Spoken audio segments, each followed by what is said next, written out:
Welcome to the comic series, Burning Autumn. If you like it, please give me a like, subscribe to the channel, and click the bell icon next to it to receive notifications of the latest videos. I wish you all a pleasant reading. No, let me go. This is my scholarship money. I won't give it to you. The girl screamed, clutching the bag containing her scholarship money tightly, while the two uncles beside her were trying to snatch it. Shang Yi, be good and listen to your uncle. I'm a little short on money recently. Give me the money, and I won't bother you and Grandma. No, I won't. Shang Yi pushed them away with all her might, her eyes filled with anger and a trace of fear. The woman glared at her, cursing incessantly, "You ungrateful little brat." She reached for the bag in Shang Yi's hand and accidentally pushed her off the balcony. "Ah!" Shang Yi screamed in terror. The woman panicked. "Oh my God, what should we do now?" The man snorted coldly. "What else can we do? Go downstairs, deal with the body, and take all the money in her bag. Tell Brother Huang that if the gambling debt isn't paid within 3 days, he can come and collect the corpse." Just like that, Shang Yi's body was dumped in the suburbs by the couple. Because of her unfinished business, and unable to bear the thought of her grandma relying on them, she became a spirit, wanting to visit her grandma.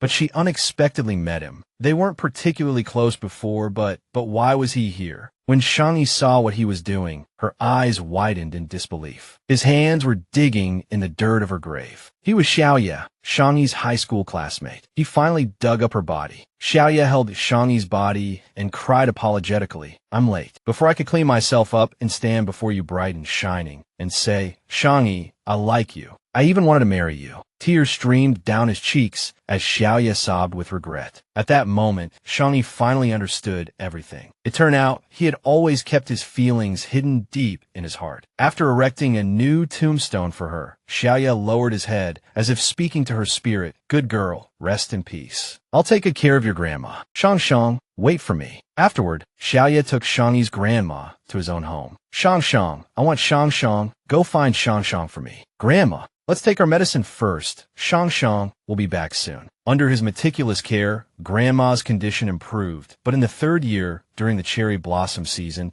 she still passed away from a heart attack. A week later, Xiao Ye came to Shang Yi's grave again, gently stroking the tombstone. Shang, it's been 3 years. I finally avenged you. These 3 years have been so agonizing. Every day, I wanted to kill them and then come to you, but I knew you were most worried about Grandma, so I had to stay and take good care of her. I've suffered for 3 years in a world without you. Now I can finally come to you." Shang Yi's spirit was right beside him, as if wanting to shout, "Xiao Ye, don't. If there's a next life, I really want to stand in the sunlight openly and love the girl I like without any worries." As soon as he finished speaking, Xiao Ye slit his throat with a knife. Shang Yi's spirit frantically called his name beside him, Xiao Ye. Witnessing that moment, her heart shattered. She couldn't believe he would be so selfless for her. Shang Yi slowly opened her eyes and heard her grandma's voice beside her. "Dear, can you hear Grandma? Dear, you're finally awake." Shang Yi suddenly sat up. "Grandma, am I not dead?" She pinched her cheeks with both hands and felt the pain, realizing it wasn't a dream. Seeing her granddaughter seemed panicked, Grandma said, "Dear, don't you like it here? If you don't, Grandma will take you back to your old school. Don't worry, Grandma will protect you." Shang Yi was a little dazed. Back to her old school. Could it be that she was reborn back to the year she graduated high school? Seeing her silence, Grandma called out, Shang.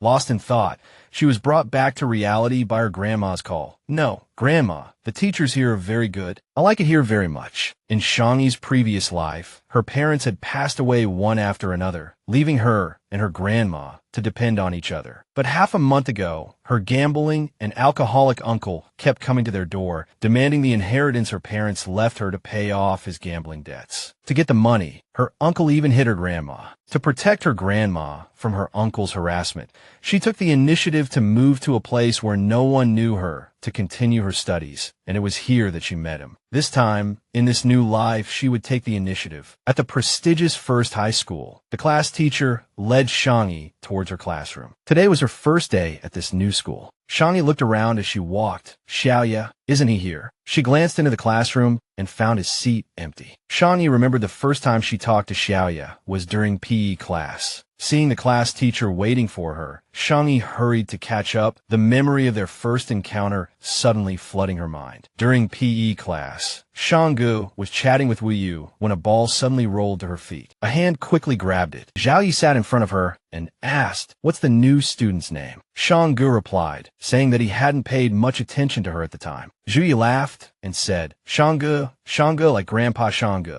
She glared at him, finding him a bit annoying. Xiao Ye smirked again. "What a coincidence. My name also has the character like Grandpa Shang Yi." The surrounding boys all laughed. Grandpa Shang Yi, haha. Shang Yi was so angry she couldn't speak. She pulled her best friend and said, "Wu Yu, let's go." Back then, Zhu Yi was so casual and annoying. Back in the present, the teacher pointed at Shang Yi and said to the class, "Now, let's have the new student introduce herself." "Hello, everyone. I'm Shang Yi, like Grandpa Shang Yi." A burst of laughter suddenly erupted from the class. Grandpa Shang Yi. This new student is quite interesting. Facing the laughter, Shang Yi remained calm. She thought, as long as I'm not embarrassed, it's everyone else who's embarrassed. The teacher had to step in to maintain order. "Okay, everyone quiet down. Shang Yi, you can sit in the empty seat next to Wu Yu for now. I'll rearrange the seats tomorrow." Okay, teacher." Shang Yi glanced at the seat the teacher indicated and saw Wu Yu smiling at her friendly. As Shang Yi walked towards her seat, the whole class started to look her over. The new girl is really pretty, big eyes, nice eyebrows, and great figure. If I were a boy, I'd definitely pursue her. But girls who look like this, if they don't pay attention to their clothes, can easily give off a less sophisticated vibe. Why do you care so much? She's beautiful. She looks good in anything. Some boys posted Shang Yi's photo on the school forum, attracting a lot of comments from other students. Which class is this new student in? She introduced herself as Grandpa Shang Yi.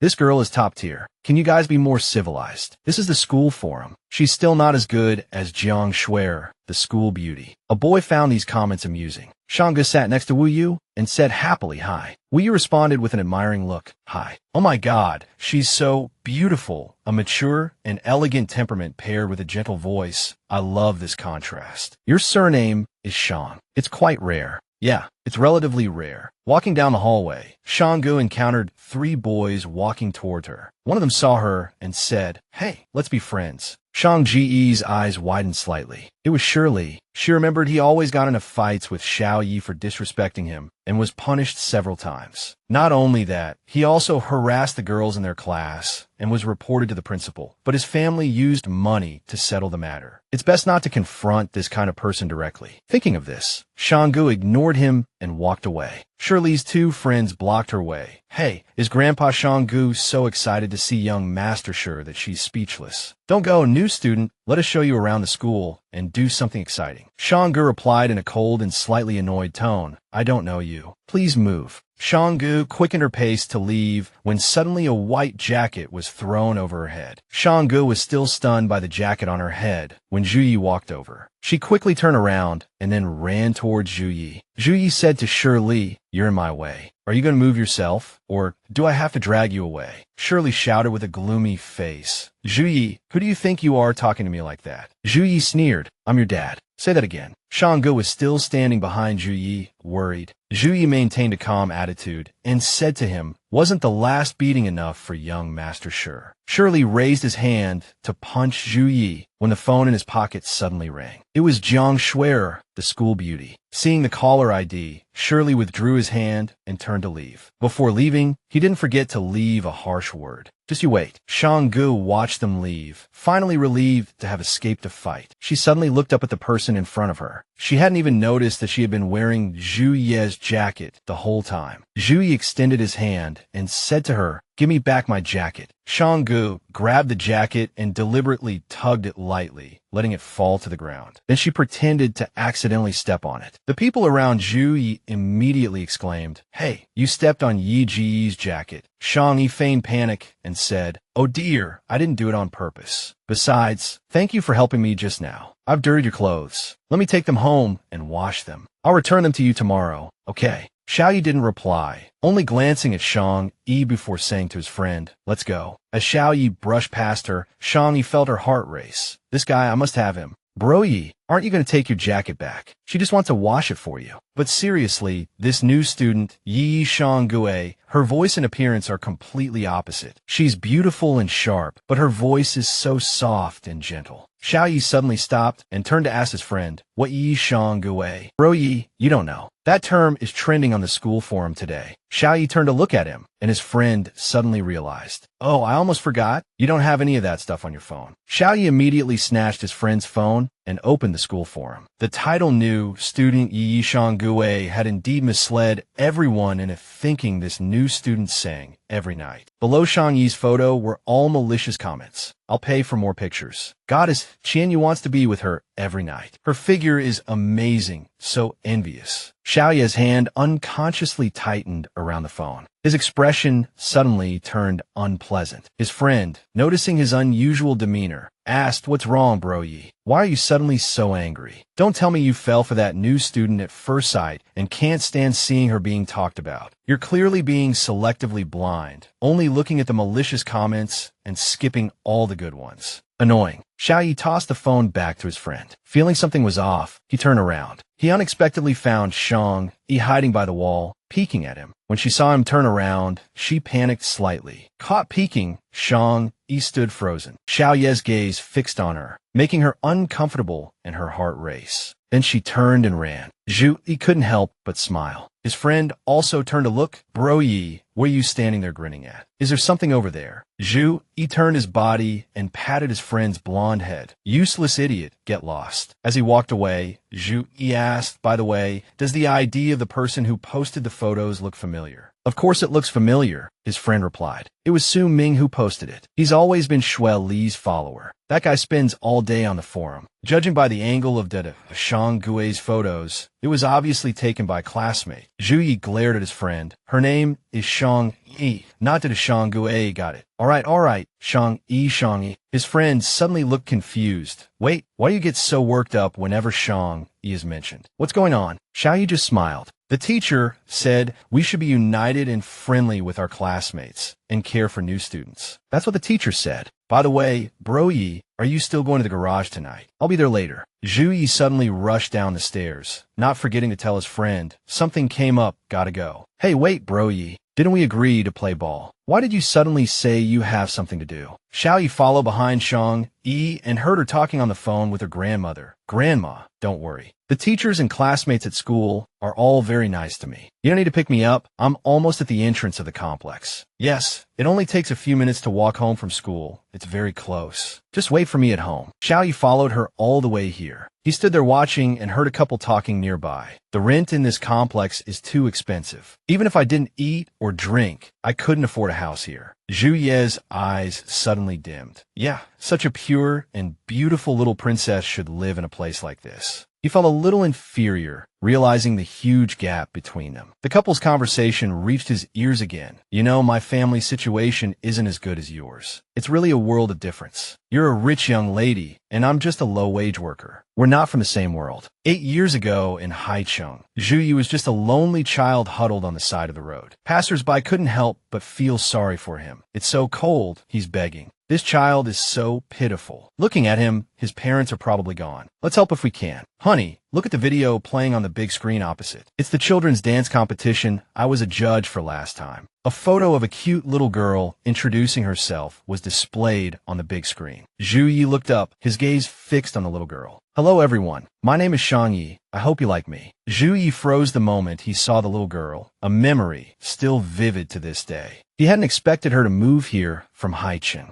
Zhu Yi was still standing in front of Shang Ye's apartment complex, smoking a cigarette. "Sweetie, let's go to the supermarket later and buy some snacks you like." "Okay, Grandma. Buy some meat and celery too. I'll make dumplings tomorrow after school." "Okay, you're working so hard, Grandma." Zhu Yi suddenly realized it was Shang Ye's voice. "Then I'll come home and help you chop the filling." "No need. It's not hard work. You're the one working hard in your senior year. Come home and rest early. I'll chop the filling myself tomorrow." Shang Yi suddenly noticed the nearby trees. She felt someone watching them, but when she turned around, she saw nothing. Seeing this, her grandmother asked, "What's wrong, sweetie?" "Nothing." The little girl left with her grandmother. Zhu Yi stood there, smiling. "It's good that our little fairy is living happily." The next morning, the students arriving at school were surprised to see Xiao Ye. Hey, isn't that Xiao Ye, the notorious troublemaker in our school? It's strange to see him here so early. This is a first. Xiao Ye walked toward the male student and grabbed him by the collar. Hey, someone pull this guy off me. The student whose collar was grabbed shouted angrily. Before he could see who had grabbed him, Xiao Ye punched him in the face, sending him stumbling backward. He muttered, looking for trouble this early in the morning. Then he turned and saw Xiao Ye, his eyes filled with fear. Xiao Ye, hey buddy, want to chat? Xiao Ye grinned at him, his tone sending chills down the guy's spine. Brother Ye, I didn't mean to badmouth you just now. Let's talk things out. Xiao Ye continued to stare calmly at the male student. Take out your phone and open your photo album. Okay, Brother Ye. The male student did as he was told without hesitation. He knew Xiao Ye was known for his ruthlessness at school. Once he started a fight, he wouldn't leave any room for mercy, a truly twisted and cruel guy. If they confronted each other head-on, he would definitely be the one to lose. Xiao Ye snatched the phone from the male student's hand. Brother Ye, these photos weren't taken intentionally. I swear, I only took them because I thought they were cute. Xiao Ye angrily punched him again and said, Tell me, how many photos of her do you have on your phone? The male student stammered in fear. There are a few in the album. Any backups? Did you send them to anyone? No backups, and I didn't send them to anyone, but I posted them online. I don't know if anyone saved them. Xiao Ye's grip on the phone tightened, as if he were about to crush it. He pressed the male student's head and roared, Delete every single photo right now, and delete the post too. Deleting,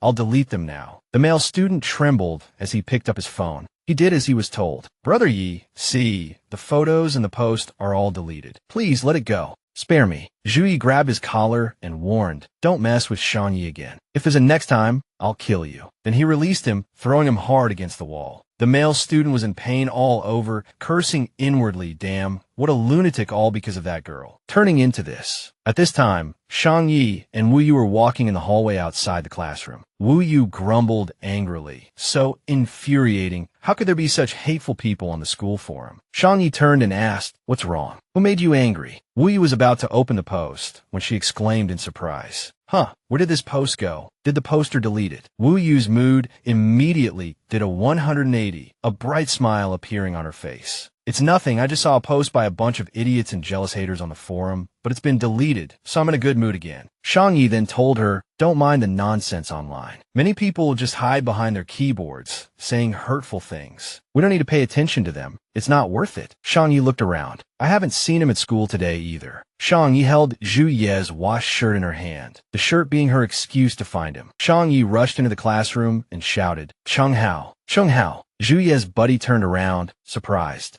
Shang Yi, what are you doing here? Do you know where Xiao Ye is? I came to return his shirt. He didn't come to school today. Should I give him a call? Chung Hao seemed to remember something, a glint flashing in his eyes. How does she know my name? I don't remember letting it slip yesterday. What are you busy with? Making money. Xiao Ye was working part-time at an auto repair shop to earn extra cash, sometimes even skipping class to go to work. Chung Hao told him, Shang Yi is looking for you. She said she wants to return your shirt. Thinking of Shang Yi, Xiao Ye froze. They were like two people living in different worlds now. Hey Yi, are you still there? Chung Hao waited for Xiao Ye's response. Tell her she doesn't need to return it, and don't come looking for me. I'm busy, gotta go.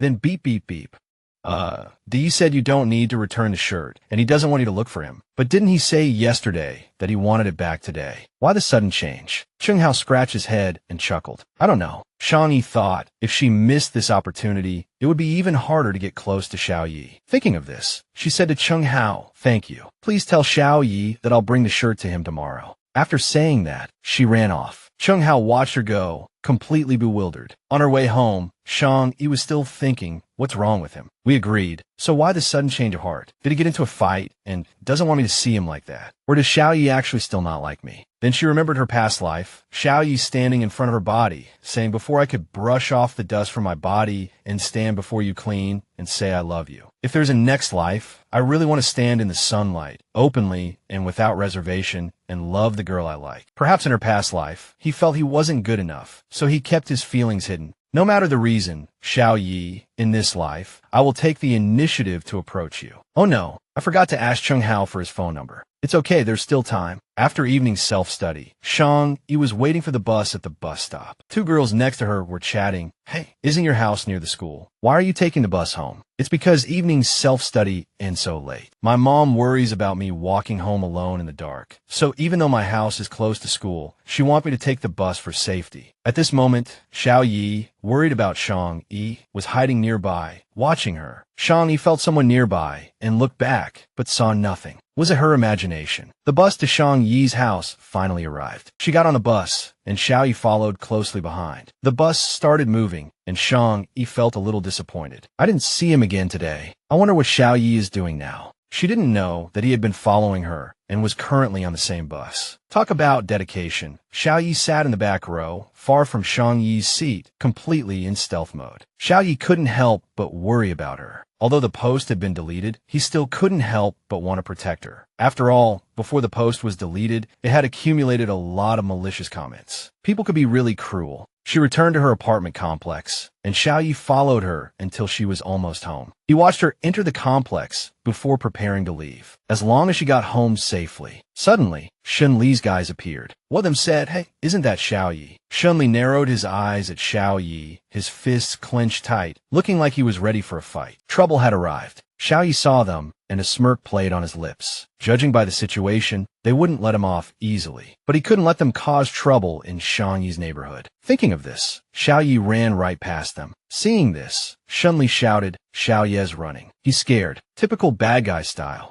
"Xiao Ye, why are you running?" They chased after him. "Coward, don't run." Hearing the commotion, Shang Yi turned around and saw Xiao Ye running past. Her eyes widened in surprise. "What's going on?" Along with the shouts, "Xiao Ye, aren't you tough? Don't run if you have the guts." Shun Li and his group chased after Xiao Ye. Shang Yi couldn't help but worry. Why are there so many people suddenly? She was about to chase after them when a car sped past. "What's the rush? Trying to get yourself killed." The driver yelled angrily at her. Shang Yi stepped back and apologized. By the time she turned back to look for Xiao Ye, everyone was gone. What should she do now? Wait, she remembered Wu Yu was close friends with Xiao Ye's friend. If she could contact Cheng Hao through him, maybe she could find Xiao Ye. "Hello, Wu Yu. It's urgent. Can you ask Xinjing for Cheng Hao's phone number?" Wu Yu replied on the other end. "No need to ask. I'll just send you the number." "Okay, thanks." The phone rang, and Cheng Hao answered. Shang Yi's voice came from the other end of the phone. "Cheng Hao, it's Shang Yi. Sorry to bother you so late, but can you reach Xiao Ye right now? I just saw Shi Lai chasing him with a group of people, but I lost them at the intersection of Huashan Road and Yinan Road." "Damn, that doesn't sound good." "Hey, don't panic. I'll contact Yi right away. Stay safe. Keep everyone calm." Xiao Ye ran a long way before stopping, and Shi Lai's men quickly caught up. He panted, "Xiao Ye, I didn't expect you to be such a good runner. Running through so many intersections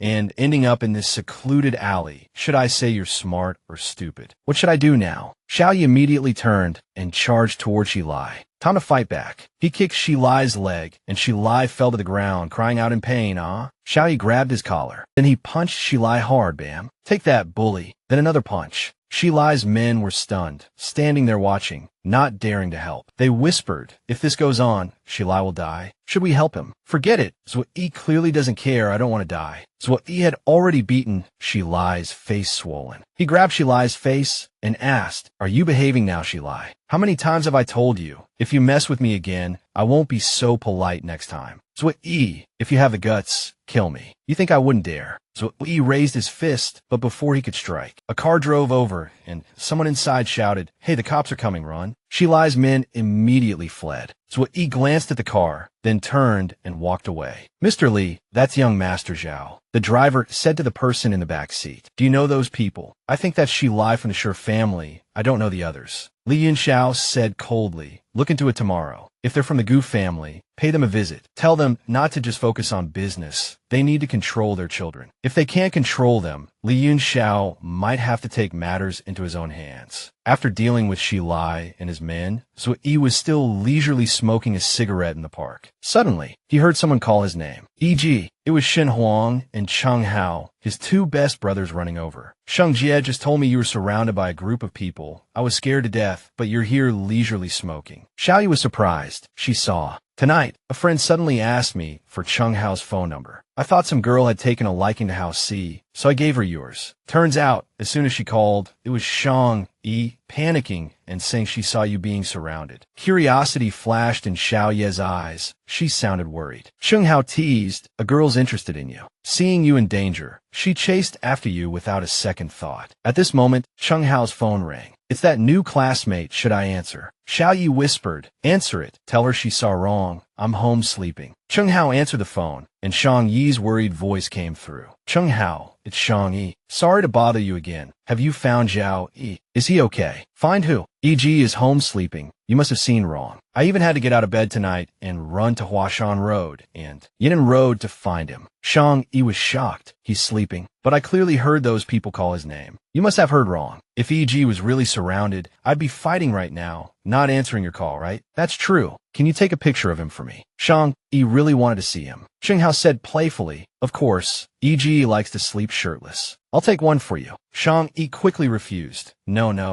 need. It's good that he's okay. Don't take a picture. Shang Hao continued to tease her. Really don't want one. Our E.G. has abs, a full 8-pack. Zui glared at him. Stop teasing her. All right. E.G. is really fine. It's so late, and you're still awake. Were you waiting for news about E.G.? Yeah, I was worried something happened to him. I couldn't sleep. Sorry to bother you so late because of a misunderstanding. You should go to rest. It's fine, it's getting late. You should sleep too. All right, can you give me Xiao Ye's phone number? Shang Hao said, ask him yourself. Shang Hao immediately frowned. I usually can't even find him. Xiao Ye couldn't help but smile when he heard Shang Hao's words. Is she like a child right now, sulking because she can't see me? Let me talk to him. Tell him to come to school tomorrow. Shang Yi said happily. That's great. Thanks for all your trouble tonight. To show my sincerity, I'll bring you breakfast tomorrow morning. See you tomorrow. Zui fell in a deep thought. Is she really that excited just because Shang Hao said I go to school? His heart couldn't help but skip a beat with joy. His two friends beside him continued to tease. Why is she so excited to hear you're coming to school? Do you even have to ask? Of course, she's into our boss. Are you going to school tomorrow?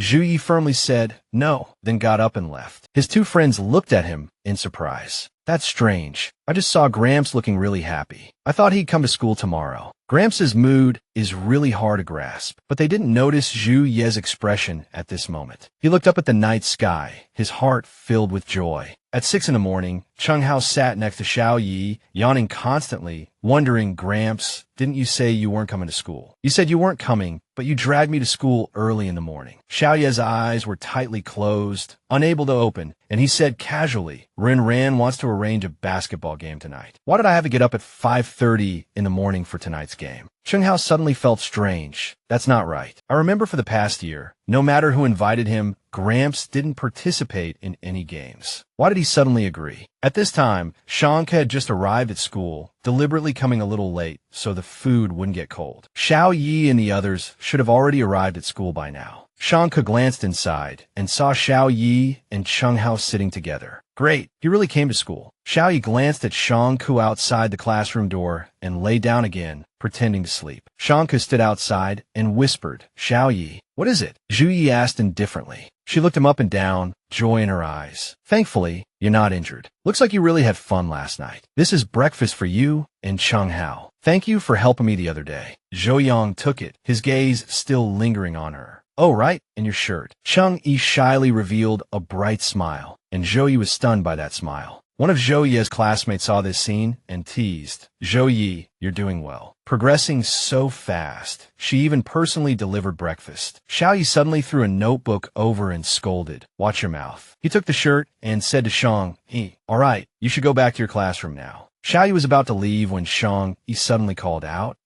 Zihao Yi, can I have your phone number? He was silent for a moment, then said, I'll ask Chung Hao for your number later and message you. Okay, I'll wait for your message. The homeroom teacher saw Shang Yi and immediately asked, Shang Yi, why aren't you in the classroom? What are you doing here? Hurry back to class. You're different. You're a transfer student, so you have to study harder. The principal specifically told me to pay more attention to you. You should spend less time with those problematic students. Someone like Zhou, you will drag down your grades. This is your senior year. It's very important. Don't let someone like him ruin your future. Xiao Ye, holding Shang Yi's breakfast, unconsciously clenched his fists. Yes, he and she were not the same kind of people. Hearing the homeroom teacher's words, Shang Yi suddenly stopped. Teacher, actually, Zhu Yi is a very good person. I just transferred here. There are many things I don't understand. The bell just happened to ring, and the teacher urged Shang Yi, all right, go back to your seat. At this time, in Zhu Ye's classroom, he was still sitting there, thinking about what Shang Yi's homeroom teacher had just said. Cheng Hao woke up from his doze and saw the breakfast box in Zhu Ye's hands. His eyes lit up. Did Shang Yi bring this? Perfect.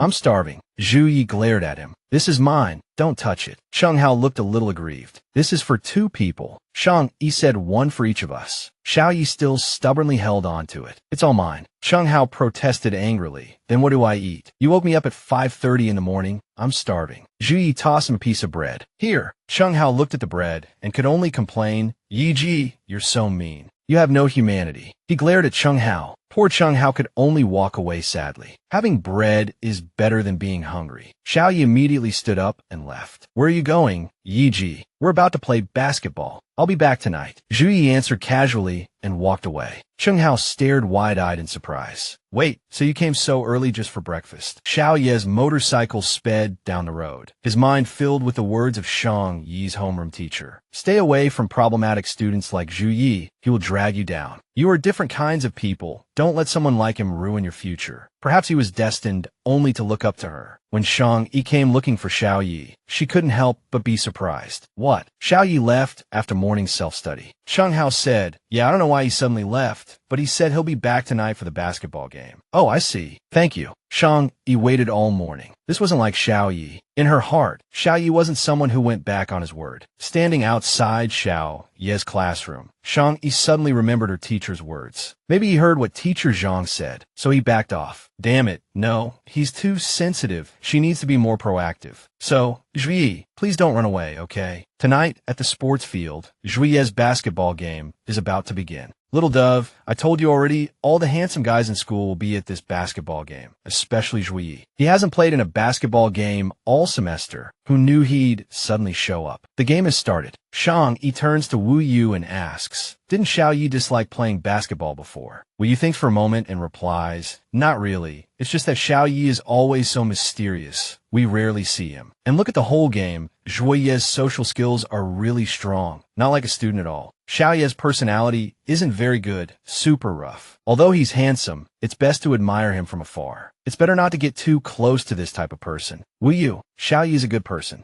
Don't say that about him. The game is really intense, and Xiao Yi plays really well. Wu Yu points, Shang Yi, look at number 3 on the white team. That's Chu Yi, our school's heartthrob. At this moment, Xiao Ye's gaze also falls upon Shang Yi and the group of girls watching the basketball game. She looks really beautiful, very outstanding. So that's the school heartthrob, huh? I don't think he's as handsome as Xiao Ye. Wu Yu looks at Shang Yi with confusion. Why do you keep mentioning Xiao Ye? Is there something going on between you two? How could there be? You were the one who brought him up first. I just answered a few questions along with what you were saying. After careful observation, Wu Yu nods. You know, Xiao Ye's face might actually be better looking, but Chu Yi has good qualities all around, good family background, handsome, excellent grades. Of course, a school heartthrob needs a kind of youthful feeling, ambition, and vitality, right? Wu Yu shouts loudly, go Chu Yi, go Chu Yi. Zhu Yi hears the cheers and misunderstands, thinking that Shang Yi is also there to watch Chu Yi. If she wants Chu Yi to win, then I can lose. Thinking this, Xiao Ye releases the ball in his hand, and Chu Yi next to him quickly snatches the ball and accurately shoots it into the basket. Cheers erupt. Amazing. Chu Yi's team finally catches up to Xiao Ye's team score. Cheng Hao pats Xiao Ye's shoulder, asking in confusion, what are you thinking about? Spaced out.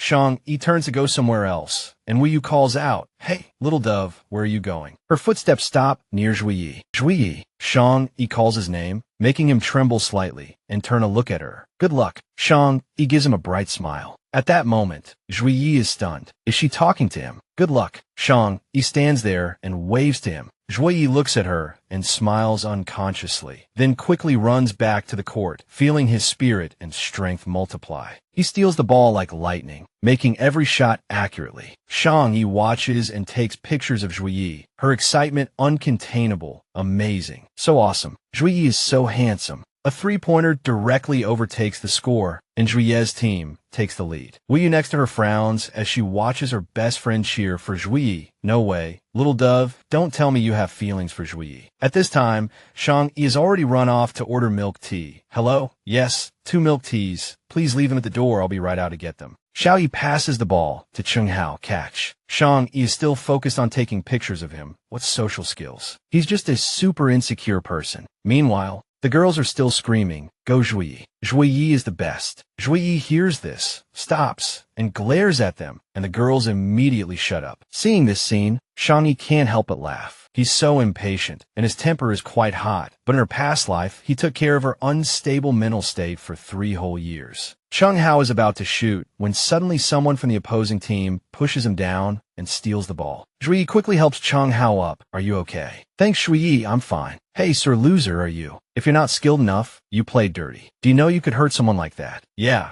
apologize, and we'll let it go. Why should I apologize? He clearly lost his balance. It's so obvious. Seriously, you're talking nonsense, aren't you? The referee walks over to mediate. Everyone, let's talk calmly. Xiao Ye stands there spinning the ball, then suddenly throws it directly at the face of the person who pushed Cheng Hao down. The person staggers back in pain, and Xiao Ye points at him and says coldly, apologize to Cheng Hao. Cheng Yi ran over, shouting for Xiao Ye. The surrounding people began to whisper. Xiao Ye was fighting. Did that transfer student think he could do whatever he wanted? Wasn't he afraid of getting involved? Why would a girl interfere in a boy's fight? Was she trying to get that guy's attention? She probably didn't know what kind of person Xiao Ye was. No one dared to stop Xiao Ye from fighting. Just wait and see. That transfer student was definitely going to get beaten up. Suddenly, Shang Ke grabbed Xiao Ye's hand. She stopped him and said angrily to the white team members, "Did you all get hit in the head? Why aren't you taking him to the infirmary?" Everyone around was shocked. She dared to grab Xiao Ye's hand directly, and the craziest thing was that Xiao Ye wasn't angry at all. It seemed that this transfer student had some tricks up her sleeve. Even Xiao Ye was under her control. Shang Ke looked into Xiao Ye's eyes and said, "Please don't fight, okay? Even if you win, no one can guarantee that you won't get hurt at some point." Her hand held his, and his heart pounded. He just stared at her, unable to look away. Seeing that he didn't answer, Shang Ke asked again, "Okay." Xiao Ye finally nodded slightly. Xiao Ye, who was standing next to them, also couldn't take his eyes off Shang Ke. "Hey, what's your name? Can we get to know each other?" Xiao Ye immediately stood in front of her, blocking Xiao Ye's view, and said coldly, "Why do you need to know her name?" One of Xiao Ye's teammates said to him, "Captain, let's take him to the infirmary for a checkup first." "Okay, everyone, due to an injury during the game, we've decided to temporarily suspend the match. We'll announce the time for the next game later." Ah, how boring. Let's go. What are Xiao Ye and the others doing? Such a good basketball game was ruined just like that. Wu Yu,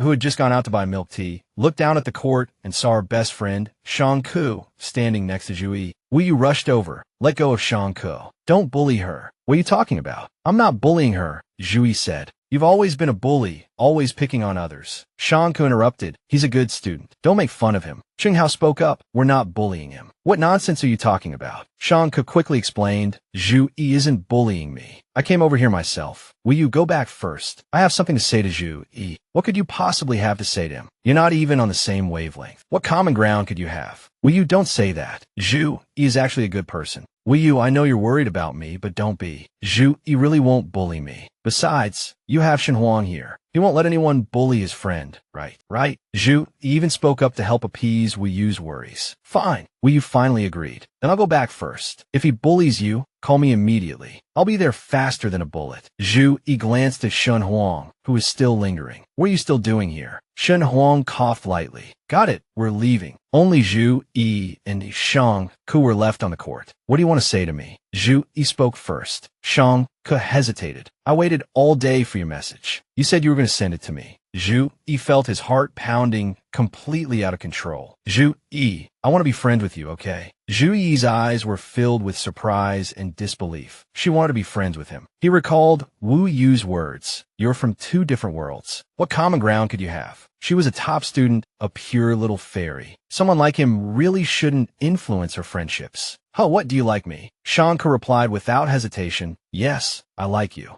Xiao Ye froze, staring at her with wide, surprised eyes. "Like me?" Xiao Ye leaned closer and asked again. Shang Ke was a little nervous. She couldn't speak. He stared intently at her, his face filled with arrogance and wildness. If she hadn't gotten to know him well, she might not have fallen for someone like him. Xiao Ye continued to lean in, and Shang Yi unconsciously took a step back. She was so nervous, she almost held her breath. Xiao Ye roughly pushed her shoulder with his hand and trapped her in his arms. Shang Yi regained her composure and smiled at him. "Didn't you say you liked me? Why are you dodging?" Shang Yi still couldn't speak. His tone was a little frightening. Xiao Ye sneered, scared. "Still want to be friends with me? Who's scared? I want to be friends with you." Shang Yi rallied herself because she understood Xiao Ye. He wouldn't hurt her. "Fine, then kiss me. Let me see if you're sweet." Shang Yi stared at him blankly. Kiss him? She hadn't thought about that. She hesitated, a little shy. "Are you going to kiss me or not? If not, I'm leaving." Xiao Ye prepared to turn and leave. Shang Yi grabbed his sleeve and then kissed him on the cheek. His eyes were filled with surprise. He was only joking. He didn't expect her to actually do it. Shang Yi smiled sweetly. "TSK, not sweet. I'm leaving. Waste of time." Shang Yi grabbed his sleeve again. "Then tomorrow I'll eat more candy and kiss you again. Then you can judge again." Xiao Ye stared intently at her. "My little fairy wants to cling to me and even makes up this kind of excuse." Seeing him speechless, Shang Yi tugged on his sleeve. She gently shook it. Xiao Ye froze, staring at her. "Shang Yi, do you know saying this kind of thing to a guy can easily cause misunderstandings? If you think that because I helped you during enrollment, you want to repay me like this, then I'm not interested. Seriously, don't say this kind of thing to guys. You'll be the one who gets hurt." Hearing him say this, Shang Yi hesitated for a moment and slowly let go of his clothes. "You don't need to repay me at all.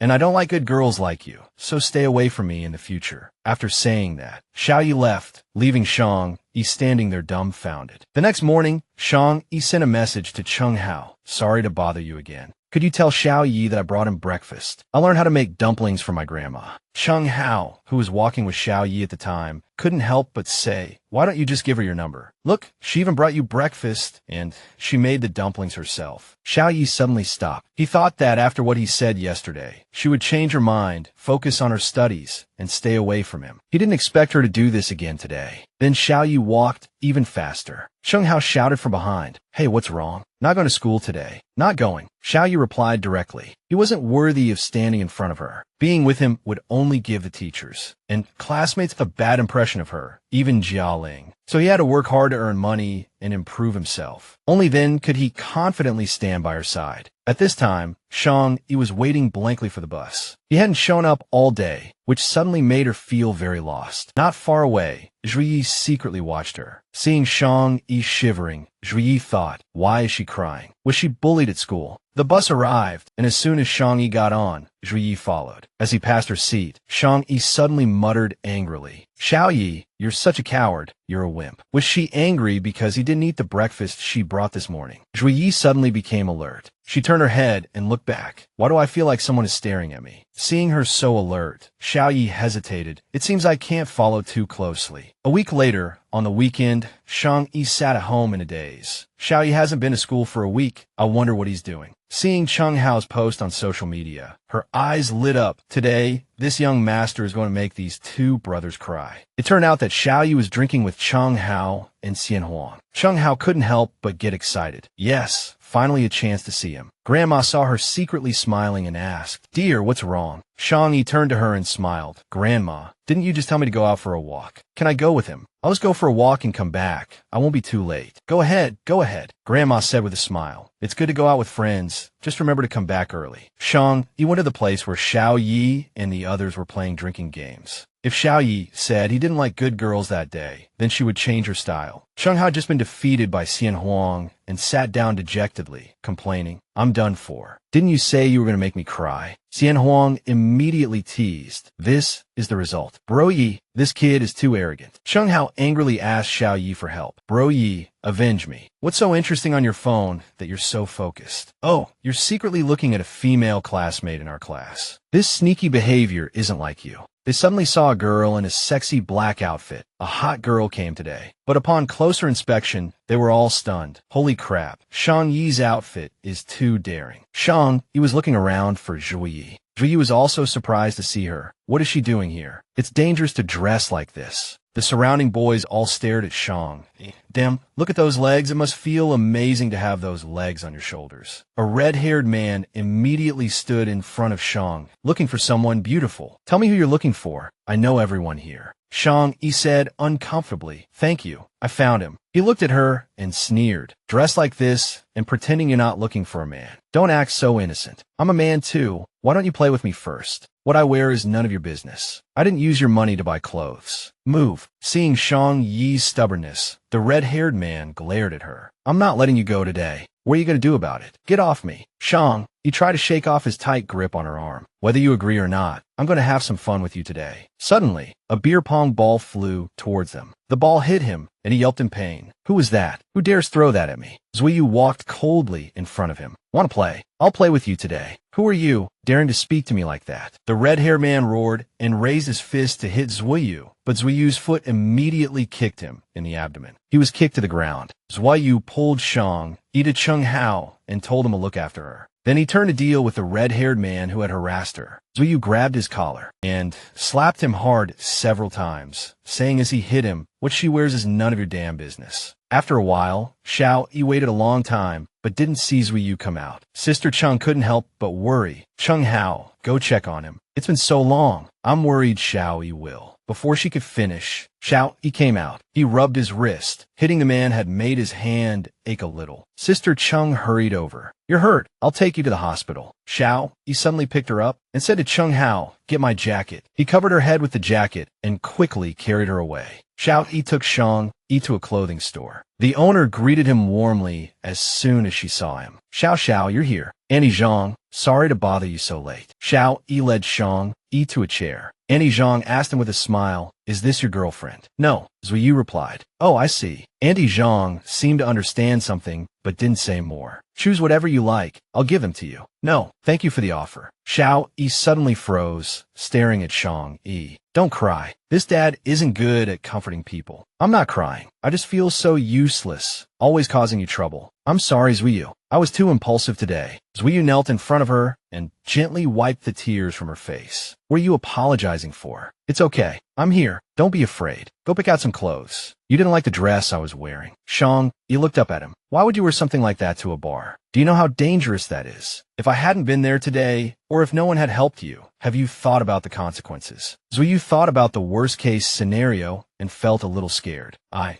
came specifically to find you. Shang Yi said softly, her head lowered. I came specifically to find you. If you weren't there, I wouldn't have gone. Zuiyu couldn't hide his surprise. You came to find me. Sister Chung nodded. Yes, I came to find you. You hadn't been to school for several days, and I saw on Chung Hao's social media that you were at the bar, so I came. Why were you looking for me? Zuiyu's eyes were filled with complexity, confusion, and a hint of emotion. No one ever cared whether he went to school or not. Only she remembered him. You just disappeared like that. You're such a heartless person. Zuiyu felt a little flustered, his heart pounding. You said you didn't like good girls, so I thought maybe you'd like a slightly bad girl, so I dressed like this to see you. Just because I said I didn't like good girls, you dressed like that. Zuiyu couldn't help but ask Shang Yi in surprise. Yeah, she smiled at him. Zuiyu immediately turned his face away. I don't like you pretending like that either. Shang Yi jumped up and asked, then how do you like me to dress? This dad likes it when you wear nothing at all. So you want me to take it all off? Shang Yi was stunned for a moment, then stomped on his foot. Keep your voice down. Don't be so perverted. You're not angry that I said that. I'm not angry. I'm just a little shy. Shang Yi, don't lower your standards for a man. It will only make you unhappy. Zuiyu looked at her and reminded her, my angel should be held high, cherished, and adored. Not like this, giving up your bottom line and principles for me. Shang Yi smiled at him. I won't let Shang Yi be unhappy. Zuiyu stared at her, mesmerized by her bright, sunny smile. Zuiyu, can we go outside first? It's too awkward to talk like this. Zuiyu hesitated slightly. What about your clothes? No need to buy any. Before I came, I left a set of clothes in the locker at the supermarket downstairs from the pool hall. Just follow me. Oh, and we need to buy some medicine later. Your hand still needs to be treated. Don't worry, it's not my blood, Shang Yi suddenly said as Xiao Ye covered her head with his jacket again. Xiao Ye, you don't have to hold me like this. She couldn't help but feel embarrassed as he held her. Xiao Ye whispered, there are a lot of number 1 high students here. If someone sees you dressed like this, you'll be famous at school tomorrow. Fine. Shang Yi finally gave in to him. Do as you please. Go change your clothes. I'll wait for you outside. Give me back my jacket when you're done. Seeing her hesitate slightly, Xiao Ye asked, what's wrong? Shang Yi looked at him and instructed, you have to wait for me. It's a promise. You can't run away. Okay. This gentleman won't run away. Xiao Ye couldn't help but laugh. A moment later, Shang Yi came out after changing her clothes. She smiled and called his name. Today she was wearing a beautiful, sweet sundress. Xiao Ye stared at her, dumbfounded. He didn't blink. So fast. Xiao Ye asked her, I was afraid you'd wait too long. He picked up the black dress she had just changed out of. Throw this dress away. I'll buy you a new one. Don't wear this kind of clothes anymore. It's too easy to attract hooligans. Shang Yi looked at him with a teasing smile. Attract hooligans like you. Then I have to keep wearing it. I just want to attract you. Shang Yi said to him without shyness. He only knew that after hearing these words, he turned his face away and said nothing, but his heart was pounding. Xiao Ye, thank you for protecting me today. Just a thank you.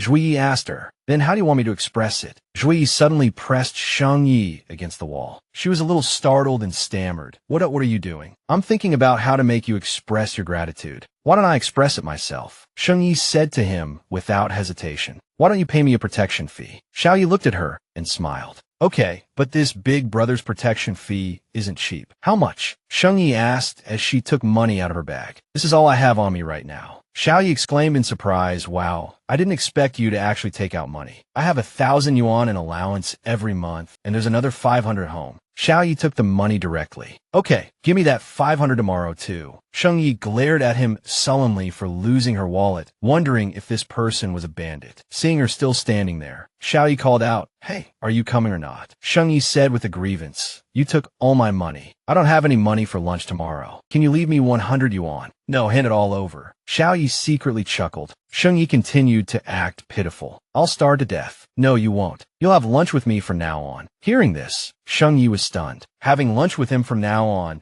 did that mean he would come to school every day and she could see him every day? Thinking of this, Shang Ye's face suddenly lit up. Okay then, you must come to school tomorrow. I'll give it to you then. Xiao Ye happily agreed. Arriving at the parking lot, Shang Yi said shyly, Xiao Ye, I don't have money to take the bus home. Can you? Before she could finish her sentence, Xiao Ye handed her the helmet. Put it on. I'll take you home. Since I took your money, I have to be responsible for getting you home safely. Shang Yi put on the helmet and asked, just one helmet? Yeah, I usually ride alone, so there's only one. Aren't you going to wear one? I'm fine, Xiao Ye said as he helped her fasten the helmet strap. Xiao Ye, buy one in the future too. Okay, I want to wear one too. Buy one the same color as your hair. It'll look good. Xiao Ye kept looking at Shang Yi. Many people hated this place and thought he was a delinquent, but she didn't think so. Okay, hold on tight. Xiao Ye started the motorcycle and drove off. Shang Yi nervously asked from behind, Xiao Ye, are you a good driver? You're driving so fast. Will I be thrown off? Then do you want to hold on to me? As soon as he finished speaking, Shang Ye's arms wrapped around him. Xiao Ye instantly froze. This gentleman's driving skills are top-notch. I won't throw you off. What if there's an accident? So I have to hold you tight to be safe. Xiao Ye teased with a smile. Is this young lady trying to take advantage of me? Then are you going to let me? Shang Ye's hand touched his chest, making Xiao Ye panic and lose his usual composure. He blurted out, hey, don't touch. There's a turn ahead. The motorcycle steadily navigated the streets, and Shang Yi kept saying, Xiao Ye, you were so cool just now. So amazing. Xiao Ye remained silent, knowing that if this continued, he wouldn't be able to hold back. Xiao Ye, stop at the intersection ahead. Xiao Ye asked in confusion, isn't your house almost here? Why stop? But he still stopped. I live at the beginning of Yuanan Road. I want to get off here and walk with you for a bit. Is that okay? The motorcycle stopped abruptly, and Xiao Ye asked Shang Yi in surprise, what did you just say? You want to walk with me? Shang Ai looked at him with hopeful eyes. Does that mean no? Xiao Ye's heart skipped a beat. For a moment, time seemed to freeze, as if they were the only two people left in the world. Xiao Ye parked the car, and just as Shang Ai was about to get out, a hand reached out. Want me to carry you down? Shang Ai asked back, do you want to carry me? No. Xiao Ye answered honestly. Shang Ai leaned forward, ready to jump out of the car. Xiao Ye, afraid she would fall, reached out to help her. Shang Ai waited for this moment, kissed him on the cheek, and then said with a grin, Xiao Ye, I've been eating candy every day these past few days. Am I a little sweeter now? Xiao Ye, you want to try again? So you know it's sweet now? Xiao Ye's expression was a little embarrassed. He had just said it casually, but he didn't expect her to actually take it to heart. Sweet, addictively sweet, Xiao Ye told her. Then you have to keep your promise. You said on a basketball court that if I became sweeter, you would be my friend. Since we're friends, we have to stay in touch. Xiao Ye suddenly put his arm around her waist. Okay, little buddy. Just like that, they happily walked home together. As they approached Shang Yi's house, she slowed down and said to him, Xiao Ye, slow down. I can't keep up. Xiao Ye looked at her with a smile. When did I speed up? Clearly, little buddy wants an excuse to hold my arm. Shang Yi. He softly called her name. She turned to look at him, and he just gently placed his hand on her head, smiling. Xiao Ye wanted to say something, but couldn't. If Shang Yi continued to be so proactive, he really wouldn't be able to let her go. Nothing. Xiao Ye ultimately couldn't say what was in his heart. Shang Yi smiled, her eyes curving into crescents. It's good that the person in my family isn't so timid anymore. But the revolution hasn't succeeded yet. More effort is needed. Xiao Ye, how old are you? Xiao Ye looked at her in surprise. What does Bao Bao mean by this? He smirked. Shang Yi's face suddenly turned red. I'm asking your age. Don't get any wrong ideas. What wrong ideas could I have? Xiao Ye continued to tease her. Shang Yi pouted. He must be thinking bad things. How old are you really? Shang Yi asked him again. 19. Xiao Ye answered her. Why do you ask? 19, huh? I remember the legal marriage age for men is 22, so you'll have to wait 3 years to see me naked. Xiao Ye couldn't help but look at her in surprise. Was she thinking about marrying him in the future? On the way home, Shang Yi kept saying, didn't you say you like seeing me naked? Doesn't that mean we have to wait until marriage? Xiao Ye reached out and touched her forehead. You don't have a fever. Did you get hit on the head or something? You're the one who got hit on the head. Just because you don't have confidence in yourself doesn't mean I can't like you enough to want to marry you. Xiao Ye panicked a little. Marriage. I just said that casually. Don't take it seriously. You're so casual about it. Shang Yi looked up at him, puzzled. Do you say these sweet nothings to other girls too? No, I've only said it to you, really only you. Xiao Ye smiled smugly at Shang Yi. I believe you. I've only said it to you too. Earlier in the clothing store, you asked if I was angry, and I said no. That was also only for you. If someone else had said those nasty things, I would have definitely called the police and reported harassment. Xiao Ye gently pinched her cheek. This little thing is learning how to flirt. Am I? That's so cheesy. Shang Yi, if I get serious, will you regret flirting with me like this? No regrets. Xiao Ye, don't be a coward. I won't regret it. Xiao Ye huffily pushed Shang Yi away. Who's a coward? Shang Yi couldn't help but laugh. Not a coward. Not a coward. You're the best. Okay, it's getting late. Go home. Xiao Ye said, turning around to walk away, still sulking about Shang Yi teasing him. We're here, Shang Yi said. They reached the bottom of the building and ran into a few aunties chatting. I saw old Wang's daughter come back in a luxury car the other day. She probably hooked up with some rich second generation. Her. Find a rich guy. I think she's not even as pretty as my daughter. Hearing these words, Xiao Ye felt a little self-conscious and stepped back, saying to Shang Yi, okay, you go back. Shang Yi said, okay, be careful driving back. She walked a few steps, and Xiao Ye called out to her, Shang Yi,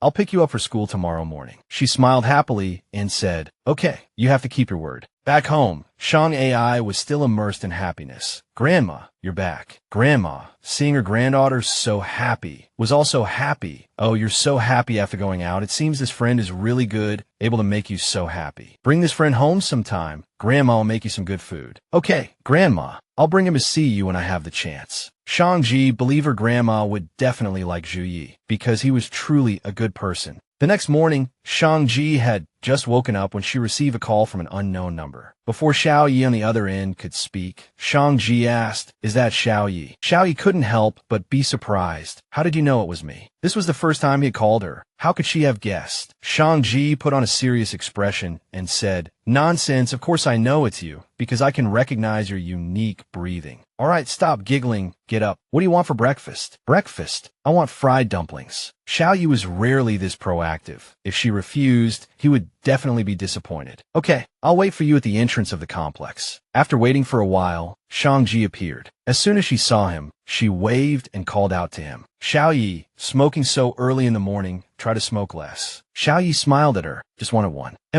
Are we eating the dumplings now? Xiao Ye asked her. Shang Yi said, not now. Let's eat them at school. He He took a new helmet out of the trunk and handed it to her. Shang Yi was a little surprised to see the helmet. She had mentioned wanting a helmet yesterday, and he actually went and bought one, but we only got back at 9 last night. Shang Yi couldn't help but ask, "Did you buy it in the middle of the night?" Xiao Ye hesitated for a moment and said, "I just happened to see it on my way home, so I bought it." Shang Yi looked at the helmet, her gaze immediately drawn to the embossed words, "Exclusive baby." Xiao Ye looked a little embarrassed seeing the words. "I didn't put that on. It came with the helmet. It was the only one left, so I bought it." "Really?" Shang Yi laughed. "I don't believe you. How could it be stuck on so smoothly? If you don't like it, I'll buy another one." "No need, I like it. I like it even more if you put it on," she said to him with a smile. Xiao Ye remembered when he bought the helmet. The shopkeeper, knowing it was for his girlfriend, immediately gave him the exclusive baby sticker. "You have to put it on. I guarantee she'll like it." Xiao Ye was a little embarrassed to admit it. Shang Yi still wouldn't let it go, continuing to ask, "Xiao Ye, you really didn't put it on?" Xiao Ye suddenly said, "All right, put it on. We're going to be late." Shang Yi giggled while sitting behind him. He turned and lightly patted her helmet, saying, "Stop laughing, you little rascal. Okay, let's go." Xiao Ye started the engine, the motorcycle speeding down the road. "If we don't hurry, we'll be late. I'll drop you off near the school gate. You walk in by yourself." Shang Yi asked blankly, "Aren't you going in?" "I am, but not with you. I'll go in after you." Xiao Ye not going in with her was probably because he was afraid of others gossiping about her. He was afraid that if his classmates saw her, they would have a bad impression of her. Zhu Yi was still very insecure and sensitive. He handed her the breakfast bag and said, "You go in first." Seeing Shang Yi still standing there sullenly, Xiao Ye asked, "What's wrong?" "Zhu Yi, you're such a coward." She turned and walked away, not forgetting to tease him. Xiao Ye angrily pressed her against the wall. "You dare call me a coward? Say it again. Who's the coward?" "You're the coward," Shang Yi repeated without hesitation. "Are you sure? Are you sure? There's a flag-raising ceremony on Monday." "So what? I'll carry Shang onto the stage in front of all the teachers and students and give her a kiss. How about that? Will that prove I'm not a coward? Do you dare?" Shang looked straight into his eyes, smiling provocatively. "Want to try it?" Zhu Yi looked at her and smiled. Shang Yi suddenly fell silent. She knew Xiao Ye was a man of his word. "If you're not a coward, why don't you dare enter school with me?" Shang Yi asked. "I'm not walking with you for your own good. I don't want you to be gossiped about because of me." Shang Yi grabbed his hand. "Xiao Ye, I don't care what others say about me. I only care about you. And you're good, better than anyone else. I want to walk with you." Shang Yi. Zhu Yi looked at her and smiled gently, an unexpected happiness welling up in his heart. At this moment, Chu Yi's voice came from behind. "Zhu Yi, what are you doing?" He turned and asked Shang Yi, "Shang Yi, is this guy bullying you?" "Don't be afraid. Zhu Yi, let her go." Xiao Ye glared at him coldly, grabbing Chu Yi's hand. "You dare touch her and see." "Xiao Ye, what kind of man bullies a girl?" Shang Yi quickly said, "It's okay, Chu Yi. You misunderstood. Xiao Ye wasn't bullying me. I just wanted to talk to him. Thank you for your concern." Then she turned to Xiao Ye and asked, "Are you coming or not? We're going to be late." "Okay, let's go." Zhu Yi said to her happily, "We'll go first." Zhu Yi watched them leave together, bitterness rising in his chest. "Zhu Yi, we agreed. You can't just disappear like that again. I can't let you vanish into thin air." Two girls, noticing them together, gasped. "Look over there. Isn't that the new student and Zhu Yi? What's going on? Are they dating?" Seriously, she actually chose a bad boy. If it were me, I'd definitely choose a top student like Zhu Yi. Seeing Zhu Yi's silence, Shang Yi asked again, "Zhu Yi, are you listening?" I know. Let's go to class." Zhu Yi glanced back at Shang Yi. She was still smiling, seemingly unaffected by the gossip. Not only that, but she'd been finding all sorts of excuses to approach him lately, even defending him in front of Zhu Yi. And yet, he let his own anxieties hold him back, afraid to confess his feelings. She was right. He was a coward. Sitting in class, Cheng Hao looked at Zhu Yi. "Whoa, Yi Ji, why are you grinning like a Cheshire cat so early in the morning? What's up? Didn't sleep well last night. Went wild with the new student after we parted ways." Zhu Yi glared at him and swatted his head. "Don't joke about her in front of me."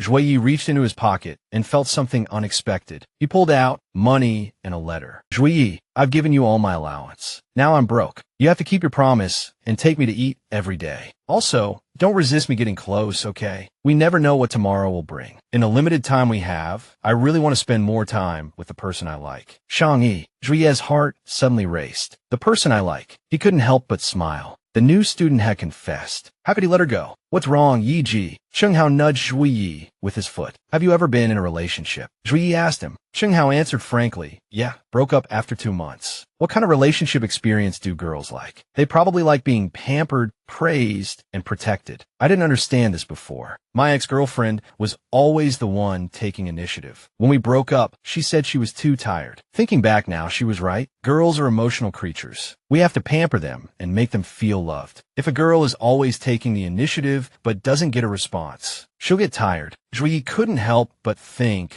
that she had always been the one approaching him, while he had been avoiding her. She must be very tired and disappointed. The bell rang, and Wu Yu peeked into Xiao Ye's classroom. Great, he didn't skip class. Shang Yi then took Wu Yu's hand. Little dove, what are you looking at? Didn't you say you were going to the restroom? If we don't hurry, there's going to be a long line. Sheng Hao and Shen Jing were also planning to skip class. The last class is PE. Let's skip it and go play pool, okay? Or should we skip the next class too? Yi, what do you think? Xiao Ye just smiled. No, I have to go to class. Sheng Hao and Shen Jing stared at him in surprise. Did Yi have a personality transplant? He must have hit his head. Just then, Wu Yu and Shang Yi walked over. Wu Yu chased after Shang Yi, saying, "Oh my God, little dove, don't be shy. What's going on between you two? Tell me quickly. I promise I won't tell anyone." Xiao Ye suddenly stuck out his leg. Shang Yi, caught off guard, tripped and stumbled forward. Xiao Ye caught her. In such a hurry. In a hurry to go be lovey-dovey. Nothing like that. Shang Yi quickly pushed Xiao Ye away and shyly pulled Wu Yu away. Sheng Hao, watching from the side, couldn't help but be surprised by this scene. Xiao Ye just smiled at him. Don't look at me. I didn't see anything. After running a short distance, Shang Yi seemed to remember something and turned to look at Xiao Ye, who was still watching her. Shang Yi's eyes suddenly lit up. This guy was finally making a move. Suddenly, 3 girls blocked Shang Yi's path. You're not blind. Why were you pretending just now? Deliberately falling into Xiao Ye's arms. Weren't you just trying to seduce him? And on the first day, you called yourself Xiao Ye. Wu Yu said angrily, "You guys are so twisted, seeing everything as dirty. If you like Xiao Ye, go tell him yourself. What's the point of bullying Shang Yi?" Shang Yi quickly took Wu Yu's hand. Ignore them. Let's go. The girls behind them were still complaining loudly. Who's twisted? Got the guts to stay there and don't run away. The bell rang, and Wu Yu didn't forget to glare back at them. If you dare bully my little dove, don't blame me for being rude. In the classroom, Wu Yu couldn't help but ask Shang Yi, "Little dove, what's really going on between you and Xiao Ye? Everyone says you came to school together this morning. I asked you in the restroom earlier, and you kept avoiding the question." Shang Yi, unlike Wu Yu, she said softly, "I like Xiao Ye. I'm pursuing him." We suddenly felt a wave of nausea, then looked at Shang Yi with concern. Did he threaten you? If so, tell me. You can't keep this kind of thing bottled up. He didn't threaten me. Don't worry. Besides, Xiao Ye is actually a good person. You shouldn't be prejudiced against him. Well, you could only force a wry smile. Really, if I had to say anything good about him, it would probably be that his face is passable. While Shang Yi was studying alone,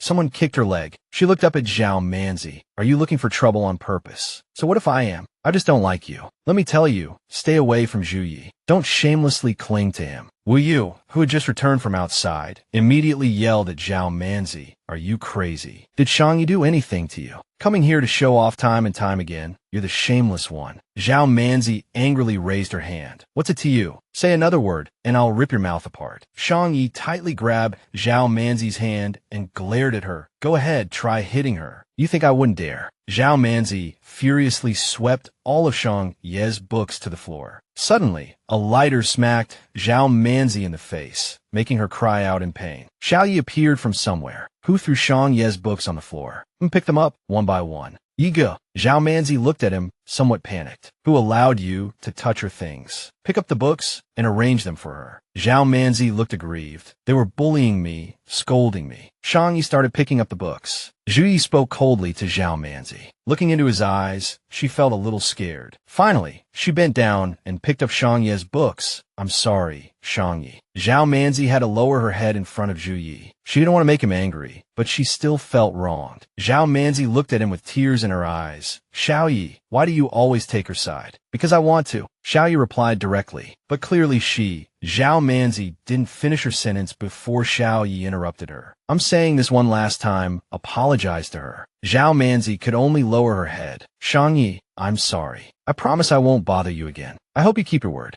Zhao Manzi left feeling wronged. Then Zhu Yi turned to Shang Yi and said, "Are you stupid? I'm right here, and you let people bully you without coming to me. It happened so suddenly, I didn't have time to tell you. Will you observe the two of them? No way. Are they really together? All right, go back to what you were doing. I'm going back to the classroom. Come find me if you need anything." The surrounding students had already started gossiping. I told you there was definitely something going on between them, and you didn't believe me before. This transfer student is amazing. She got Zhu Yi so quickly. Zhu Yi then turned and went back to his class. He suddenly noticed one of Shang Ye's classmates whom he had beaten before. The classmate was so scared of Zhu Yi they tried to run, but Zhu Yi quickly grabbed him by the collar. "Yiga, just tell me what you wanted to do, don't hit me. Keep an eye on Shang Yi for me. If anyone in your class bullies her, you must tell me immediately, otherwise I'll assume you're bullying her, and you know the consequences." "Okay, Yiga, if anyone tries to mess with Shang Yi, I'll be the first to tell you." Xiao Ye returned to Shang Ye's classroom and saw her chatting happily with Wu Yu. "Little dove, the break is quite long. Want to go to the cafeteria with me to get something to eat? I don't want to eat right now, but I'll accompany you if you want to go." Shang Yi suddenly saw Xiao Ye standing outside. She asked, "What's wrong? I was a little harsh with you just now. I didn't mean to be." Shang Yi just smiled. "I know. You were just worried." Zhu Yi turned and went back to his classroom after speaking. Wu Yu looked at her in surprise. Zhu Yi came specifically to explain, "Is he afraid you're angry? Is this the same Zhu Yi that everyone is afraid of? Forget it. I don't want to go to the cafeteria anymore either. Tell me about you and Zhu Yi. What did you two get together?" "The day I arrived, Zhu Yi helped me out, and that's how we met. After spending time together, I realized I'm so envious. Zhu Yi is a very gentle, considerate, and caring person.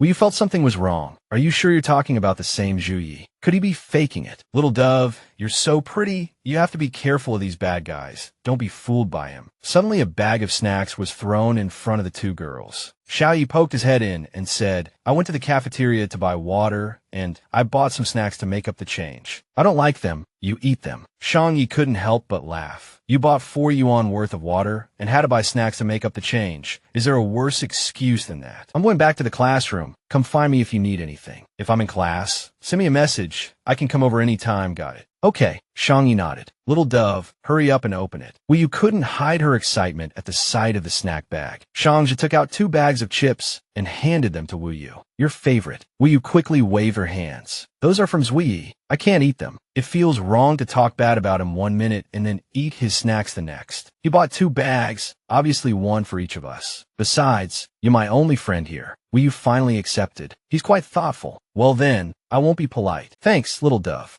Don't mention it. I'll hang the snacks here. Just grab some whenever you want." Wu Yu started to see Zui Yi in a different light. He seemed like a decent guy. Finally, the morning classes were over. Last time we went to the 3rd floor for wontons and chili oil. This time I want to go to the 2nd floor for spicy beef noodles. Let's go. If we don't hurry, the 2nd floor cafeteria will be packed. Zui Yi peeked into Shang Ye's classroom and saw her still writing. "This little one is so studious, unlike me. I was forced to listen to classes all morning and only remembered one thing. Class dismissed, goodbye." Shang Yi closed her notebook, and Zui Yi gently patted her head. "Finished. Sorry, I forgot you were waiting for me to eat. Don't apologize to me, understand?" Shang Yi pushed him away. Understood, understood." Zui Yi looked at her and smiled with satisfaction. "Such a good girl. Come on, big brother will take you to a feast." "Zui Yi, you sound like a child trafficker." "Oh, are you a child then?" "Of course not. Then can I abduct you?" Zui Yi teased her. "You can." Shang Yi laughed happily. "You're not holding my sleeve anymore." "Don't want to." Zui Yi asked with a hint of worry. "What's wrong? Want to hold hands?" Shang Yi looked at him tentatively. Zui Yi's heart started racing again. "Forget holding hands. You can have my life." Shang Yi held out her hand and asked, "Can I hold your hand?" Zui Yi was about to take her hand when he suddenly saw the teacher walking towards them. If their homeroom teacher saw them, she might get punished or her parents might be called, and that would be troublesome. Thinking of this, Zui Yi didn't take Shang Ye's hand. Instead, he put his hands in his pockets and said casually, "In your dreams." Shang Yi pouted. "Then I won't hold it." After descending a few more steps, Shang Yi also saw the teacher approaching and turned to ask him, "You saw, didn't you?" "Yeah." "Then later, little one, I'll let you hold it on the way home." Shang Yi stared at him, thinking, this guy is taking the initiative. A little dangerous. On their way to lunch, Yi said to Shang Yi, come on, today you can choose any place outside school. I'll take you wherever you want to go. She turned to him and said, let's just eat in the school cafeteria. It's cheap and delicious. Okay, I'll listen to you. You go find a seat in the cafeteria, and I'll get the food. Shang Yi remembered that around this time in her past life, DJ organized an English listening competition. The prize money seemed to be 10,000 yuan. If she could win, she could help her grandma with some of the financial burden. Great. Shang Yi took out her phone and looked up the information. Xiao Ye suddenly appeared, holding a tray. Shang Yi, is this seat taken? Yi is over there buying food. He'll be right back. Yi, then I won't sit here. Shang Yi,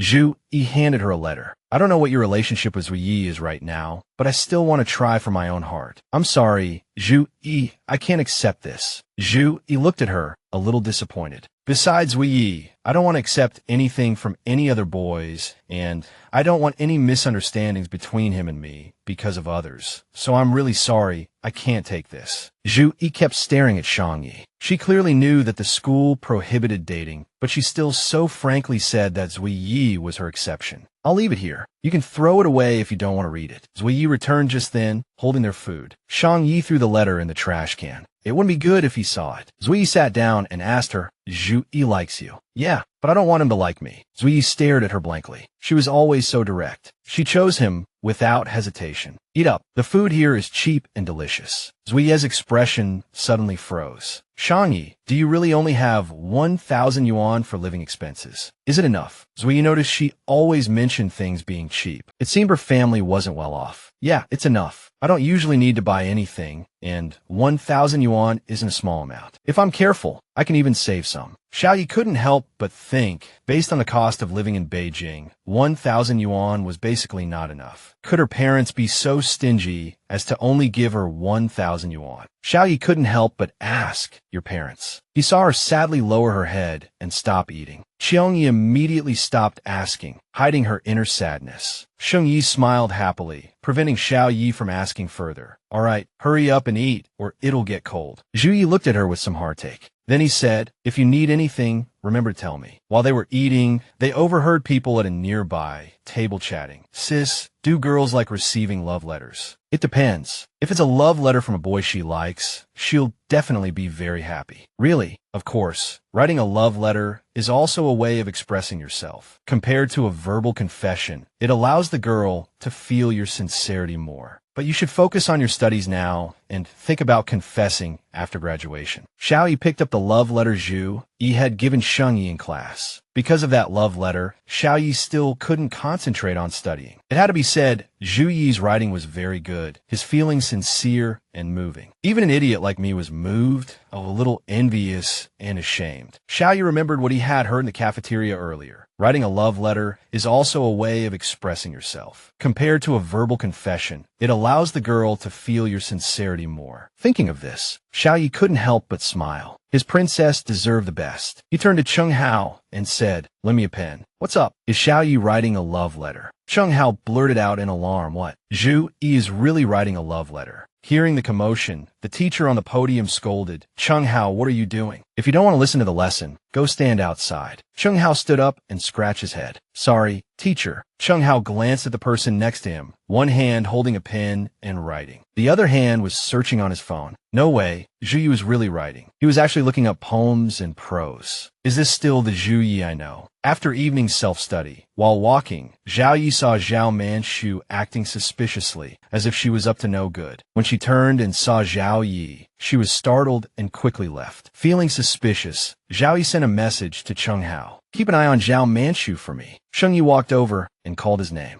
Xiao Ye. He looked at her a little awkwardly, then handed her the love letter he had been writing all day. This is for you. Shang Yi was about to open it when Xiao Ye stopped her. Read it when you get home. Shang Yi asked in surprise, you wrote this? Xiao Ye said nervously, who else? Can I write something for you? It's not very good, but take a look. I've been thinking about this from the afternoon until evening study. Shang Yi couldn't help but laugh. You wrote me a love letter. Xiao Ye said, didn't you write it from afternoon to evening? Maybe you wrote me a short essay. No, it must be a long essay, right? Xiao Ye couldn't help but feel nervous and worried. How could a fool like him write a short essay? If it wasn't what she expected, would she be disappointed? All right, don't look at it now. Read it when you get home. Xiao Ye held Shang Yi's hand tightly as they walked. Hold on tight, little one, don't get lost. Shang Yi smiled happily at him. You hold on tight too. I won't get lost. Zhu Yi, since you're holding my hand, don't let go, no matter the reason. Zhu Yi couldn't help but think, watching her bravely approach him time and time again, unafraid of any gossip. How could he let go of such a good girl? Okay, I'll listen to my Shang.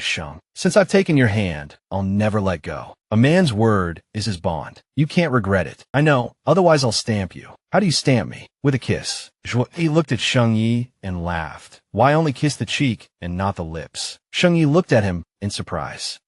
Kiss on the lips. Although she had kissed him a few times before, it was always after gathering her courage and gritting her teeth. After all, she had never been in a relationship in her past life. Shang Yi closed her eyes and waited, but Xiao Ye did nothing. Just kidding, scaredy cat. All right, kiddo, let's go home. Shang Yi was a little embarrassed. Since you wrote me a long essay today, I won't hold it against you. Xiao Ye put on his helmet. It's getting late. I'll take you home. Okay, little Tiger Yi, are you free this weekend morning? Xiao Ye suddenly remembered what the repair shop owner had said. Xiao Ye, a customer is coming to repair their electric scooter this weekend. Remember to come. Even so, he couldn't refuse her. I'm free, what's up? There's an English listening competition in the city this weekend morning. I signed up. It's at the Olympic Sports Center, but there doesn't seem to be a direct bus from here. Can you take me there that day? Shang transferred here because of good grades. They aren't even that good. It's just that I have nothing to do on weekends, so I signed up to try. If I win, I can also get a bonus. No need to hide it. Afraid I'll feel inferior. My grades are a little worse, but I'm pretty good in other areas. Yes. You're the best. Everything is good. All right, let's go in. I'll take you to the exam this weekend. On the way, Shang suddenly stopped and turned to ask Xiao Ye, will you still pick me up for school tomorrow? Xiao Ye looked at her and smiled. I'll pick you up every day from now on. Hearing this, Shang smiled happily. Okay, then you go back. Be careful on the way. Just then, Xiao Ye's phone suddenly rang. It was Cheng Hao calling. How's Zhao Manzi? Xiao Ye asked after receiving the message. I've been waiting at the school gate since I got your message. She and two other girls went into the internet cafe and haven't come out yet. I just sent you the address of the internet cafe. Keep following them. I'll be right there. Manzi, don't worry. I've taken care of the post. I guarantee that bitch won't be able to hold her head up tomorrow. All right, let's call it a day. You guys should go home too. Zhao Manzi's two friends waved goodbye to her. At that moment, Xiao Ye said Zhao Manzi. Zhao Manzi turned around and couldn't help but freeze. Xiao Ye, why is he here? She looked at Xiao Ye and was terrified. Xiao Ye, what do you want? Zhao Manzi, wasn't I clear enough in the classroom? I told you to stay away from Shang. Are you deaf? You still want to target her after school? Zhao Manzi hesitated for a moment. I didn't. I was just waiting for someone. You misunderstood. Cut the crap. I'm not blind. This is your last warning. Don't touch Shang. Stay away from her, or you won't be able to bear the consequences. Xiao Ye glared at her, making Zhao Manzi tremble with fear. Xiao Ye, I'm a girl too. Don't you think it's shameful to bully a girl? Don't talk to me about morals. I don't understand those things. I only know that no one can bully Shang.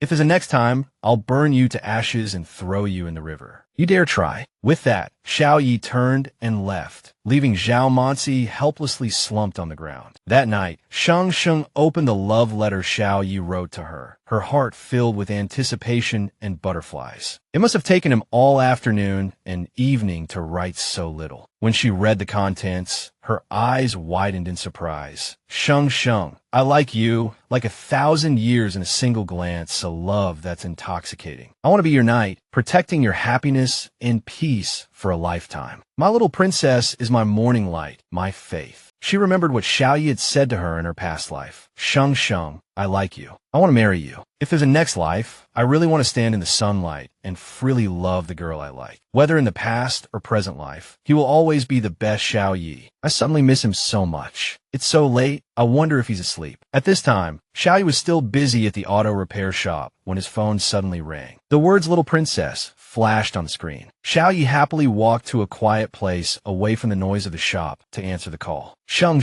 He softly called her name. What are you doing? Her tone was a little coquettish. Xiao Ye teased her with a smile. Don't act coquettish when I can't see or touch you. I wasn't acting coquettish. Shang quickly denied it. Then act coquettish for me now. Shang. Shang suddenly fell silent, only feeling that she missed him so much. Why are you still not asleep so late? I couldn't sleep after reading the love letter you wrote. It has no literary talent at all. You thought about it all afternoon and only wrote these few words. Xiao Ye lowered his eyes, feeling like a failure. Making you read something like that. My Shang must feel wronged. Xiao Ye remembered that Zhu Yi's love letters were very impressive. With lines like you are as bright as the stars and the moon, the eternal galaxy in one glance in the sea of people, and I'm lost forever with no way back. Xiao Ye just couldn't write like that. Shang quickly said, not wrong at all. I never knew words could be so moving. These 3 lines you wrote are the most affectionate words I've ever seen. The most beautiful words, more touching than any love poem. I really like it. I like this letter so much I can't sleep. You really like it. Xiao Ye couldn't help but ask again, secretly delighted. I super like it. By the way, why did you write this to me today? Xiao Ye replied, because you threw away a love letter today, I wanted to make it up to you. Xiao Ye, you're so thoughtful. I don't just like love letters, I like you even more. Zhu Yu was stunned. It's so late now. Is this girl trying to keep me up all night by saying these things to me? Should I go find Jingjing now? Right now? It's so late, my grandma won't let me in. Okay then, tomorrow when I pick you up, you have to repeat what you said on the phone today, and then kiss me to compensate for my sleepless night. Shunga blushed. No, I won't say again. It's late. I'm going to sleep. You should go to sleep too. Then the girl hurriedly hung up the phone. Zihui couldn't help but laugh as he lay in bed. Shungu still couldn't sleep and kept thinking about Juyu. But before, when she was proactive, Juyu was like a block of wood, showing no reaction. Now that he started being proactive, she can't quite handle it. But it's good this way too. The next morning, Chung Hao saw Juyu withdrawing money from the bank and couldn't help but ask, Hey, Yuji, why are you taking out cash? Can't you just use mobile payment? My Jingjing doesn't use mobile payment. She only uses cash. This money is for her. Xiao Yu hesitated for a moment and said, She seems to be a little short of money. Chung Hao was a little surprised. No way. Jingjing looks like a rich girl. How could she be short of money? Xiao Yu wasn't too sure. He just felt that she was short of money. But we're not rich kids either. We don't have much money. Don't tell me you're thinking of keeping her. I can earn money in the future. I want to take care of her, provide for her. I want to take care of her for the rest of her life. The next morning at school, Shanggu was a little uneasy, glancing at Zhu Yu from time to time. Seeing this, Zhu Yu immediately asked, What are you afraid of? Why are you so shy? Are you afraid I'll kiss you? No. Shanggu turned her face away shyly. All right, hurry up and go to class. See you later. Okay, from now on, you pay for our meals. I'll put my living expenses in your bag. Buy whatever you want. I'll give you money every month. I have money. You don't need to give me money. Shanggu hurriedly took the money out of her bag, but Xiao Yu stopped her hand. All right, stop looking. Hurry up and go to class. If we keep messing around like this, it won't be good if the counselor sees us. As soon as he finished speaking, Zhu Yu's homeroom teacher shouted loudly, Zhu Yu, morning self-study is about to start. What are you still doing at the entrance of class 7? Zhu Yu stood in front of Shanggu and said to the teacher, I know. Then he said, Then I'll go to class first. Shanggu finished speaking and hurriedly ran away. Look at you, always so lazy. Come to my office during break. During break,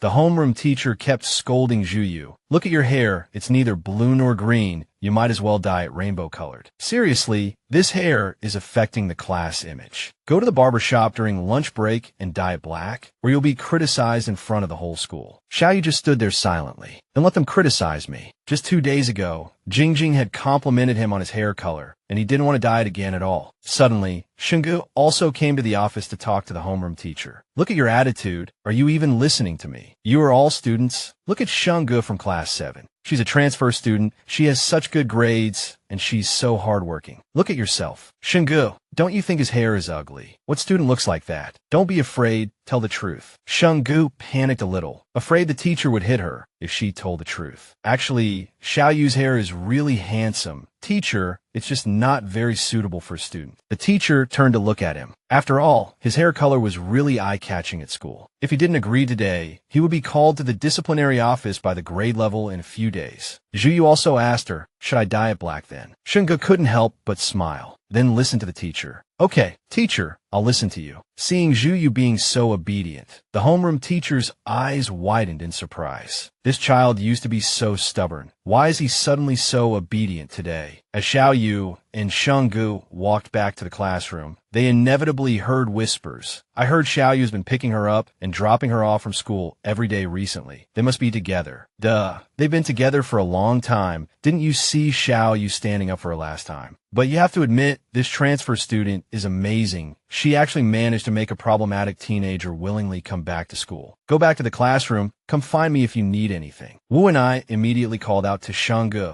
Little dove, did you and Xiao Ye just come out of the teacher's office? Lots of people are talking about you too. Xiao Gezi. I don't have any prejudice. It's just that although Xiao Ye is a good person, there are too many bad rumors about him. You must be careful when you're with him. Novels always have those scenes where someone pulls someone from the darkness, from the abyss, into the light, but that's just fiction. We just read it for fun. Xiao Gezi, you must be down to earth. Don't worry, Yu, I don't want to save him. If he's destined for darkness, then I'll fall into the abyss with him. Yu hurriedly tried to stop Shang Yi, saying she couldn't love so blindly. Suddenly, they heard voices all around them. Everyone was talking. Oh my God, what happened? The police are here. Isn't that Xiao Ye? Why are the police taking him away? He must have done something. Shang Yi turned her head and saw that it was indeed Xiao Ye. The police came directly to the school to arrest him. Could it be something serious? Shang Yi worriedly called out, Zhang Yi. Then she turned to Yu and said, please ask the teacher for leave for me. Just say I have an urgent matter at home. Then Shang Yi hurried out.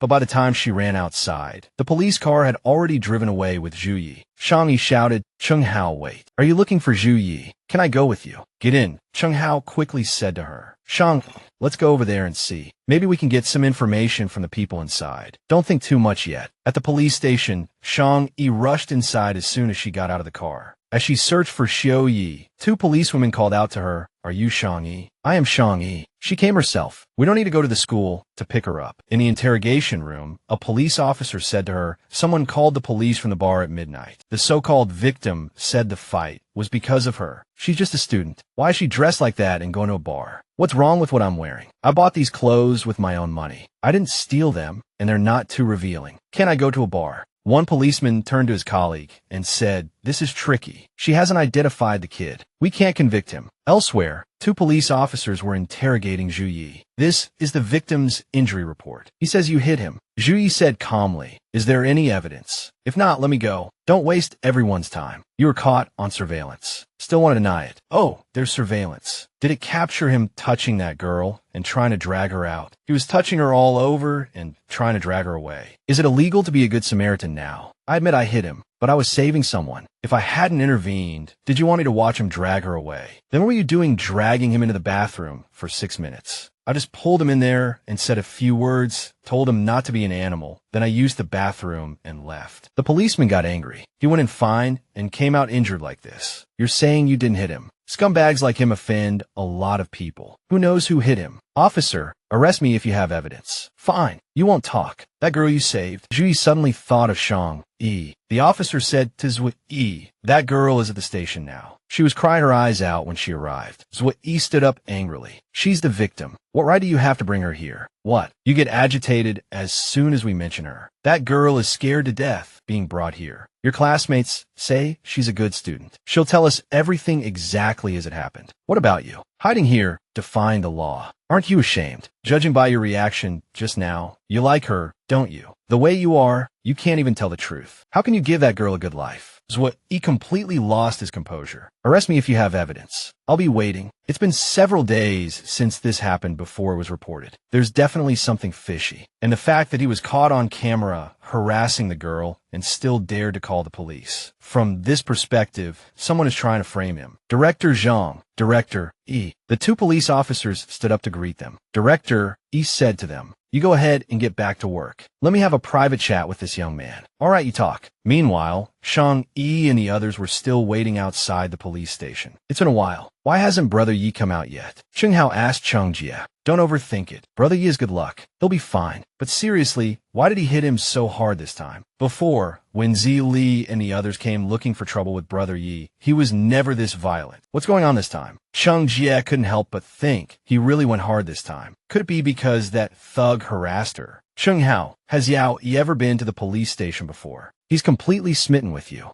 By the way, did he give you the love letter yesterday? He was like a zombie when he wrote it. I've known him for so long. I've never seen him write so many words. Then he started searching online until his phone died. He charged it and continued searching for poems and lyrics. Finally, Yigo complained that those poets didn't write what he wanted to express. He finally found the sentences he liked during evening study, filled a whole page, then threw it away. He said the love letter to you had to be his own words. He couldn't copy others. Anyway, I've never seen Yigo so serious and meticulous about anything. He cares a lot about anything related to you. Chung Hao, you and Xiao Ye have known each other since childhood. What was he like before? It's a long story. Yi Ji's mother passed away very early, and he lived with his uncle afterward. Unfortunately, his uncle was often away from home and couldn't manage family matters. His uncle's wife didn't want to raise Zhu Yi and often beat him, hoping to force him to leave. I remember clearly on the winter solstice when he was 7, it was snowing heavily, and Yigo was kicked out wearing only a thin jacket. My mom saw him and brought him home for dumplings. He remembers the kindness of that bowl of dumplings his whole life. Can you imagine how little love Zhu Yi received growing up? He even remembers a simple bowl of dumplings. Since childhood, Yigo has relied on himself for everything, and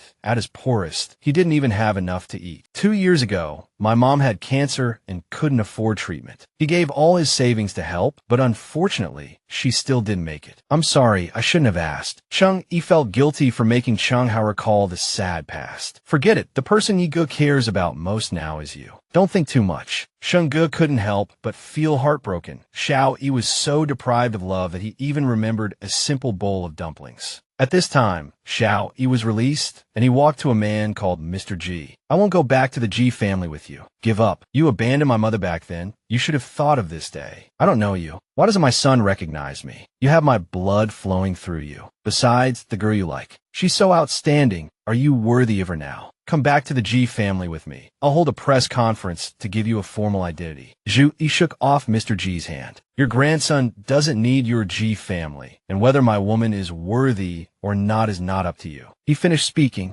Zhu Yi immediately left. Just as he reached the door, Shang Yi shouted, Zhu Yi. Then she ran over and hugged him tightly, her face bright with joy. Zhu Yi recalled the words of the police officer and his father. Judging by your reaction just now, you like her, right? You don't even have the courage to tell the truth. Can you give her a good life? The girl you like is so outstanding. Are you worthy of her now? Zhu Yi suddenly grabbed Shang Ye's hand. He pulled her along. Zhu Yi, where are you taking me? Shang Yi was a little panicked by his sudden action. Zhu Yi didn't answer immediately, but bent down and kissed Shang Ye's lips. To her surprise, the kiss was a little rough with a hint of urgency. Shang Yi panicked and tried to push him away, but Zhu Yi's hand started to wander, startling her. Finally, she pushed Zhu Yi away with all her might and then suddenly slapped him. At this moment, Zhu Yi finally regained his senses. Zhu Yi, I didn't mean to hit you. I was just too surprised and lost control. Zhu Yi smiled contemptuously, babe. Did you enjoy that kiss? My kissing skills are pretty good, right? Shang Ge couldn't help but be surprised. Zhu Yi, what's wrong with you? Shang Ge, have you seen clearly? I'm just a hoodlum. Being with you these days, I just wanted your body. You're so beautiful, always clinging to me. It would be a shame not to play around. Shang Ge couldn't believe what she was hearing. No, that's not what you really think. Did someone say something to you at the police station? Zhu Yi suddenly shook off her hand. All right, I don't want to play anymore. I got what I wanted just now. Your slap and my actions. We're even. Stay away from me from now on. Shang Yi immediately shouted, Zhu Yi, what's wrong with you? She reached out and grabbed his hand, but Zhu Yi directly shook it off. TCH, can't you understand when I tell you to stay away from me? Shang Yi started to cry. Zhu Yi, don't go. Chung Hao saw this scene. What's wrong with you? You clearly like her so much. Why are you hurting her like this? Xiao Ye pushed Chung Hao away, jumped on his motorcycle, and sped off. Chung Yi shouted after him, Xiao Ye, don't go, don't leave me. Xiao Ye's heart was breaking. He thought, what can I give her now? I shouldn't be a burden to her. I shouldn't ruin her future. Just a few days together, and people are already gossiping about her. She was even taken to the police station, all because of me. Shang Ge continued to chase after him, shouting, Xiao Ye, don't leave me. The rain poured down, the road was slippery, and she fell. Shang Ge sat there, sobbing uncontrollably. Cheng Hao and Shang Jing caught up and said, Shang Ge, don't chase him. This happened so suddenly. Xiao Ye must be very confused right now. Yeah, this won't do. Let us take you home. No, Xiao Ye won't leave me. My Xiao Ye won't leave me. Xiao Ye saw Shang Ge fall while chasing him in the rearview mirror. His heart ached. The pain was unbearable. He finally couldn't bear it anymore and turned his motorcycle around. He said to his two good brothers, I'm sorry for the trouble I've caused you today. After saying that, he picked up Shang Ge and left. Driver, can you turn up the heat? I'll pay extra. Right? Do you have any tissues in the car? Preferably new ones. I'll add it to the fare. Shang Ge was still lost in her thoughts. He had promised to never let go, but ever since they went to the police station, he had suddenly changed. Did someone say something to him at the police station? Wait, she remembered. When Xiao Ye was taken away by the police, he kept avoiding her, not answering her calls. The people around them were whispering, such a good student. It's a pity she's with someone like him. Xiao Ye is handsome, but he's unreliable. Going to the police station before even graduating. That transfer student definitely won't have a good ending with him. From then on, Xiao Ye started to worry, afraid that she would be gossiped about because of him. But she didn't care about any of that. Xiao Ye carried Shang Ge back to his place. Shang Ge looked around and asked, Is this your home? No, it's rented. Very simple. I hope you can make do with it. You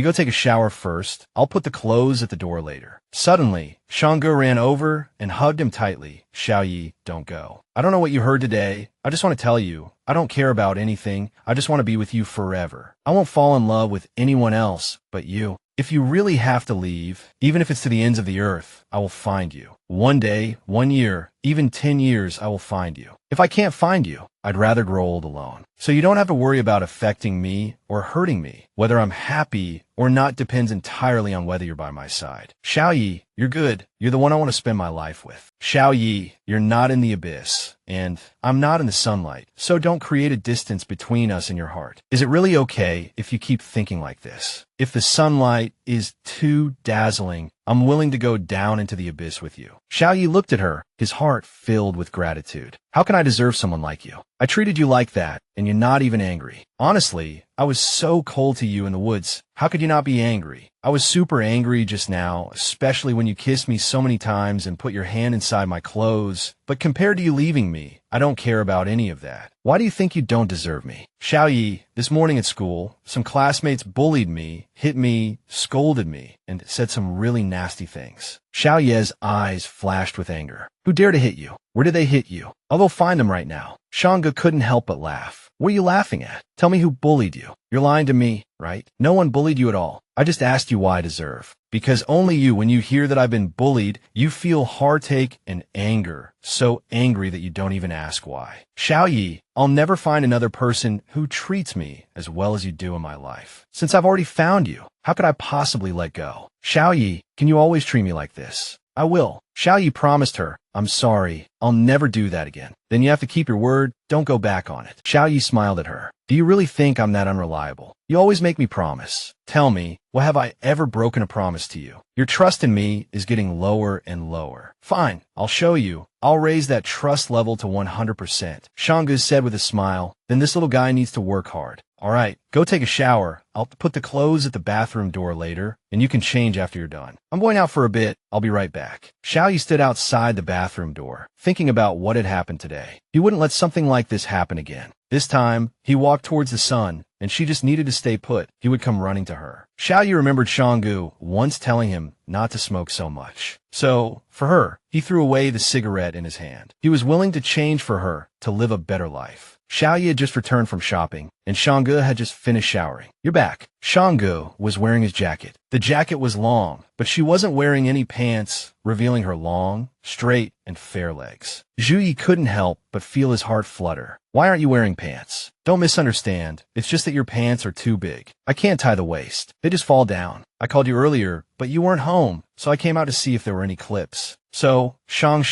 are you not wearing anything underneath? I'm wearing something. Oh, then what are you wearing? Shang Ge pouted, and Zhu Yi pinched her cheek. All right, you're wearing something. you're wearing something. Go inside and change. These are the ones I just bought.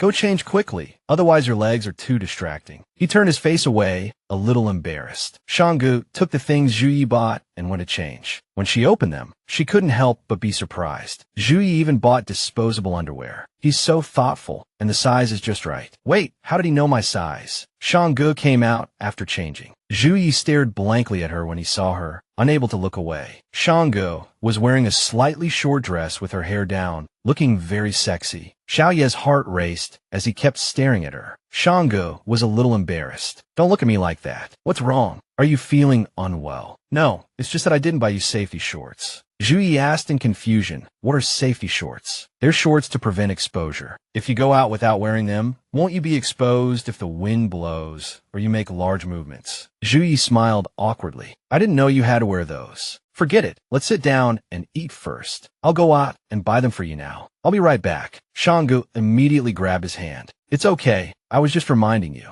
Remember to buy safety shorts next time you buy me a dress. Xiao Ye suddenly froze. What did she say? Next time? He couldn't help but ask. What did you just say? Next time? Yeah, we're going to live together from now on, so you have to keep buying me new dresses. From now on, I'm going to buy our Shang lots and lots of pretty clothes. They don't have to be pretty or expensive. Just buy whatever you like. Shang Yi suddenly noticed his soaked clothes. All right, you've been taking care of me since you got back and haven't even had time to change your clothes. Go take a shower and change. Let's eat together. You eat first. I'll go take a shower. Xiao Ye took off his shirt and walked into the bathroom. Shang Yi peeked at him from behind. She had to admit, Xiao Ye had a good figure. He turned around and saw Shang Yi. Shang, what's wrong? Xiao Ye teased her. Shang Yi shyly turned her face away. Nothing. Hurry up and take a shower. Don't catch a cold. Xiao Ye came out of the shower. Why aren't you eating? Is it not good? No, I wanted to wait for you to eat together. Don't wait for me next time. Don't let yourself go hungry. Shang Yi pretended not to hear. Eat more. Xiao Ye turned to look at her and saw that Shang Yi was also eating seriously. She thought for a moment, then couldn't help but ask, by the way, Ziyi, how did you know I wear size small? I'm so thin. Of course it's a small.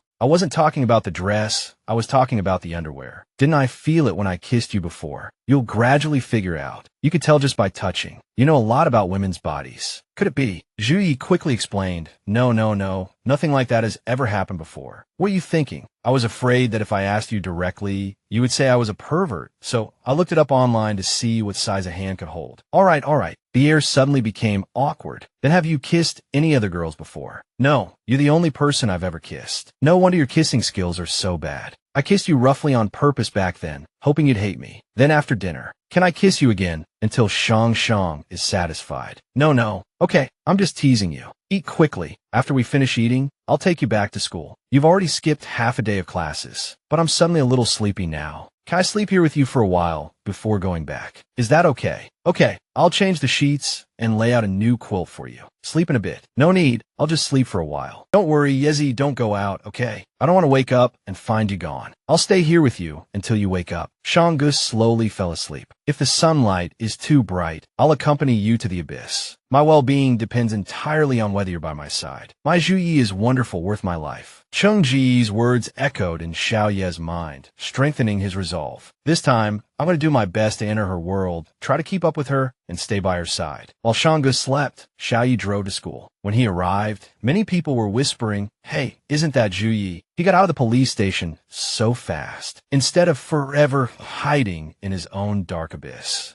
Suffering and gloom every day from now on. Xiao Ye, I will move towards the sun. Shang Yi, you just stay where you are. I will run to you. At this time, Shang Yi was still asleep at Xiao Ye's house, having another nightmare. Xiao Ye, wait. Don't go, don't leave me. She suddenly opened her eyes and woke up, realizing it was just a dream. Shang, don't be afraid. Don't be afraid. I'm here. Seeing her panic, Yezi rushed over. Shang Yi pounded his chest. You jerk. Why did you ignore me? Why did you abandon me? You're so selfish, leaving me just because you heard a few words from others. I'm sorry, Shang. I'm a selfish jerk, a real jerk. Shang Yi hugged him tightly and said with a hint of grievance, you're not allowed to do this again. Not allowed to leave me just to make yourself feel better. I promise I'll never do this again, or I'll be struck by lightning. Shang Yi screamed in her dream. She dreamed he was kneeling in front of a grave, taking a knife to kill himself. She was terrified, afraid that he would leave her forever again. She didn't want to experience that kind of pain and helplessness again. She looked at his arm and saw a bite mark. She probably bit him in her agitation, but he didn't cry out in pain. Xiao Ye kept apologizing to her. "I'm sorry, Jing Jing. Xiao Ye, I'm afraid I won't be able to coax you back next time, and I won't be able to keep you by my side, so don't ever think about leaving. You're never allowed to abandon me. Never, not even once, okay?" Xiao Ye looked down at her and saw that her face suddenly turned pale. Xiao Ye cried out in fear, "Shang."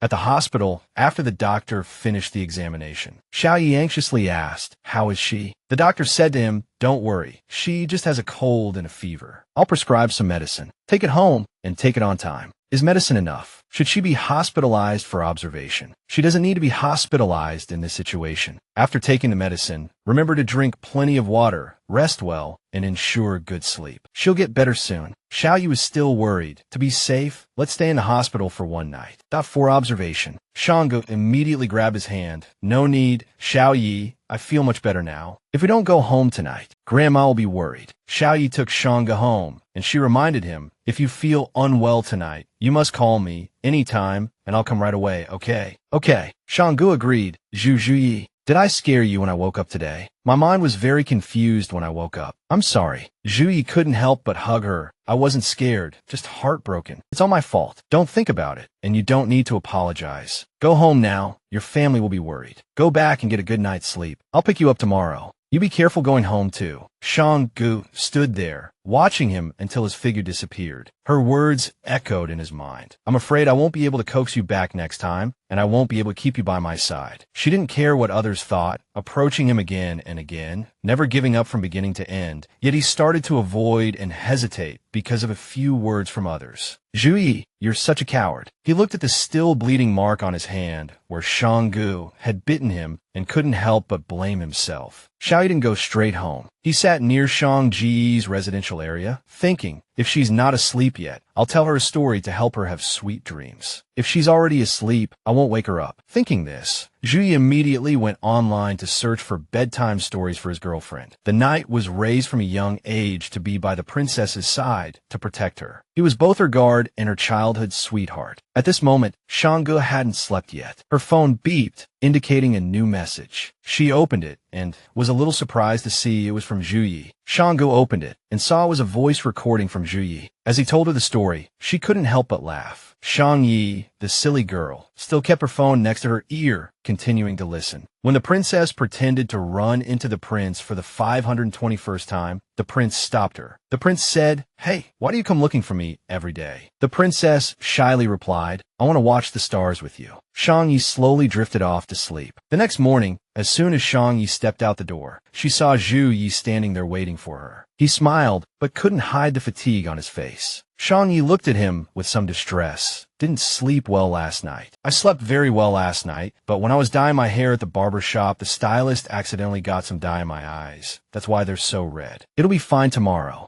That stylist is really unprofessional. Xiao Ye nodded and smiled. "Indeed unprofessional. I won't go there again next time." Xiao Ye took Shang Ye's hand and started walking, asking, "Did you take your medicine this morning? Do you feel better after sleeping?" She smiled happily. "I slept very well after listening to someone's fairy tale. I feel much better now." "Was the story good?" "If it was, I'll tell you another one tonight." "Anything is fine. I didn't hear much of it. Tell me another one tonight." Okay.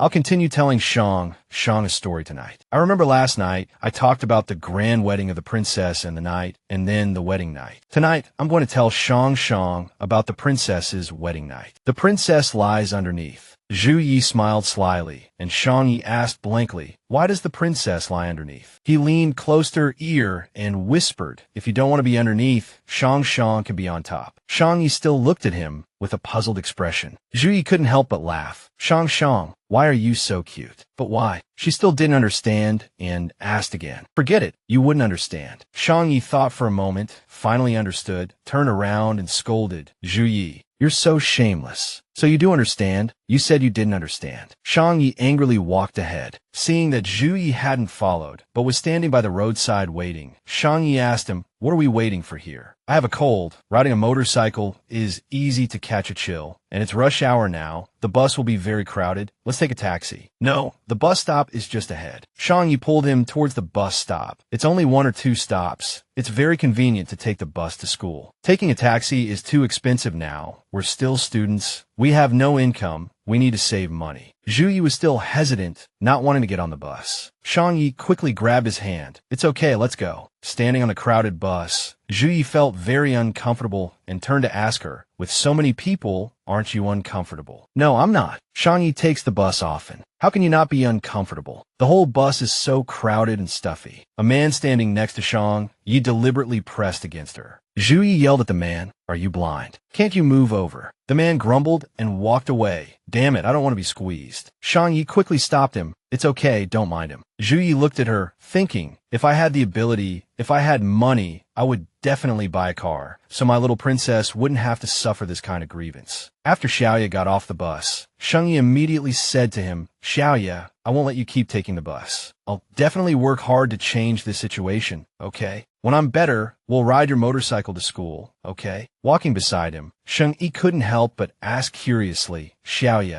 do you have books in your backpack?" "No books. Why would I carry that thing?" "Oh, then what did you bring? Do you have your class schedule?" "Of course I do," Xiao Ye replied. "I not only brought my textbooks, but I also bought some supplementary materials to do my homework." Xiao Ye was a little annoyed. "Damn it, I think about studying every day, and I work hard to improve myself every day. Isn't that ridiculous?" Shang Yi said she didn't think it was funny at all. On the contrary, she was very pleasantly surprised by his change. "Okay, from today onwards, we'll study hard together." Nearby people started whispering, "Hey, isn't that Xiao Ye who was taken away by the police yesterday?" "Yeah, I don't know why he was arrested, but if the police took him, he must have done something serious." "That's right. I heard from the 6th graders that after he was taken away by the police yesterday morning, Shang Yi followed him. She's crazy too. It's really not safe at all for a girl like her to grow up like this." Xiao Ye was angry and wanted to argue with them, but Shang Yi stopped him. "Don't mind them, just let them talk. It's better to talk to me more than to argue with them. Come on, let's go, or we'll be late." When Xiao Ye glared at the gossiping girls, they trembled in fear. As soon as Xiao Ye entered the classroom, Cheng Hao and Shun Jing were stunned. "Oh my God, am I seeing things? Brother Xiao Ye, is that really you? You actually brought a school bag to school. Brother Xiao Ye, do you really have books in your bag?" Xiao Ye mumbled sullenly, "So what if I have books in my bag?" Cheng Hao laughed nonstop beside him. "Brother Xiao Ye, how did you become like this?" "No, I should say, how have you changed?" Xiao Ye kicked him. "It's clearly you who's changed." Seeing Xiao Ye take out textbooks from his bag, Cheng Hao and Shun Jing still couldn't believe their eyes. "No way. Brother Xiao Ye, are you serious? Brother Xiao Ye, could you really be the Jing family's long-lost son? After talking to Mr. Jing yesterday, you decided to study hard." Xiao Ye asked in surprise. "Jiyoung looked for you yesterday." Shun Jing said, "After you took Shang Yi away, that Mr. Jing stopped us after we left the police station. He said you were the Ji family's lost son. It seemed like he wanted to apologize and make amends, but you didn't accept, so he wanted us to persuade you.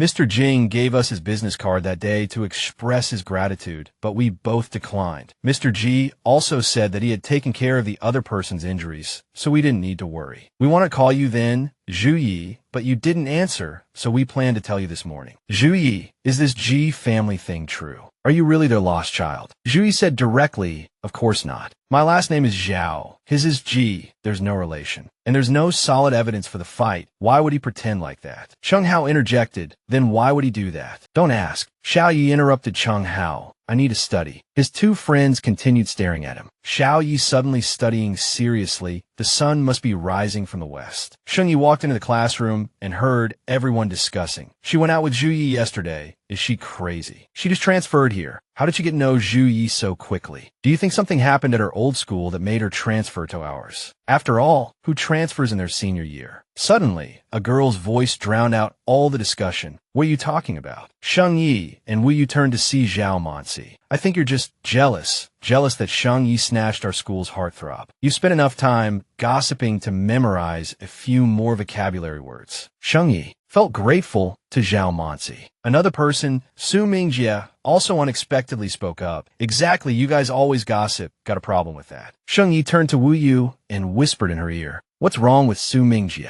Shang Yi shook her head. "I don't know. We don't usually talk much. Why is everyone so strange today?" During break time, Zhu Yi rushed to Shang Ye's class to see her. "Are you still feeling unwell?" "No," Shang Yi said with a smile. Wu Yu chimed in, "She's still coughing. Go get some hot water from your class. The water dispenser in ours empties as soon as it's done heating. We can never get any." Shang Yi turned to him, smiled, and handed him her water bottle, saying, since there wasn't any hot water immediately available, Zhu Yi had to wait. A boy stood next to him somewhat fearfully and asked Zhu Yi, "Do you want cold water or hot water?" Zhu Yi squinted at him. "If I wanted cold water, would I be waiting here? Are you stupid?" The boy trembled with fear. Then Zhu Yi, "Please lift your foot. I want to get some cold water." "Go ahead." "Thank you, Master Zhu Yi, for lifting your precious foot." Zhu Yi looked at him in confusion. Precious foot. Then he asked, "Am I that scary?" Zhu Yi remembered that Shang Yi seemed a little afraid when she looked at him just now. "Zhu Yi, you're overthinking it. You're so handsome and kind. How could you be scary?" Zhu Ye's face immediately darkened. "Did a horse kick you in the head?" "Even I don't believe that description." After getting the hot water, Zhu Yi carefully handed it to her. "It's hot. Tell me when you're finished. Make sure you tell me." Zhu Yi emphasized. After Zhu Yi left, Shang Yi messaged him. "Why were you so cold and weird just now?" Zhu Yi replied, "You were coughing. Why didn't you tell me you wanted water? If it wasn't for Wu Yu, I wouldn't have known. Were you not planning on telling me? Don't need to tell you about such small things. Then what counts as a big thing? Does it have to be getting beaten up, injured, or sick? I told you to tell me everything, big or small. Hey, you're too overbearing." Zhu Yi looked at his phone and smiled. Suddenly, Principal Yanhua's voice came over the school's PA system. "I was just about to announce some good news about one of our students." Does good news require the principal to announce it personally? This person must be really important. Even the principal has to make a special announcement. "Students, please be quiet." Next, the highly respected Chairman Ji Yongxiao will tell us about this good deed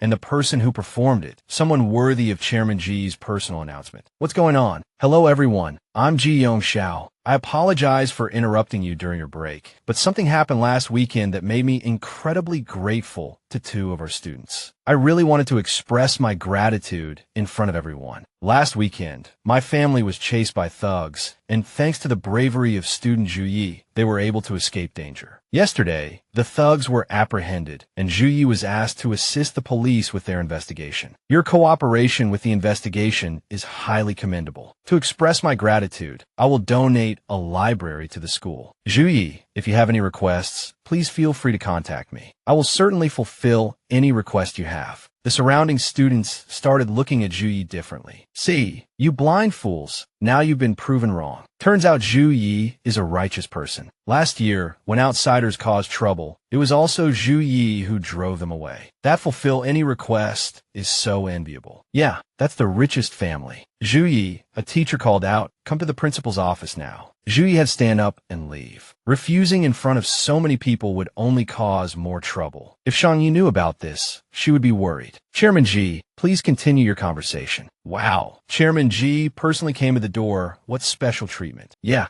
Zhu Yi is so lucky, but he doesn't seem very happy. Nonsense, who knows? In the office, Chairman Ji began, "Are you satisfied with the announcement just now? The main thing is that, as a student, being taken away by the police doesn't leave a good impression. The announcement just now might change how people see me, and they won't gossip about me like they used to." Zhu Yi replied coldly, "I don't need others to change their attitude towards me, and I don't accept your help. Dad knows you hate me because of your mother, but I didn't know she was pregnant at the time. Now that I know about your existence, I just want to make it up to you." "Oh, you didn't know she was pregnant. Then why didn't you control yourself? Isn't this all your fault? Or does Chairman Ji believe that as long as there's no pregnancy, there's no responsibility? My mother's side is an ordinary family. Nothing can be hidden. If Chairman Ji wanted to know, there were many ways to learn about my mother's situation. It wouldn't have been difficult. But you never looked for her for 20 years, and now you suddenly appear wanting to acknowledge me. What tricks are you playing? I don't want to know what you're up to, and I can't stop Chairman Ji from doing anything. But you are you, and I am me. We will never have any relationship. Stop bothering my friends." Dad doesn't expect you to love me now, but Dad believes you will accept me. Dad knows you like that girl, so I adjusted your class so you could attend class with her. Xiao Ye heard him, but still didn't turn around, walking away directly. He paced back and forth at the door of Shang Ye's classroom, holding his cigarette. Seeing her look up at him, Xiao Ye panicked slightly and quickly explained, "I'm not smoking, I'm just looking." Shang Yi couldn't help but laugh. Just looking. People quench their thirst by thinking of plums. Are you quitting smoking by looking at cigarettes? Xiao Ye reached out and ruffled her hair again. Shang Yi looked at him with a slight complaint. "Hey, you messed up my hair." He suddenly grabbed her hand and hugged her. Shang Yi blushed and asked him awkwardly, what are you doing? Stop glaring. Just stop glaring. What are you going to do about it? Xiao Ye stared intently at Shang Ye's lips. You asked what I want to do. Of course, I want to kiss you. Xiao Ye couldn't help but pick her up. Xiao Ye, what are you doing? Are you going to take me somewhere deserted and beat me up? Shang Yi exclaimed in shock. How can you pick me up so easily? Xiao Ye's arm strength is terrifying. Xiao Ye asked her, do you need to get your bag? No, I've finished my homework. Just lock the doors and windows when we leave. Xiao Ye, you should smoke less in the future. I've already quit. I haven't smoked for several days. You don't have to quit for me. Quitting smoking is hard. My dad used to smoke too, but he wasn't addicted. He only smoked a cigarette when he had work troubles. As long as you're not addicted, just smoke less. Xiao Ye looked at her, his heart filled with gratitude. She didn't criticize him, nor did she demand that he quit immediately. Instead, she said that quitting was difficult and that smoking less was fine. She was always so gentle, always thinking of him. Xiao Ye hugged her happily. Shang,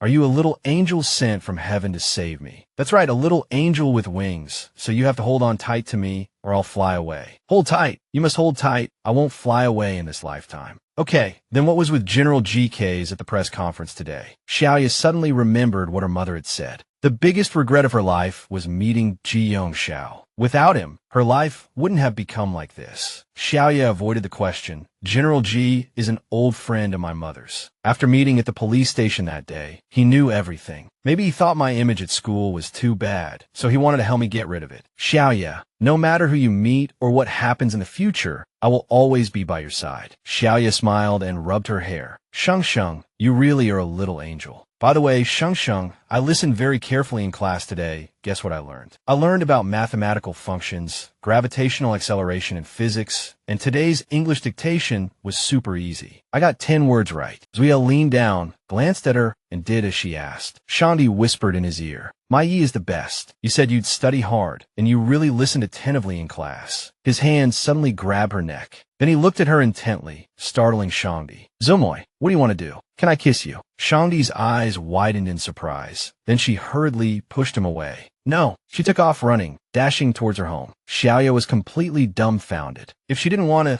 then she didn't want to, but why did she have to run? Hey, put me down. I'm not running anymore. Put me down. It's so uncomfortable being carried like this by Zuya. Then let me carry you on my back. No, put me down, I'll walk by myself. Zuya said to her, don't be so stubborn. You won't let me kiss you, and you won't let me carry you. People are watching. It's so embarrassing. So what if people are watching? Are you embarrassed by me? Shangdi shyly buried her head in his shoulder. Okay, if I hide like this, no one will see my face. Speaking of embarrassment, if it's not embarrassing today, I'll definitely embarrass you in a few days. Yeah, carrying Shangdi on his back, said, there's a monthly exam this Friday, and all my subjects combined might not be as high as your score in one subject. Shangdi turned her head and asked him, just because of this, should I hand in a blank paper and be at the bottom with you? You can't hand in a blank paper. You have to take the exam seriously. I'm used to being at the bottom, but you're different. We're the same. You can't say we're different, so I have to study hard too. I'm still waiting for you to get first place. Then I'll brag to everyone. Have you heard the beautiful and smart school beauty of Wui High? She's my future wife. What school beauty? Don't talk nonsense. If anyone asks in the future, I'll say you're my girlfriend, okay? Shangdi looked at him and asked, aren't I already your girlfriend? You're my girlfriend, but you won't even let me kiss you. Watch the road. Don't look back at me. Zuya feigned a pained expression. You used to always take the initiative to kiss me, tease me. When will you let me take advantage of you? Can I kiss you? Count for yourself how many times you've kissed me. You make it sound like I've never kissed you.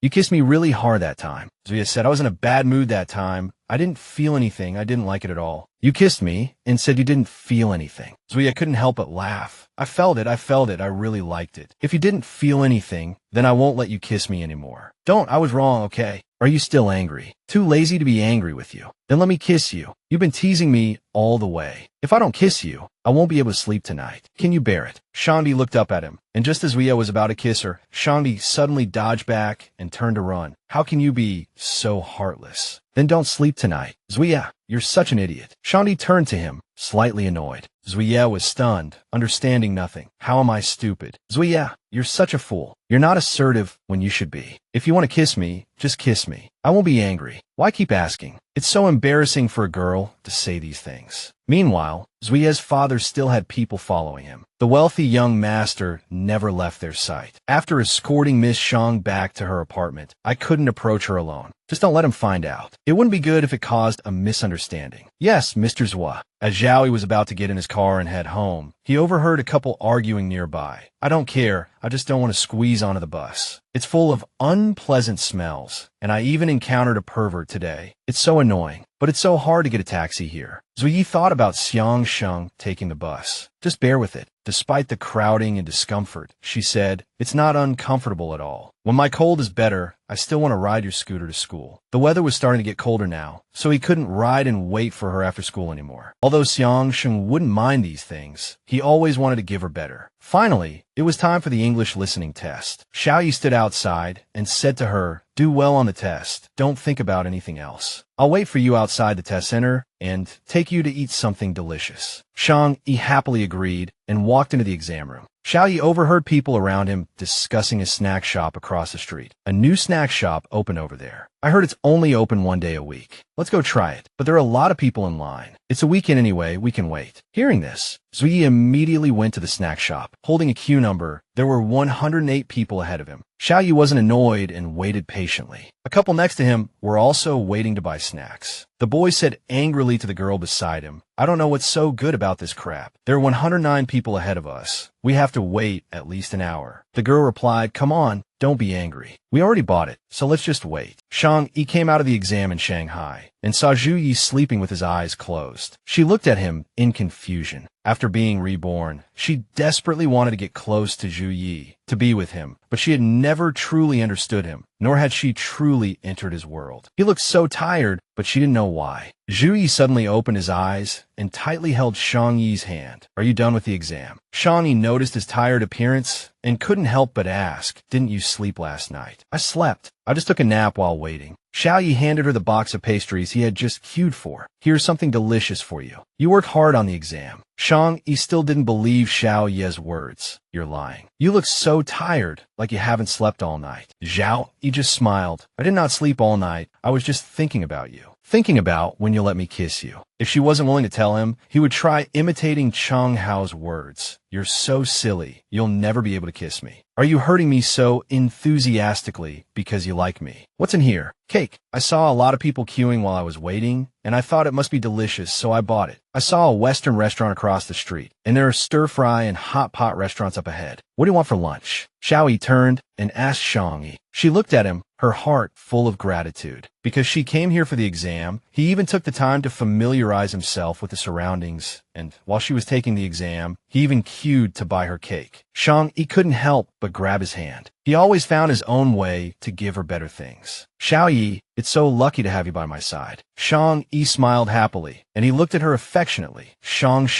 deserves happiness. My little fairy must be safe, happy, and joyful. Zhu Yi turned and asked her, what do you want for lunch? Let's go to the stir-fry restaurant up ahead. Okay, anything you want is fine. Suddenly, Cheng Hao called, Zhao Gu, a new beer house open on Huashan Road. Let's go there after lunch. Xiao Ye immediately said, I'm not going. I don't have time. What's wrong? Are you sleeping? No, I'm with Sheng Sheng. Zhao Gu, you're ditching your bros for your girlfriend. Forget it then. I'll go with Shan Jing and the others. Hearing this, Cheng Gai immediately said to him, if you have something to do, go ahead. You don't have to stay with me. I don't have anything to do. It was Cheng Hao calling me to hang out. Then take me with you after lunch. Okay. Xiao Ye looked at her with a little surprise. Shang Yi wanted to slowly enter his world, not just superficially stay by his side. Shang Yi acting coquettish like this was really cute. Zhao Yi looked at her playfully and said, right? She admitted it without hesitation. Okay, I'll take you, but it's mostly guys hanging out there. If you get bored, just tell me, and I'll take you home right away. Yo, what's up? Didn't you just say you weren't coming? Zhuahui, are you bringing your girlfriend along to play? Long time no see. Xiao Ye, a young man greeted, offering a cigarette. Xiao Ye said, I quit. Really? Who is this beautiful lady next to you? Xiao Ye, my girlfriend, Shang Yi. Shang Yi happily greeted everyone. Hello everyone, I'm Shang Yi. Nice to meet you, sister-in-law. Grab whatever you want to drink. First time meeting, it's on me. Xiao Ye immediately said to her, I'll go buy some for you. No need for milk tea or yogurt. Shang Yi quickly refused. Xiao Ye whispered in her ear, your boyfriend is paying. Hearing this, Shang Yi happily agreed. Shang Hao then asked her, Shang Yi, can you play pool? No, then you'll definitely be bored. How could I be? Seeing you get beaten to tears by my Xiao Ye, how could I be bored? Shang Hao's face suddenly turned pale. Xiao Ye, control your girlfriend. Can't control her. She's always the one controlling me. Xiao Ye turned and asked her, want to try? I don't know how to play. Then I'll teach you. Okay. Shang Yi happily agreed. This way she could interact with him more. First, aim for the 7 ball. Then hit. Shang Yi hit, but missed the target. Xiao Ye ruffled her hair and encouraged her. It's okay. It's your first time playing. It's normal to miss. Shang Yi continued to hit the ball. This time the ball lightly touched the target ball. Not bad. You've improved this time. Try again. Shang Yi bent down and continued. Too light. Don't be so nervous. Relax a bit. Shang Yi was a little discouraged. I don't want to play anymore. I'm not good at this. Then how about I teach you step by step? Okay, teach me one last time. Shang Yi made up her mind. Turn around, grip the cue. Why are you so nervous? I'm not nervous at all. Hey, don't look. I'm looking at the ball. Shang Yi's cheeks flushed. Xiao Ye being so close to her must be intentional. After hitting the ball, Xiao Ye asked her, how was it? Not bad, right? Shang Yi was a little shy. I think I'll pass. You go play with Cheng Hao and them. I'll just watch you guys play for a bit. Xiao Ye smiled at her. She's usually so good at teasing me. Why is she so nervous today? Is it because there are too many people? Shang Yi sat quietly thinking. Xiao Ye really takes advantage. If she continues to play with him, he'll definitely take the opportunity to cop a feel. Suddenly, Shang Yi heard a familiar voice. Brother Zhao, is this the new bar you were talking about? Yes, I've already got a membership card. You could just use my name, Zhao, and use any table. Shang Yi remembered the 2 malicious relatives who had caused her death in her past life. Is that him? Shang Yi trembled with fear. I absolutely cannot let Shang Zihao see me. If he sees me, he will definitely tell my uncle that Grandma and I secretly moved to Beijing. Xiao Ye turned and looked at her, asking Shang, what's wrong? Shang Yi suddenly ran over and hugged Xiao Ye tightly. I want to go home. Okay, I don't want to go that way. Is there another exit? Shang Zihao is over there. I can't go towards danger. Xiao Ye took off his jacket and covered her head. Don't be afraid. I'll take you home right away. Who did you see at the bar that scared you so much? No one. I didn't see anyone. You're this scared and you say you didn't see anyone. Look at me. I'll ask you one last time. What did you see just now? If you're hiding something, I can go ask the owner to check the surveillance footage. Shang Yi lowered her head and didn't speak. Then I'll just imagine what that person did to you to scare you like this. Shang Yi, if I'm imagining it, I'll think in the darkest, cruelest direction. Who knows what I'll do to avenge you? Panic flashed in Shang Yi's eyes. She remembered how in her past life, Xiao Ye, in order to avenge her, personally killed her uncle and aunt. Shang Yi had to speak. Don't overthink it. The person I saw at the bar was my cousin. Then why are you so afraid of him? Did he bully you before? If Shang Yi continued to hide it, Xiao Ye would be even more worried. What if he did something extreme and irreversible? Thinking of this, Shang Yi had to tell the truth. Actually, I'm not from Beijing. Grandma and I moved here from Shanghai because my uncle cheated us out of our money and almost hit Grandma. We were helpless, so we had to move here. The person I saw today is my uncle's son, Shang Zihao. If he finds out I'm here, he will definitely tell my uncle and Grandma, and I will have no peace. Grandma's old. I have to protect her. But don't worry, they're just greedy for money. As long as I ignore them, nothing will happen. In her past life, it was because she was soft-hearted that she was tricked into going to her uncle's house. Otherwise, she wouldn't have died at their hands. This time, she must sever all ties. What about your parents? Don't they care?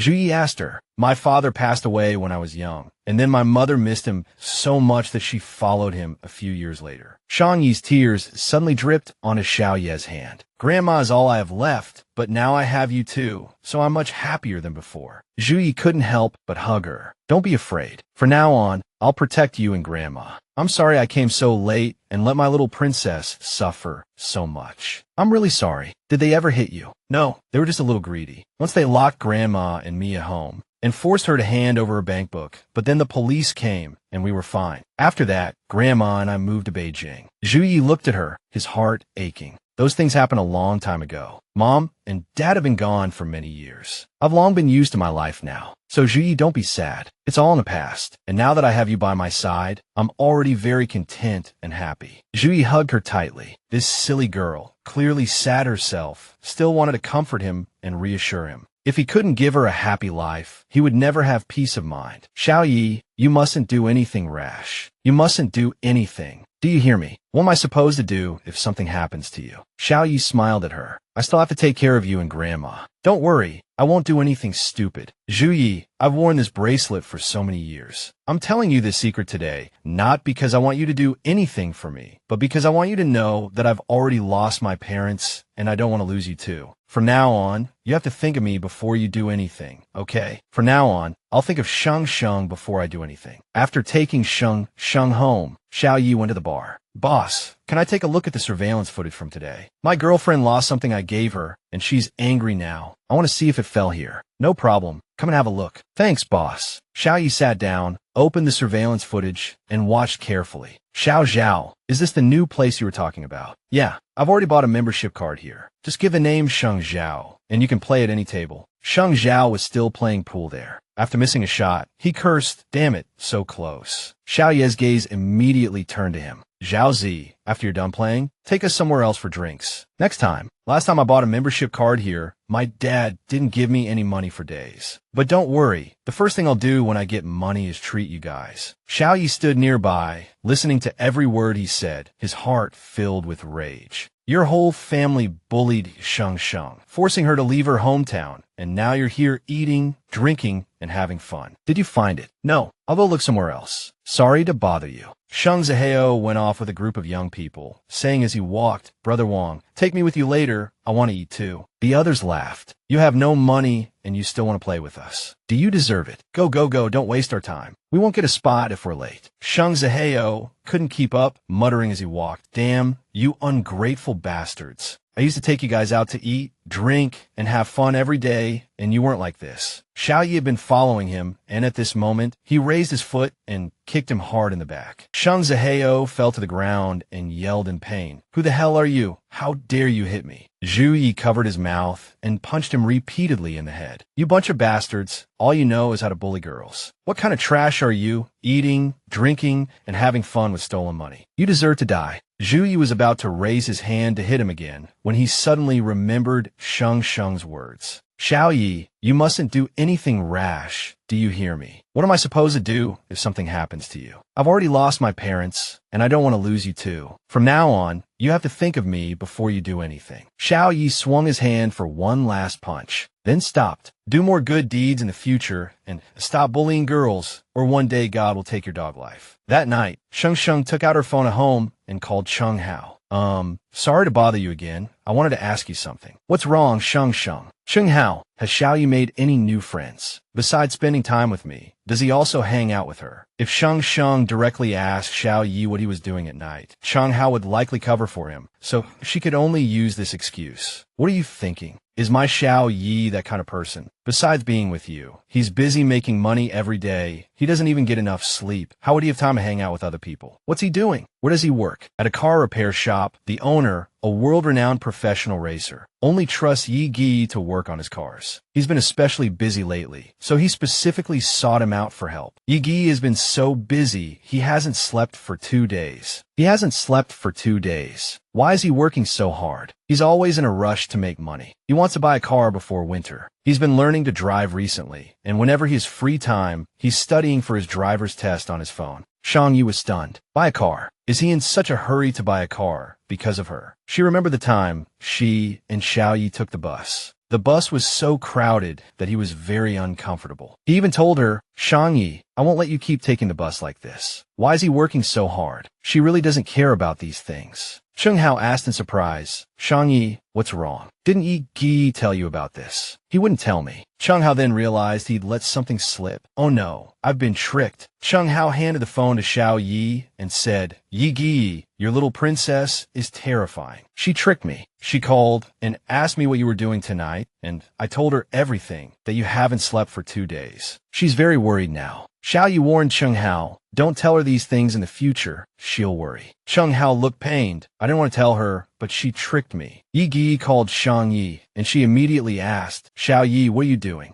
I'm thinking about you. Thinking about what? Thinking about everything. Thinking about holding Shang and sleeping. Oh, you're thinking about sleeping? Shang Yi continued to ask him a series of questions. Did you have dinner? Yes. What did you eat? Beef rice. I'm asking so many questions. Are you telling the truth? Of course. I wouldn't dare lie to you. Really? Then let me ask you one more question. Did you sleep well last night? How about the night before? Yi was suddenly speechless. Shang, I was wrong. Don't be angry. I won't hide things from you anymore. I'm already angry. Shang Yi was indeed very angry. How about I kneel by your bed all night and apologize? Who told you to kneel? Besides, if you come in now, my grandma will think you're a thief and beat you to death. Then let her beat me to death, as long as Shang isn't angry. Do you want to die? Well, I do if you die. Yi, can you be nicer to yourself? You're only 19. We have a long future ahead of us. You have plenty time to make money, you know. I heard from Shang Hao that you haven't slept for 2 days. My heart is broken. Yi, I hope my existence brings you happiness, not pressure and burden. I really don't care how I get to school. I don't care about luxury goods either. I only care about whether you're happy every day and whether you're living a stable life. Hearing these words, Xiao Ye couldn't help but smile. Shang, you're not a burden, and you haven't put any pressure on me. Before I met you, I had no goals. I lived my life in a daze. But now I have a direction and a goal. I want to have a good future with you. This isn't a burden. It's a man's responsibility. With you here, everything becomes interesting. Don't listen to Shang Hao's nonsense. I know my limits. I won't exhaust myself. Otherwise, how will I hold you in the future? Just don't wear yourself out. It would make me worry. Okay, I'll listen to you. It's getting late. I'm going to get ready for bed. Remember to rest early. I know, good night. Yi took out a cigarette and lit it. If he wants to protect her, to be her support, he can't continue using such extreme methods. If something happens to him, who will take care of her? Perhaps he needs to work harder to become stronger to truly be her support. Shang Hao walked over and asked, Yi, what's wrong with you today? You seem to have something on your mind. Yi was silent for a moment, then said, Shang Hao, tomorrow is my last day at school. I'm dropping out. After I leave, can you help me look after Shang?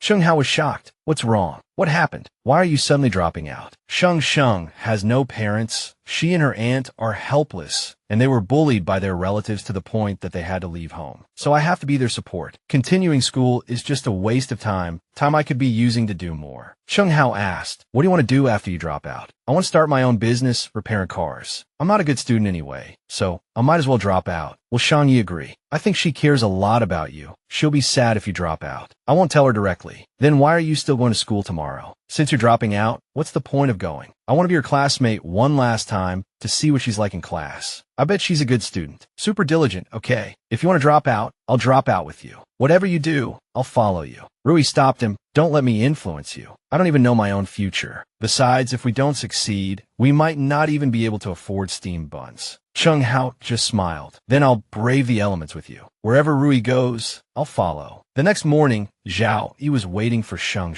She ran over and hugged him tightly. Shang held a bag of food and handed it to Xiao Ye, saying, guess what I brought you to eat? Steamed buns. No, dumplings. You're amazing. You guessed it in 2 tries. Xiao Ye looked at her expectantly. I guessed right. Is there a reward? Can I choose the reward myself? Shang smiled brightly and asked, what do you want to choose? Xiao Ye suddenly leaned down and kissed her lips. This kiss, which he had been looking forward to for so long, seemed like he couldn't wait any longer. Shang was a little shy. Her cheeks flushed. Xiao Ye looked into her eyes affectionately. Thank you for the reward, Shang.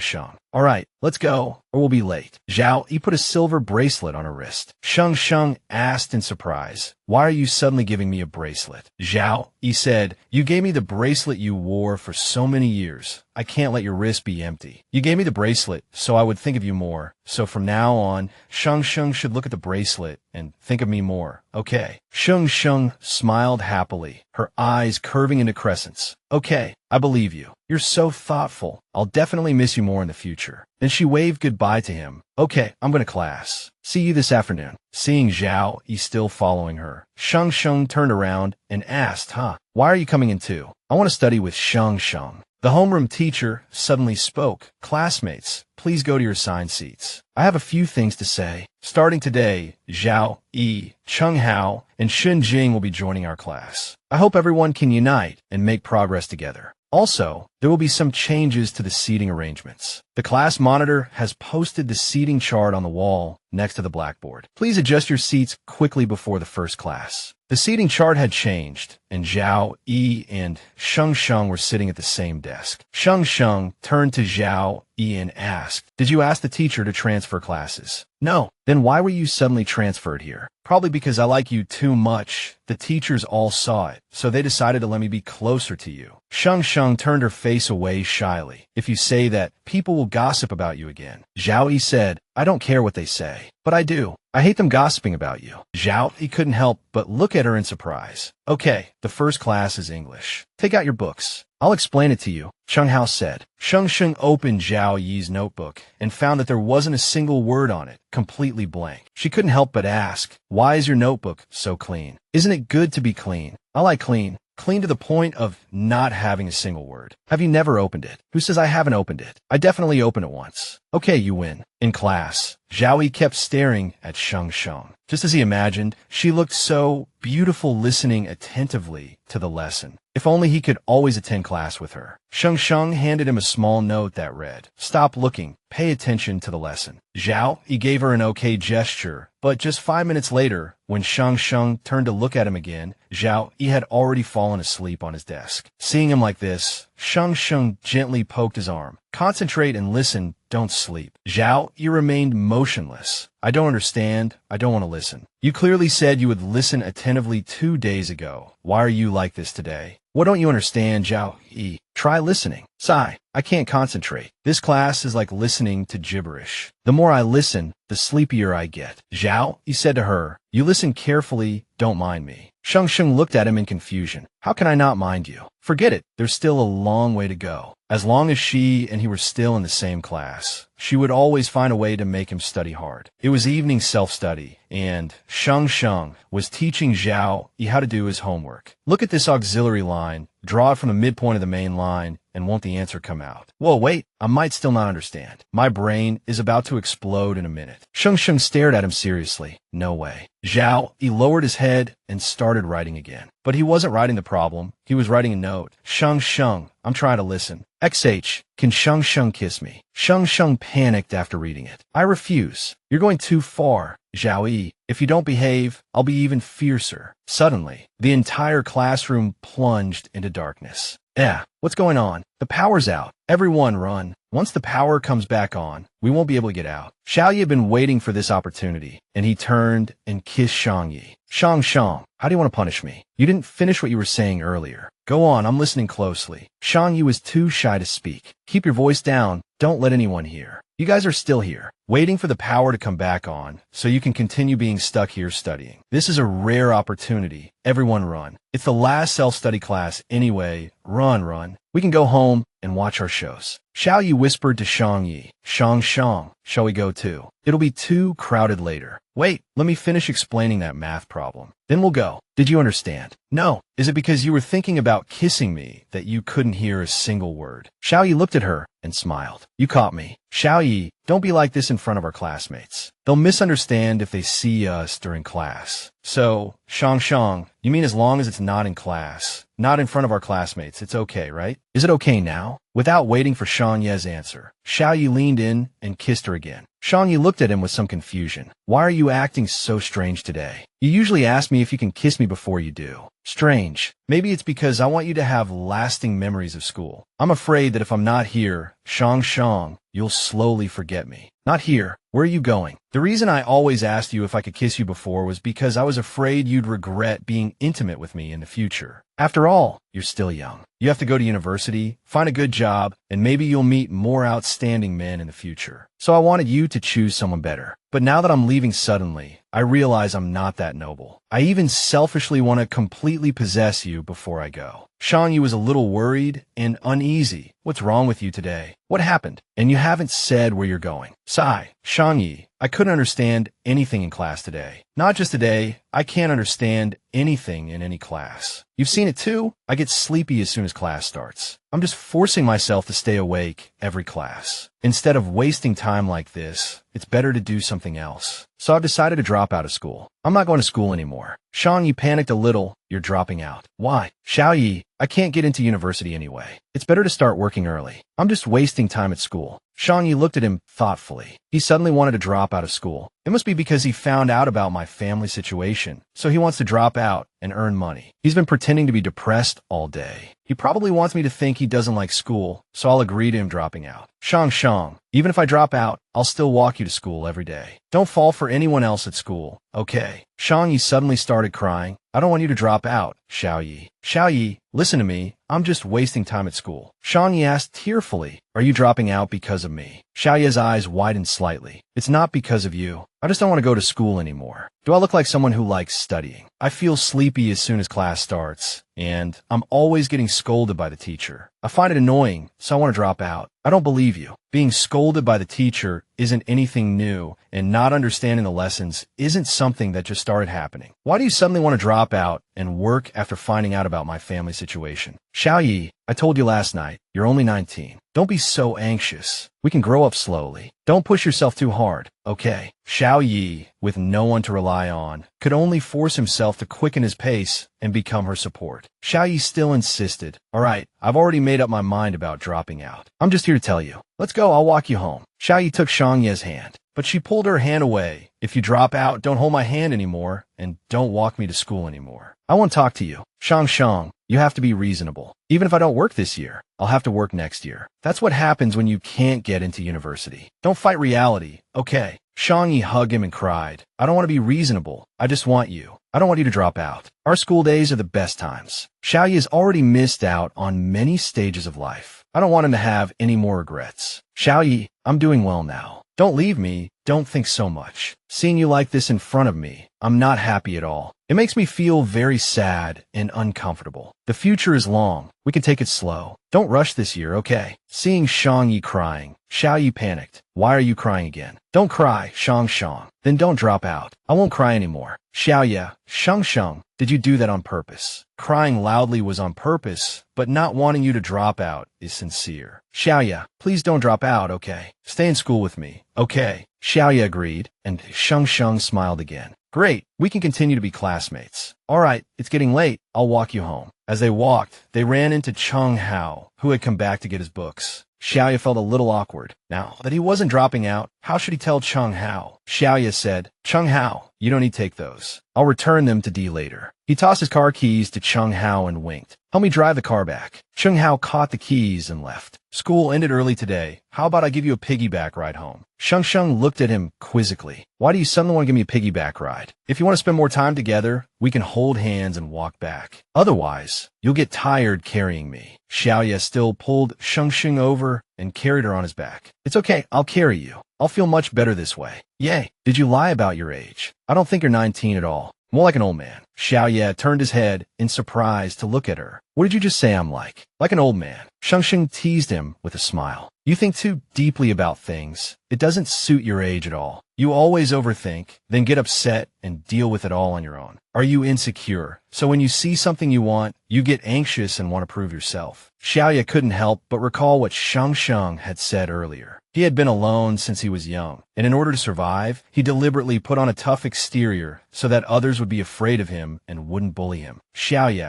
remember, this girl on your back, she never needs you to keep her with any material possessions, nor does she need you to shield her from the wind and rain. She just wants to experience the beauty of this world with you. She hopes you're happy every day. Xiao Ye smiled at her. Did you put honey on your lips? They're so sweet. Want a taste? There are so many people here, it wouldn't be appropriate to kiss. Forget it. There are too many people here. I'll let you taste when there's no one around. When they arrived at Shang's neighborhood, she kept saying, Xiao Ye, I want you to continue studying, not for you to get into university, so you don't have to put too much pressure on yourself. I want to spend the last of our high school time with you. Xiao Ye suddenly leaned down and kissed Shang Yi, interrupting her. You're talking a lot today, like a little old lady. Little old lady? Who's a little old lady? Who's talking a lot? Shang Yi exclaimed angrily. Xiao Ye kissed her again. Not a little old lady, a little fairy. Not talking a lot, caring about me, I understand. Shang Yi, aren't you going home? If you don't leave now, you won't be able to. Shang Yi quickly ran off. Then I'm going. Be careful on your way back. Back home. Xiao Ye was talking to Cheng Hao, who said in shock, what? Ego isn't dropping out. I said I was going to drop out, and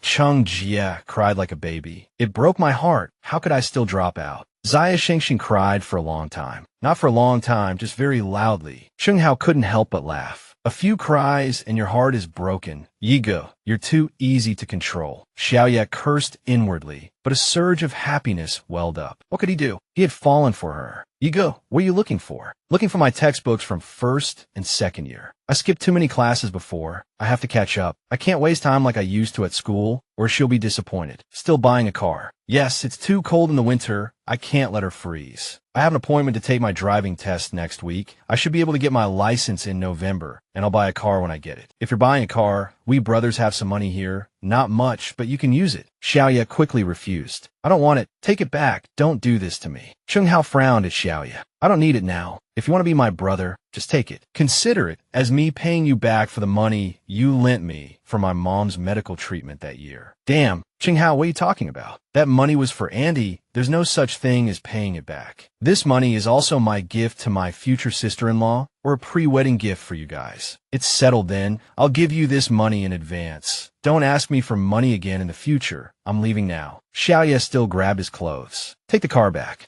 I don't want it. Do you not consider me your brother? That year when my mom was sick, if I hadn't borrowed money from you, what would you have thought? These two things are completely different. Annie's situation was a matter of life and death. This isn't the same as Hao anymore. I'm asking you one last time. Do you want this card or not? Xiao Ye watched Cheng Hao staring at him. If he didn't take the card today, Cheng Hao would definitely be very disappointed. Fine. He'd take it for now and figure out how to return it later. Zhu Yi had no choice but to accept. Fine. I'll take the card. This is what brothers do. You've skipped too many classes. If you want to learn English, we have to start with the basics. The classmates who saw Zhu Yi studying diligently were shocked. Oh my god, Zhu Yi is actually using his free time to catch up on English. Is this really the Zhu Yi we know? I also saw him ask Shanghai for help with his third-year math during lunch. He seems really hardworking, immediately asking Shanghai to explain anything he doesn't understand. It must be the power of love, making a rebellious guy study on his own initiative. Shanghai is amazing too. E.g., it's rare to have PE class. Want to play some basketball? No, I have to memorize vocabulary. Cheng Hao's eyes widened in surprise. Yi, you're working so hard you're even skipping P seeing this. Shanghai immediately said, go play with them for a while. Studying needs a balance of work and rest to be effective. All right, I'll go play with them for a bit. Call me if anything comes up. Zhu Yi walked over from somewhere and called out to his classmate. Shanghai, what's up? Zhu Yi said. The school is sending 2 students to participate in the city's reading competition this weekend. The teacher chose me and asked me to pick a partner, so I recommended you. I already told the homeroom teacher this afternoon. She might tell you next class. Shanghai felt the situation was awkward. You recommended me. Shouldn't you have asked for my opinion before telling the teacher? You making the decision for me puts me in a difficult position. Shanghai fell into thought. If she participated in the competition with him, they would definitely have to practice alone often, and she didn't want Xiao Ye to misunderstand. Besides, she had to accompany her grandmother to a follow-up appointment this weekend and had no time to participate. Zhu Yi quickly added, oh right, there's also a prize. If we win, I don't want the prize money. It's all yours. Shanghai told him, I don't want to participate in this competition, and I don't need the prize money. Why not? This could be considered an opportunity. Xiao Ye suddenly stood behind Shanghai and softly called out, deskmate. Shanghai turned and asked him, aren't you playing basketball anymore? Xiao Ye stared straight at Zhu Yi and said, what's there to play? I'm afraid if I keep playing, my wife will be stolen. That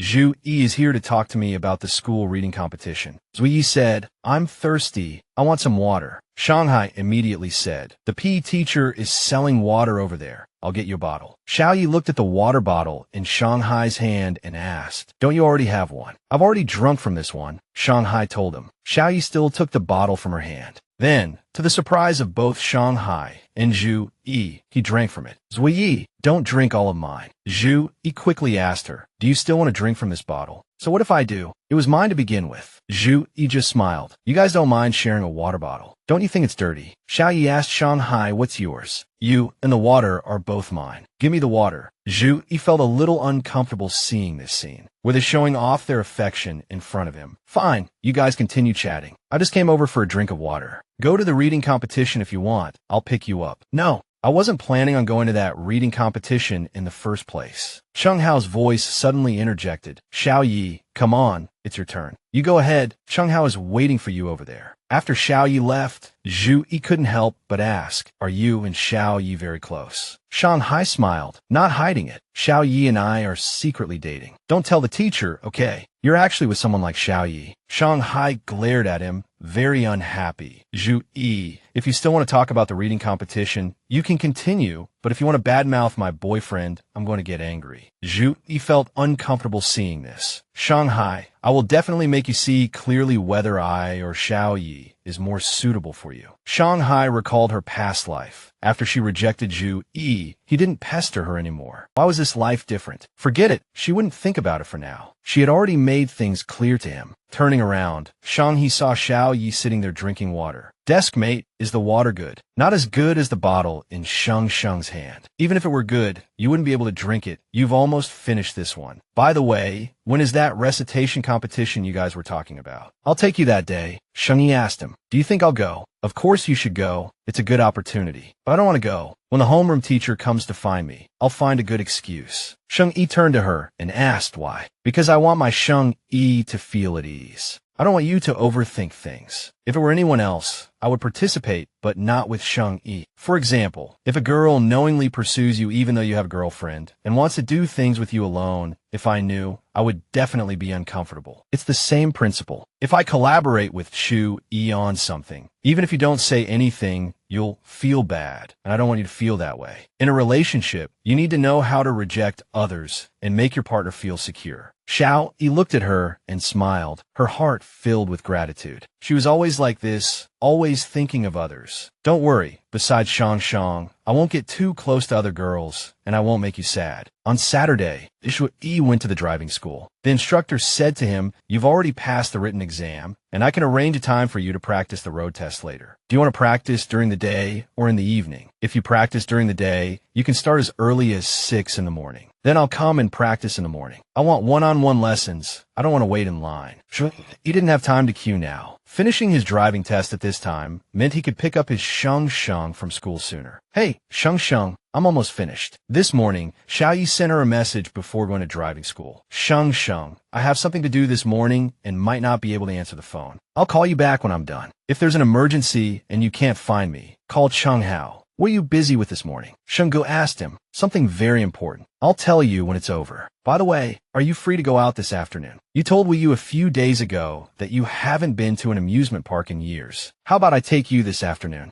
Shang He only casually mentioned it to Yu and didn't expect him to remember. I'm afraid I can't this afternoon because I have to go to the big supermarket next to the neighborhood with Grandma to buy rice, flour, oil, salt, and things like that. Grandma is old, and I can't let her carry heavy things back. Didn't you always carry those things home by yourself before? Usually my family buys small packages, not very heavy. I can carry them by myself. She was so filial. She must have helped her grandmother with a lot of things. Even if there were some things she couldn't do, she would try her best. So when are you planning to go to the supermarket? My grandma is taking a nap now, probably around 2 o'clock. I can sneak out. Why don't you take a nap too, and we'll go in half an hour. Huh, why?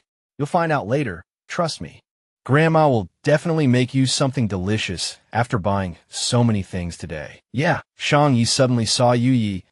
Why is he wearing a supermarket uniform? Zhui Yi walked over with a smile. Auntie, do you need delivery? Our supermarket is having a promotion today. Everyone can get free delivery. I'm a student working here. Could you help me meet my quota? He said, acting cute. It's hard work for students to work part-time. Not really. It's not usually tiring. Shang He couldn't help but laugh. Grandma, he's my classmate. Let's help him. All right, how much do you charge for delivery? It's not easy for a high school student to have to work part-time. Oh, you're too kind. Actually, We don't charge for delivery. I've already met my sales target for today. I just need Shang Yi to give me a good review, and then I can get off work. Okay, thank you, young man. You're welcome. It's what I should do. Shang Yi walked over to Xiao Ye and said, do you want me to help you carry some of these? No, you go take care of Grandma. Then thank you for your help. You're welcome. At Shang Ye's house, Grandma happily opened the door and said to Xiao Ye, oh, you have to come in and have a glass of water before you go. Okay, thank you, Grandma. Besides plain water, there's only milk. Which one do you want to drink? I'm not thirsty, thank you. Oh, by the way, where should I put these things? Just put them in the kitchen. Is the faucet broken? Yes. The repairman went back to his hometown and won't be back until the day after tomorrow. I can't unscrew it, otherwise I could have changed it myself. Why didn't you say so earlier? You know how to fix this? Of course I do. Even if I didn't, I would find a way to help you solve it, so you wouldn't have to worry. Shang Yi smiled at him.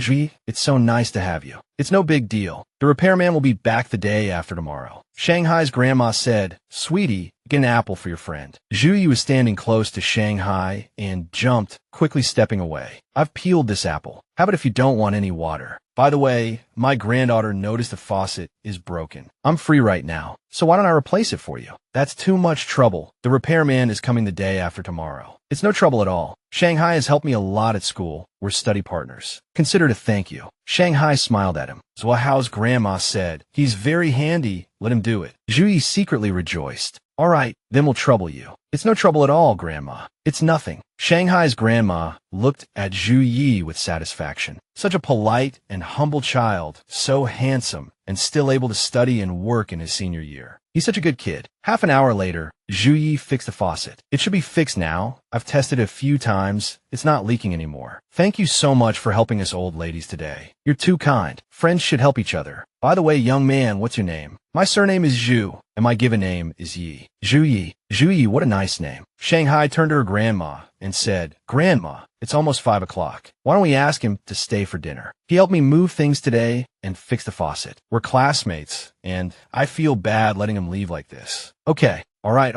Zhu Yi, stay for dinner. Grandma just bought a lot of groceries. I'll make you something delicious tonight. Thank you, Grandma. Zhu Yi happily agreed. After dinner, seeing Shanghai washing the dishes, Zhu Yi said, Shanghai, let me help you. No, you go chat with my grandma. I can handle this myself. Shanghai's grandma suddenly came over. Zhu Yi, I think you're a good kid. Grandma has a request. My granddaughter hasn't been in the capital for long, and I, as her grandma, dote on her. She only tells me good things. She just transferred schools and doesn't have many friends. I'm afraid she might be bullied at school or unhappy, but won't tell me. Zhu Yi turned to look at Shanghai. She didn't even tell her grandma when she was unhappy. Had she been bottling it all up inside all these years? This is my number. If she's being bullied at school or anything happens, can you tell me? Don't worry, Grandma. I'll take care of Shanghai from now on. I won't let anyone bully her. If anyone bullies her, I'll tell you immediately. Don't tell my granddaughter. She'll say I'm meddling. I won't tell her. Shanghai turned and saw her grandma chatting happily with Zhu Yi. Her grandma seemed to really like him. I need to create more opportunities for Zhu Yi and Grandma to chat, so she can gradually see Zhu Ye's good qualities and think he's someone she can trust with my future. The next day in class, Shanghai turned to Zhu Yi and asked, what were you and my grandma whispering about in the kitchen last night? She asked me to look after you and not let anyone bully you. She said you keep everything bottled up inside and don't tell her. She's worried and feels bad for you. Don't keep things to yourself anymore. Tell me if anything's wrong. Okay. Even if it's something small that upsets me, I'll tell you. Cheng Hao, sitting behind them, chimed in, asking Shanghai for confirmation. You went to his house for dinner last night. Yeah. Is there a problem? No problem. Why would there be a problem? You've only mentioned it 800 times. My eardrums are about to burst. Zhu Yi covered Cheng Hao's mouth. Don't listen to his nonsense. Who's talking nonsense? I don't know who was telling me about it 800 times in the car last night. Shanghai said with a smile. Okay, I won't listen to him. Zhu Yi finally released Cheng Hao's mouth. That's more like it. By the way, I bought 2 pens at the supermarket last night. They're really cute. This black one is for you, and I'll use the white one. Zhu Yi couldn't help but wonder, are these couple pens? Okay, then I'll use this pen for the next exam. My scores are sure to double. Good luck. During break, the class monitor announced, Zhu Yi, Shanghai, it's your group's turn to fetch water this week. Thanks for your hard work. Speaking of fetching water, I suddenly remembered something. Before you transferred to this class, when I was in a group with Wei Yu and Su Ming, they always helped fetch water and clean the blackboard. Did you ask them to do that? Zhu Yi turned to her with a smile. I was just afraid you'd be bullied, and Shanghai didn't like talking to me, so I could only secretly ask others to help. Shanghai said to him, I don't think it's difficult. Why would I tell you? Besides these things, what else have you done secretly? Does secretly want to cuddle with Shanghai count? Suddenly someone shouted, Zhu Yi. The two turned to look. It was Shirley. Why was she here? Shirley, his face bandaged, was accompanied by two girls. What's up? Looking for a fight. Xiao Ye eyed him warily. Shirley suddenly offered him a bottle of water. Want some water? No. Xiao Ye replied, curtly. Want a cigarette? No. Xiao Ye's reply was short. You're looking at me like I'm a thief. We've fought, so we're practically acquainted now. Let's play basketball sometime. Xiao Ye looked at him, puzzled, wondering why he was suddenly so friendly. He decided to agree for now. It wouldn't be good if a sudden fight scared Shang Yi. Seeing Xiao Ye agree, Jiang Shuai's girlfriend chimed in. Why are you being so polite today? Xiao Ye, how many times have I told you not to fight? This Xiao Ye has a complicated background. We should treat him with more respect. After all, Director Kuei personally talked to his parents last time. It won't do him any good to keep fighting with Xiao Ye. Su Minmin, Jiang Shuai's best friend, watched Xiao Ye and Shang Yi walk away, scheming something. During break time, the PE teacher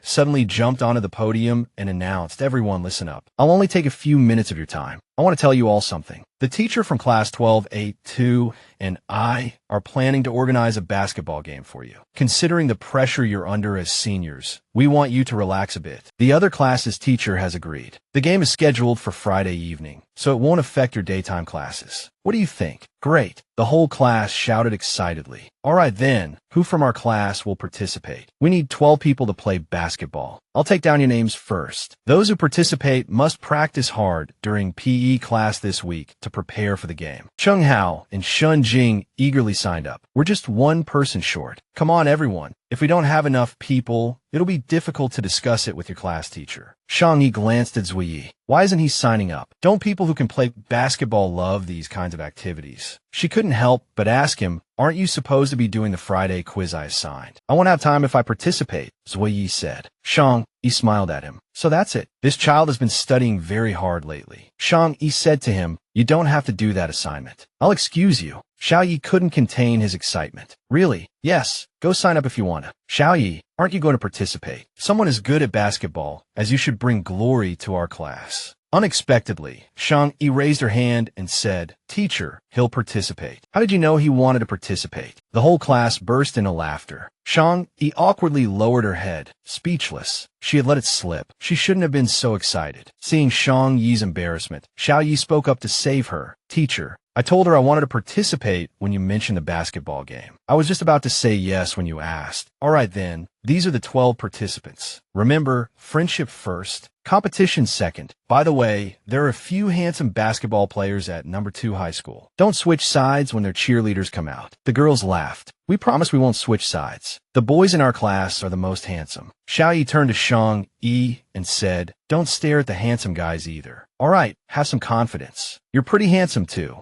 After you left yesterday, Grandma kept saying how handsome you are. You have to perform well on Friday, bring glory to the class, and bring glory to the school. Zui Yi smiled and agreed. Friday, Didu High School basketball court. Su Minmin saw Xiao Yi and happily walked over. Xiao Yi, I heard you have a basketball game today. I snuck out to buy you water and a towel. Xiao Yi walked past her without a word. The classmates who saw this laughed. Wasn't Su Minmin just humiliating herself? The whole school knew that Xiao Yi and Shang Yi were a couple. She could have sent the water to heaven, but she came to deliver it in front of everyone. Really? Xiao Yi walked over to Shang Yi. There are a lot of people from other schools today, and it's a bit dark over here on the basketball court. Don't wander around when I'm playing. Okay, I won't wander around. I'll be right here waiting for you to finish the game. This is hilarious. Su Minmin purposely offering water in front of so many people. Isn't she just trying to seduce Zhu Yi? Who else could she be trying to seduce besides him? And look, he completely ignores her. Honestly, Shanghai and Zhu Yi are the perfect match, a match made in heaven. Knowing he has a girlfriend and still trying to seduce him, that's just shameless. Shirley turned to his girlfriend, Jiang Shuai'er, and said, "Is there something wrong with Su Minmin? I told her yesterday to stop bothering Xiao Ye. She clearly knows he has a girlfriend and still tries to get close to him. Don't hang out with her anymore. Otherwise Xiao Ye will think I'm encouraging her behind his back." "I know," Jiang Shuai'er replied. The game started, and cheers erupted from the stands. "Go number 1 high. Go number 2 high." He scored. Xiao Ye is so cool. When Xiao Ye was going for the ball, a player from the opposing team elbowed him, and Chungu couldn't help but worry. Cheng Hao walked over and asked, "Xiao Ye, are you okay?" The player who fouled, Fan Lu, also apologized. "Dude, I accidentally bumped into you while passing the ball." Xiao Ye simply said, "It's fine. Be careful next time. Let's continue the game." He then turned to Shanghai and said, "Don't worry, I'm fine."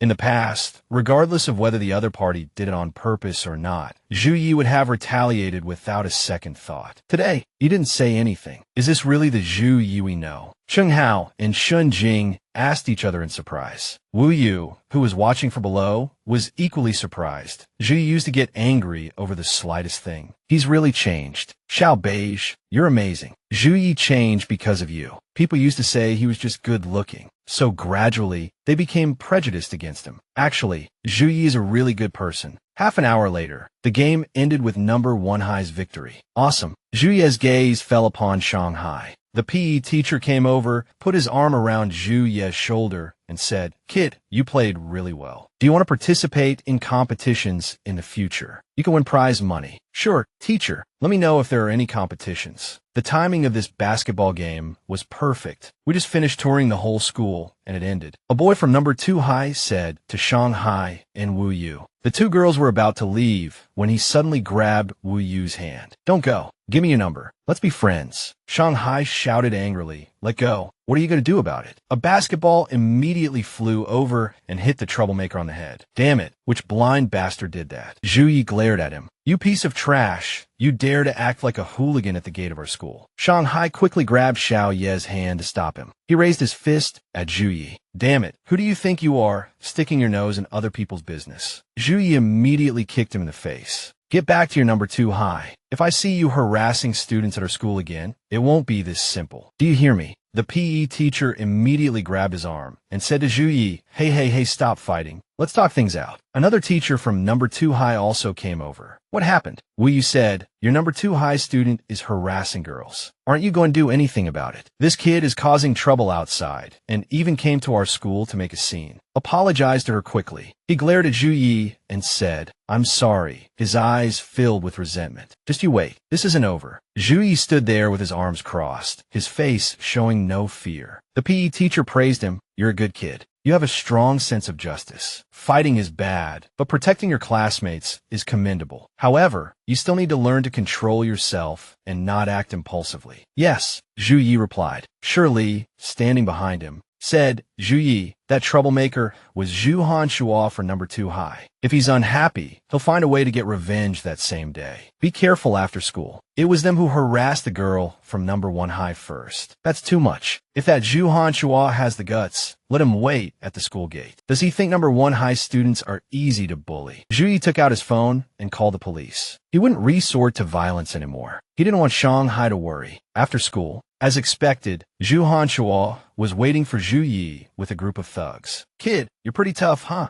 Zhu Yi said to Shanghai, "Go inside and stay there." Zhu Hanshua said to his accomplices, "Go after him. Don't let him get away." Zhu Yi turned and charged towards them. Shanghai shouted in panic, "Zhu Yi!" Several boys from number 1 high also joined Zhu Yi, shouting, "If you mess with us, don't think you'll get away with it. How dare you harass the girls from our school and come looking for trouble?" Zhang Shai suddenly pulled Shang Yi aside and said, "Don't stand there. It's too dangerous." Shang Yi asked her, "Aren't you worried about Geely?" She replied, "Worrying is useless. Geely is always like this. He doesn't listen to me. Even if we escape today, that guy will still come to number 1 high school to find you later. Besides, with Su Hanshua's personality, he won't let Xiao Ye off easily. All right, don't worry. Take this. You might need it later." Zhang Shai handed Shang Yi a tube of bruise ointment. "Run, the police are coming." Hearing the shouts, Xiao Ye quickly grabbed Shang Yi's hand and pulled her away. Sheng Zihao also appeared at the scene. He saw Shang Yi running past. Isn't that Shang Yi? Why is she in Dingjing? Forget it. I'll leave here first and investigate Shang Yi's matter when I have time. Xiao Ye and Shang Yi ran to a park and sat down. He looked at her and asked, "Are you angry? I'll feel bad if you get hurt. I don't want you to fight, but you did nothing wrong today, so I don't know what to say." Zhu Yi froze, sitting still, letting her apply the ointment. "Does it hurt?" "No, it's just a scrape. It's nothing." "Are there any other injuries?" Xiao Ye opened his arms and said, "There should be quite a few." "Xiao Sheng, let me check. A full body check would be best." Shang Yi glared at him and pouted. "Who wants you to do a full body check?" Su Yi gently stroked her hair and pulled her closer. "If not a check, then can I have a kiss?" "One kiss, and the injuries will disappear." "No objections, that's settled." Zhu Yi leaned down and kissed her lips. In that sweet kiss, it was as if they were the only two people left in the world. "Xiao Sheng, I actually didn't want to fight today. Suhan Shual was harassing you today, and I couldn't stand it. I'll try my best to restrain myself and not fight anymore. Although fighting is wrong. You looked so cool protecting your classmate today. Before school ended, sniff, you even told me to thank you.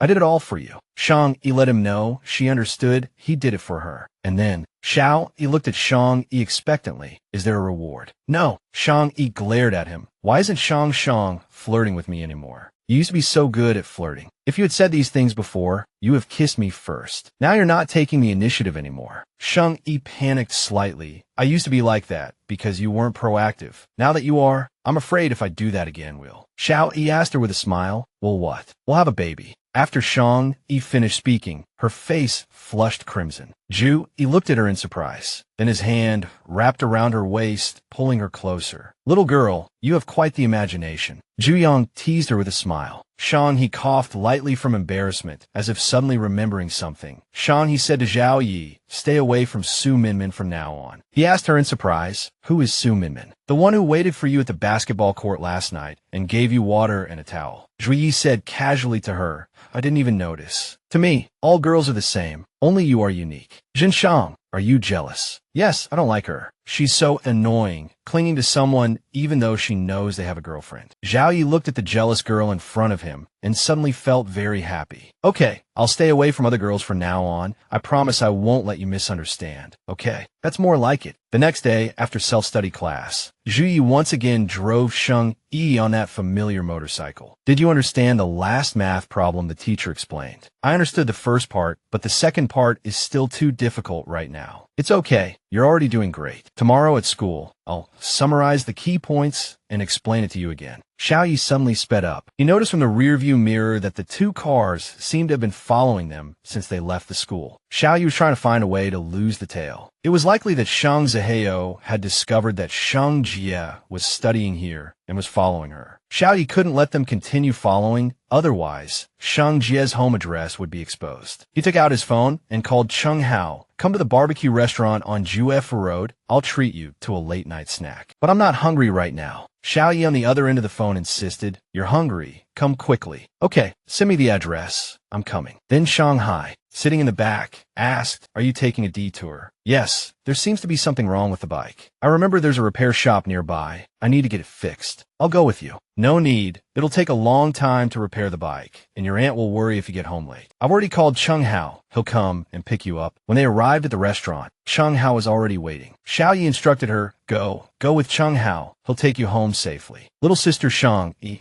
my car is parked over there on the side of the road." Xiao Yi whispered to Chung Hao, "Let's go." He watched her enter the complex before leaving. Chung Hao said to him, Don't worry. Zhu Yi turned on his phone's voice recorder and put the phone in his pocket. He walked toward Shang Ziheo and said, "Brother, you've been following us all this way. Why don't we have a chat?" Shang Ziheo looked Zhu Yi up and down, thinking that this person looked familiar, like he'd seen him somewhere before. Forget it. Why waste time talking to him? Finding Shang Jie was more important. Shang Ziheo was about to go in to find Shang Jie when Zhu Yi grabbed his clothes. Shang Ziheo said angrily, "Who are you? Don't block my way, get lost." Zhu Yi turned to him and said, "Don't bother looking. My friend has already taken her away. If you have anything to say it to me. Say it to you." "Who are you to her?" "Boyfriend." Shang Ziheo turned around and laughed. "Really? That's easy. Let's talk outside." Standing outside the restaurant, Xiao Ye asked him, "What's your relationship with Shang Yu?" "I'm her cousin. She's doing pretty well, even coming all the way to the capital." "Cousin. Didn't you guys force her and Grandma to leave their hometown and move to the capital? Force her? Don't talk nonsense. All right, cut the crap, it's useless. Just give me some pocket money. Why should I give you money? You're her boyfriend. If you don't give me money, I'll hang around her school gate every day and see who gets anxious first. Oh, and let me remind you, Shang Yi is timid. She cries easily. Are you threatening me? I'm just a student. Where would I get money to give you? What's the use of threatening me? If you don't have money, go home and ask your mom for some. Xiao Ye pretended to be scared. If I give you money, you won't bother us anymore. Wait, so if you give me money, I won't bother her anymore, is that right? So how much do you want? I have 30,000 right now. I'll give it all to you. Once you get the money, don't bother us anymore. Xiao Ye immediately agreed. Okay, I'll go to the bank next door and withdraw the money. Once you get the money, I won't disturb you anymore. Withdraw. I think you try to run. Scan the code now. Don't try anything funny. Xiao Ye smiled contemptuously at him. You're so stupid. 30,000 is a large sum. It could be investigated. He pressed the button on his phone, ending the recording. Hurry up, don't dawdle. Shang Yi couldn't help but get anxious. Transfer successful. He ran off happily. I'm rich. I can live it up for a while. Xiao Ye immediately called the police. Hello, this is the Capital Police Department. Please speak. 10 minutes ago, after school, I was threatened and extorted for 30,000 yuan on the street. I have a recording, surveillance footage, and transfer records. The incident occurred at the barbecue restaurant. The next day in class, Xiao Ye asked Shang Yi,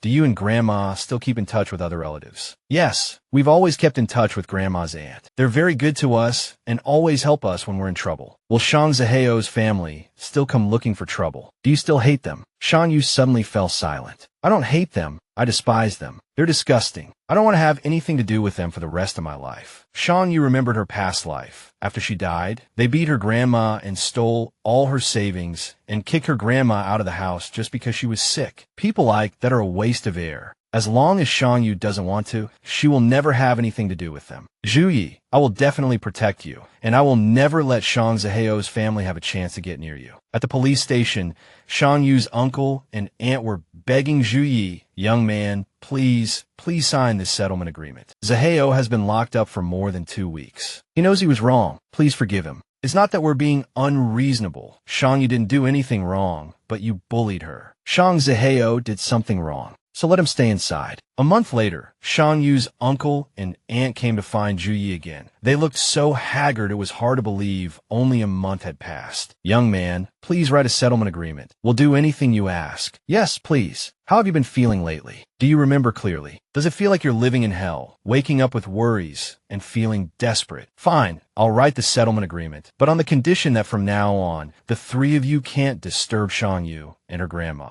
You can't inquire about them. You can't contact them. If you can't do that, I could put your family in there once, and I could do it a second time. Don't even think about coming after me in desperation. I'm not afraid of anything. The police are also preparing to build a file on your family. If anything happens to Shang Yi and her grandma, the police will come looking for you first. Simply put, from now on, Xiao Ye, will protect them. All of you stay away from Shang Yi and her grandma, and everyone will be fine. If anyone feels too idle and wants to look for some excitement, I'm happy to oblige. If you don't believe me, just try it. How was Shang Yi's case resolved? Sheng Hao asked. He was kept in detention until I wrote the settlement agreement. Then I dragged it out for another month. And just when the case was about to be closed, I submitted the mediation application to the police. In the end, they paid 30,000 yuan, and Shang Yi was released. Sheng Hao looked at Xiao Ye, noticing his positive change. Brother Yi, you've changed. In the past, you would have beaten Shang Yi up without a second thought, and then stepped on his face and cursed. You dog, if you dare chase after Shanggu again, I'll kill you. Xiao Ye laughed. Was I that impulsive before? Totally. But you're different now. You're using your brain, unlike before when you solved everything with violence. Actually, this is good. Even if you want to fight, you still lose. Shang Yi would be very worried. I might not have thought about the consequences so much before, but now I'm really afraid of falling. If I fall, who will protect Shang Yi? Grandma.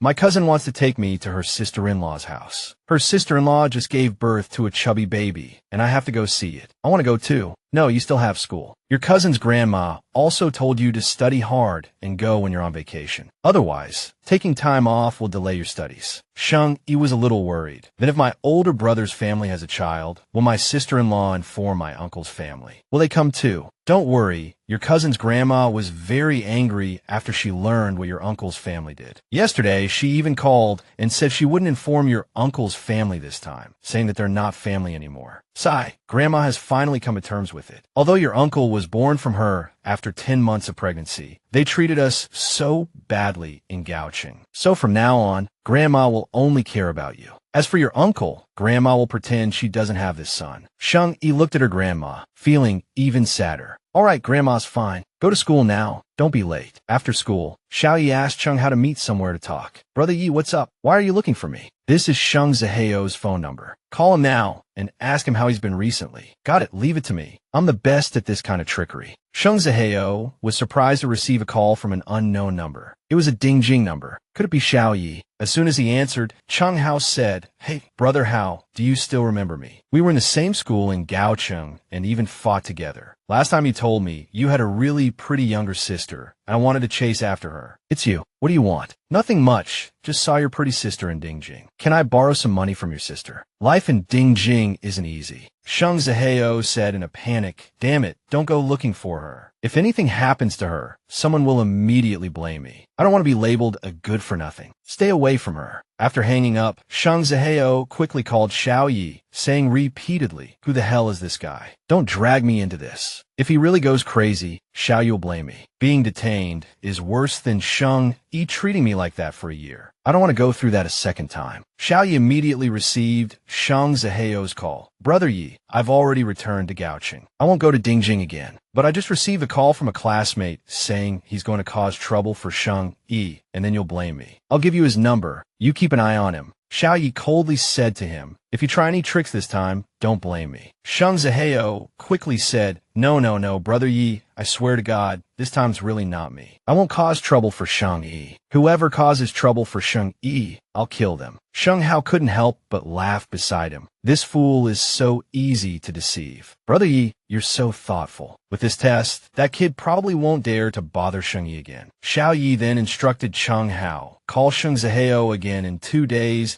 and scold him for giving your number to someone else, causing you to be beaten and hospitalized. Let him know that no matter who causes trouble for Sheng Yi, they won't get away with it. After all, if we're going to put on an act, we have to do it thoroughly, without revealing any flaws. No problem. Sheng Yi won an award in the English reading competition. She excitedly showed off to Zhu Yi look first place and a 10,000 yuan prize. Our Xing is amazing. I'll take you out for a delicious meal tomorrow at noon. Today is such a good day. Zhu Yi also got his driver's license. All right, Zhu Yi, my sister-in-law, is about to have her baby. I want to buy some things for her after lunch tomorrow. Xiao Yi said, Okay, I'll go with you. Early the next morning, Xiao Yi took Shang Yi to school, as usual. When he saw her, he asked, Xiao Yi, what are you holding? A pair of silver bracelets. You said yesterday that your sister-in-law was having a baby. I didn't know what to get, so asked an old lady, and she said silver bracelets are good for newborns. Give them to my sister-in-law along with the other things you bought. Shang Yi immediately refused. No, you don't have to get anything. You live alone and have your own expenses. It's okay. Silver bracelets aren't expensive. Just take them. But if you spend money like this, they won't know it was you who gave the gift. I should tell Grandma. Zhu Yi quickly waved his hand. No, Grandma will overthink it if she knows. No, she likes you very much. My aunt is the best. There's no need to hide it. No need to pretend. Someone like me isn't worthy of her entrusting her granddaughter to me. Grandma is old. Don't let her worry about you. Don't worry. I'll work hard. I'll take the initiative to see her and ask her to entrust her precious granddaughter to me. Trust me, one day she'll understand me. On the last Saturday of that week, Xiao Yi made plans with Shang Yi. I'll pick you up tomorrow morning. He also reminded her, bring your ID card. Shang Yi asked in surprise, what do I need my ID card for? To buy tickets to take you out. Don't worry, I won't sell you. Even if I wanted to, I couldn't bear to. Or should I come over now and prove to Xing how much I couldn't bear to sell you? Forget it, it's too late. Grandma probably won't let you in. Shang Yi suddenly felt a little down. He had jokingly said he would come to see me before, but Grandma was home then, so I politely declined. But today, Grandma wasn't home. Shang Yi asked, Hey, Zhu Yi, do you miss me? What do you think? I hate weekends the most because I can't see you for 2 days. After saying that, Shang Yi hung up the phone, and Zhu Yi couldn't help but smile. This carefree girl. Shang Yi curled up in bed and thought, if I sneak over to see him now, he'll be so surprised, right? But if I go, it'll just be him and me in the room. Will things get out of control? What should I do? Should I go see him or not? Yi, are you planning to choose this car? Yeah, the budget is limited, and this one has more space. It's getting cold now, and the classrooms don't have air conditioning at noon. With this car, Xingxing will be more comfortable during her lunch break. Sheng Hao gave him a thumbs up. You really are the best boyfriend in the world. Let's just go with this. What I want isn't important. A regular car has already drained our family's savings. Sheng Hao advised, I don't want to hear that kind of talk anymore. Our future is limitless, understand. There's a knock at the door, and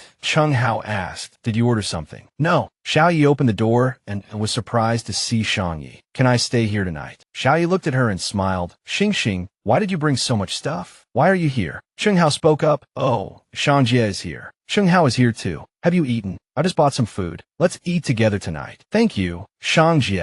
I've already eaten and have something to do. Yi, I'll be going now. You guys have fun. Sheng Hao quickly walked out and closed the door. Xingxing, why did you come here at this time? Won't Grandma be worried? And what's in this bag? I bought you some clothes and shoes with my own money. Try them on and see if they fit. Xiao Yi stared at her blankly. Bought me clothes and shoes. This is the first time anyone has bought me clothes since my mother passed away. Deeply moved, Xiao Yi hugged her tightly. No need to try them on. Whatever Xingxing buys will definitely fit. Thank you, baby, but just this once, okay? Don't spend any more money on me. Save it for yourself and Grandma. Be good, don't argue. Xingxing had said she wanted to stay when she came in. You want to sleep here? Does Grandma know you're out? Grandma went to my aunt's house and won't be back until tomorrow afternoon. So I'm home alone tonight. I was scared, so I came here. You should have called me. I would have come to get you. It's too dangerous for a girl to walk alone in the alley at night. Xingxing said, I wanted to surprise you. Xingxing came to surprise me. Are you trying to scare me to death? He quickly pushed him away, pouting. Who's trying to scare you to death? If you don't want me, then I'll go back. Zhu Yi suddenly pulled Shang Yi closer. Go back where? Since you're here, don't leave. He unexpectedly lowered his head and kissed her lips, the kiss deepening. Finally, he pulled back. Shang Yi looked at him and said, let's eat first, otherwise the food will get cold. Okay, I'll listen to you. Xiao Yi started setting the table. Shang Yi looked at something next to the chair and asked, hey, Xiao Yi, what's that? That's the sleeve Shang Hao used to cover his tattoo. Later, he removed that tattoo and got a new one. What about you?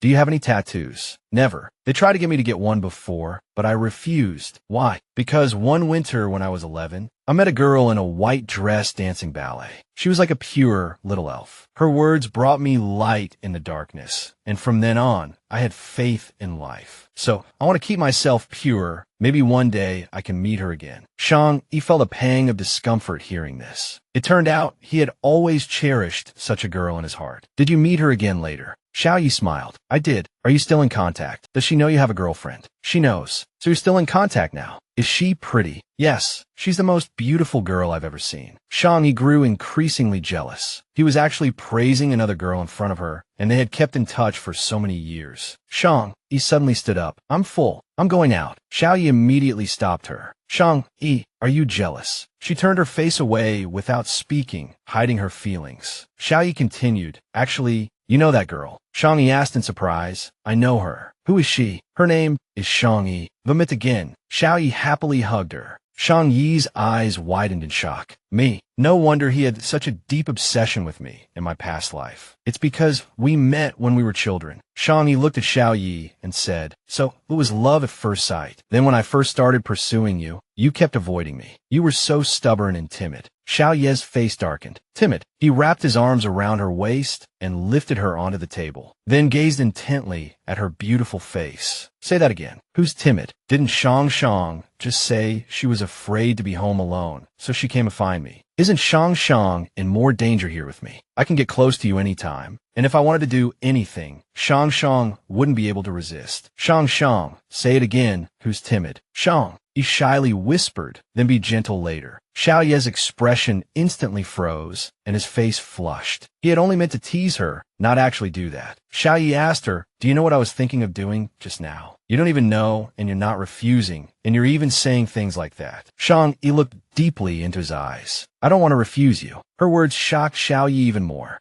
Really? Seeing his silence, Shang Yi shyly asked, so do you want to? She was being so proactive, he really couldn't resist, but he knew he had to hold back now. He absolutely couldn't do that to her now. Xiao Ye awkwardly moved away, muttering to himself, damn it, sometimes I'm such a coward in front of you. His footsteps suddenly stopped, and then he turned and walked toward Shang Yi. He suddenly hoisted her over his shoulder and tossed her onto the nearby sofa. Xiao Ye couldn't help but lean down and kiss those lips, a passionate and wild kiss. He bit her neck hard and then whispered in her ear, one day I'll devour you. And when that day comes, even if Shang Yi begs and cries, it won't be any use, okay? He wanted to wait until he was capable of giving her a home, instead of letting her give herself to him in a simple rented apartment like this. Xiao Ye went out and closed the door. Shang Yi watched his back, thinking that he had clearly wanted it just now, but he held back. He always loved her with restraint. Xiao Ye, he was truly too good. Half an hour later, Xiao Ye came out after showering. Shang,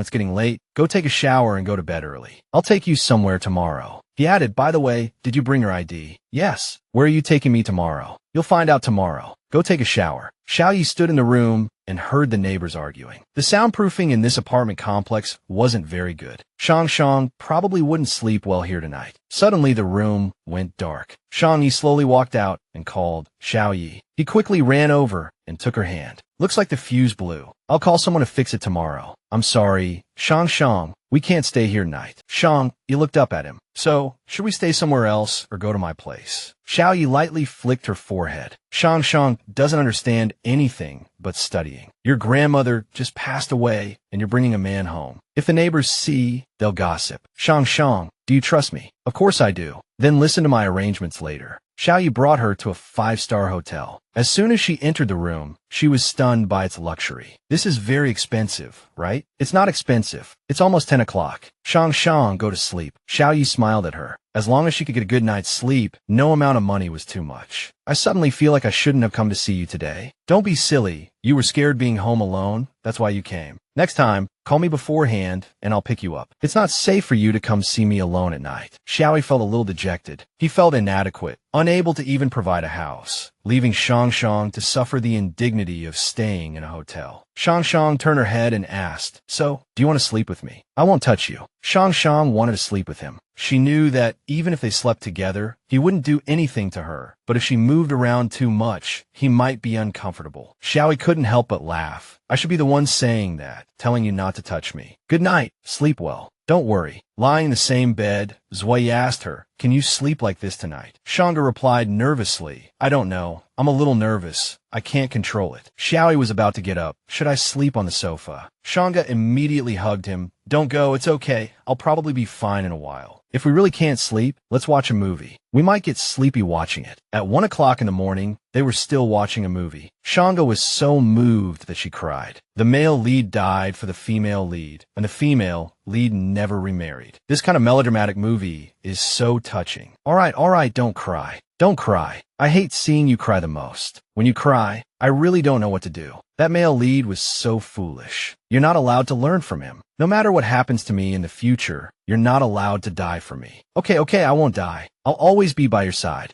Early the next morning, while Shanga was still sleeping, Xiao Ye called the car dealership. Yes, I'll come over to sign the contract now. I'll be there in about 10 minutes. I'm on a tight schedule, so please have everything prepared in advance. I'll leave as soon as I've signed. After Xiao Ye arrived, he met the receptionist at the counter. Are you buying this for someone else? No, it's for my girlfriend. It's amazing that you're so young and able to use all your savings to buy a car for your girlfriend. You're too kind. Money can always be earned again, but from now on, Shang won't have to be exposed to the sun and wind, and she won't have to squeeze onto the bus. I'll have to work even harder to give her a better life. Close to noon, Shanga slowly opened her eyes and asked, Hey, what time is it? 10 o'clock. You slept really well, Shanga. I'm gonna brush my teeth and wash my face. Go ahead, then we'll go out for breakfast. It's the weekend. Do you want to go anywhere? Shang, I'll take you. Actually, I heard there's a place in Beijing with lots of maple and ginkgo trees. The fallen leaves are especially beautiful in autumn. Can we go there? Okay, if you want to go, I'll take you. By the way, didn't you say you were going to take me to that place where you need an ID to enter? If we don't have time to go to the park today, we can go another day. Let's go to the place you mentioned first today. I've already booked 2 tickets to the entertainment company. You haven't had time to go before, so I wanted to take you on the weekend. But there's still enough time. We can go to the park first, and then go to the amusement park in the afternoon. Zwei hesitated for a moment, then continued. I have a gift for you today. You're not allowed to refuse, and don't be angry or sad, okay? Okay, I won't be angry. I like anything Ai gives me. Why would she be angry about a gift? Was he worried that the gift he was giving wasn't good enough and that she wouldn't be happy? What's wrong? Shang, close your eyes first. Xiao Ye took out a cloth and covered Shang's eyes. So mysterious. He suddenly picked her up. We'll drive there. You'll know when we get to L Park. The car took them to the park. We're here. Xiao Ye was still holding her, and Shang's eyes were still covered. After walking for a while, Xiao Ye put Shang down. Be careful. What are you giving me? Red maple leaves. I hope Shang likes this place, likes maple leaves, and also likes the gift I'm going to give you. Shanga felt that Zwei was acting a little strange today. You're so shy today. It's not like you at all. I don't know what to do either. I'm just afraid you won't be happy. Shanga opened her eyes, and a golden maple forest came into view. Shanga held the maple leaf Zwei had just given her in her hand. This maple leaf is the most beautiful. Zwei looked at her adoringly. Not as beautiful as you.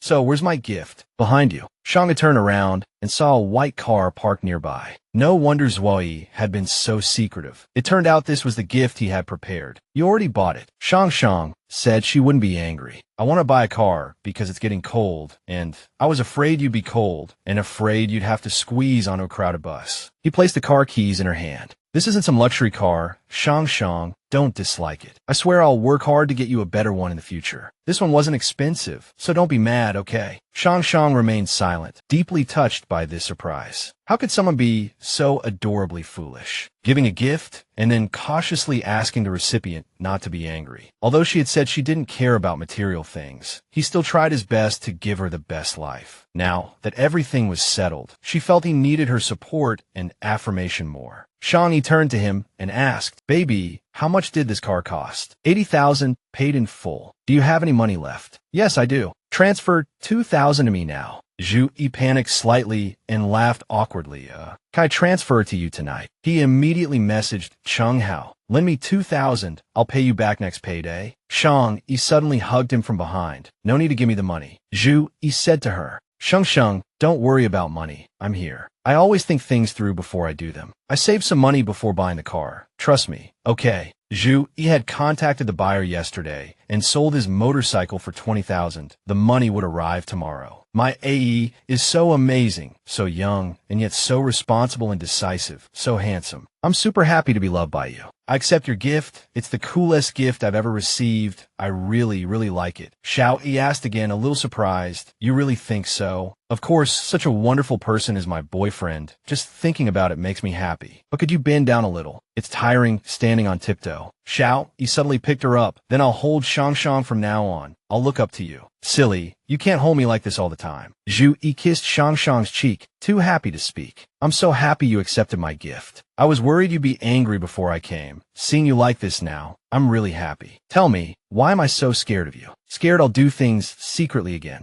Because anger can be soothed, but hard times can't be undone. If Shang feels bad, then kiss me a few more times. I'll feel better, and then Shang won't feel bad. Shang Yi smiled at him. You even know how to take advantage of the situation. What? I'm being serious. You're not allowed to refuse. I've saved all the money you've given me this whole time. Haven't spent a cent. I don't need money usually, but you're different. You have a lot of things you want to do. Use the money however you want. You care about me, and I care about you. Don't worry, if one day I or Grandma need money, I'll definitely tell you, okay? Xiao Ye hesitated, unsure what to say. Shang Jie continued, all right, it's settled. You're not allowed to refuse, or I'll get angry, and I'm not easy to appease. Grandma, your baby is back. Did you eat well without me at home? Did you encounter any trouble? Shang Yi suddenly thought of Xiao Ye. She had fun with him every day, but he was alone. Shang Yi hugged her grandmother tightly. Seeing her so affectionate, Grandma asked, "What's wrong? Tell me what happened. What do you think of Xiao Ye?" Grandma paused and said, "Xiao Ye is very good, hardworking, decisive, very polite, and handsome." "Grandma, I'm sorry. I'm not a good girl. I hid things from you about Xiao." Grandma asked in surprise. "Yes, Grandma. I like him a lot. He's a very responsible person. He's afraid I'll be crowded on the bus in the morning, so he picks me up every day. He's afraid I'll run into bad people after school at night, so he takes me home every day. The silver bracelet you took to my aunt's house last time was also bought by him. He's so silly. He wouldn't even let me tell you about spending money, because he feels he's not worthy of you entrusting your granddaughter to him yet. But he doesn't want you to worry. He said he would work hard to be able to stand in front of you soon and earn your approval. He's afraid I'll be scolded by you, afraid you'll worry about me. But he doesn't think about himself. He used to think I was short of money, so he saved money for me every month as living expenses. Even after knowing I didn't have parents, he wanted to drop out of school to work and be my support." Suddenly, Shang Yi's phone rang. Grandma answered the call. It was Xiao Ye asking, "Is Grandma back?" "Yes, she's back. Grandma and I are eating." Shang, why are you crying? What happened?" "Nothing, I just choked a bit, so my voice is a little off." "Oh, then you two continue eating." "That's Xiao Ye called Grandma." "Grandma, please don't blame him. I was the one who liked him first. He rejected me many times before, afraid that he would affect me. Later, he started to improve himself, just to be worthy of me. Today, he even gave me a very expensive gift. He spent all his savings on it, worried that I would be cold and wouldn't have to squeeze onto the bus anymore. He has already given me everything, but he still feels that he is not good enough." Shang Yi said, taking out the car purchase contract to show her grandmother. "He's really heartbreaking." Shang Yi said, tears streaming down her face. Grandma was also surprised after reading the contract. "This is the car he bought for you. Your name is on it. He's only 19, and he spent all his savings on you. Although this can't make up for the hard times he's been through, it shows that he's suffered a lot himself." Grandma said gently, "Child, you're an adult now. It's normal to have feelings for such an outstanding young man. Although I've only met Xiao Ye once, I could tell he's a good kid. I don't object to you dating now, but if you want to commit to someone, you need to truly understand his character and family background." Shang Yi lowered her head and said sadly, "Like me, has no parents, so I understand him very well. All his plans include me. He has been working hard to move forward because of me. He is very devoted, and there are no other girls around him besides me. He's really good to me." Shang Yi's grandmother thought a lot at this moment. Since her parents passed away, she had been very quiet and unwilling to talk to anyone. But now, there was a boy who could walk in her heart. This boy must have treated her very well and cared about her a lot. Shang Yi suddenly received a message from Xiao Ye. "I'm outside your complex. I just heard you crying on the phone. I'm worried, so I came to see if something happened to you."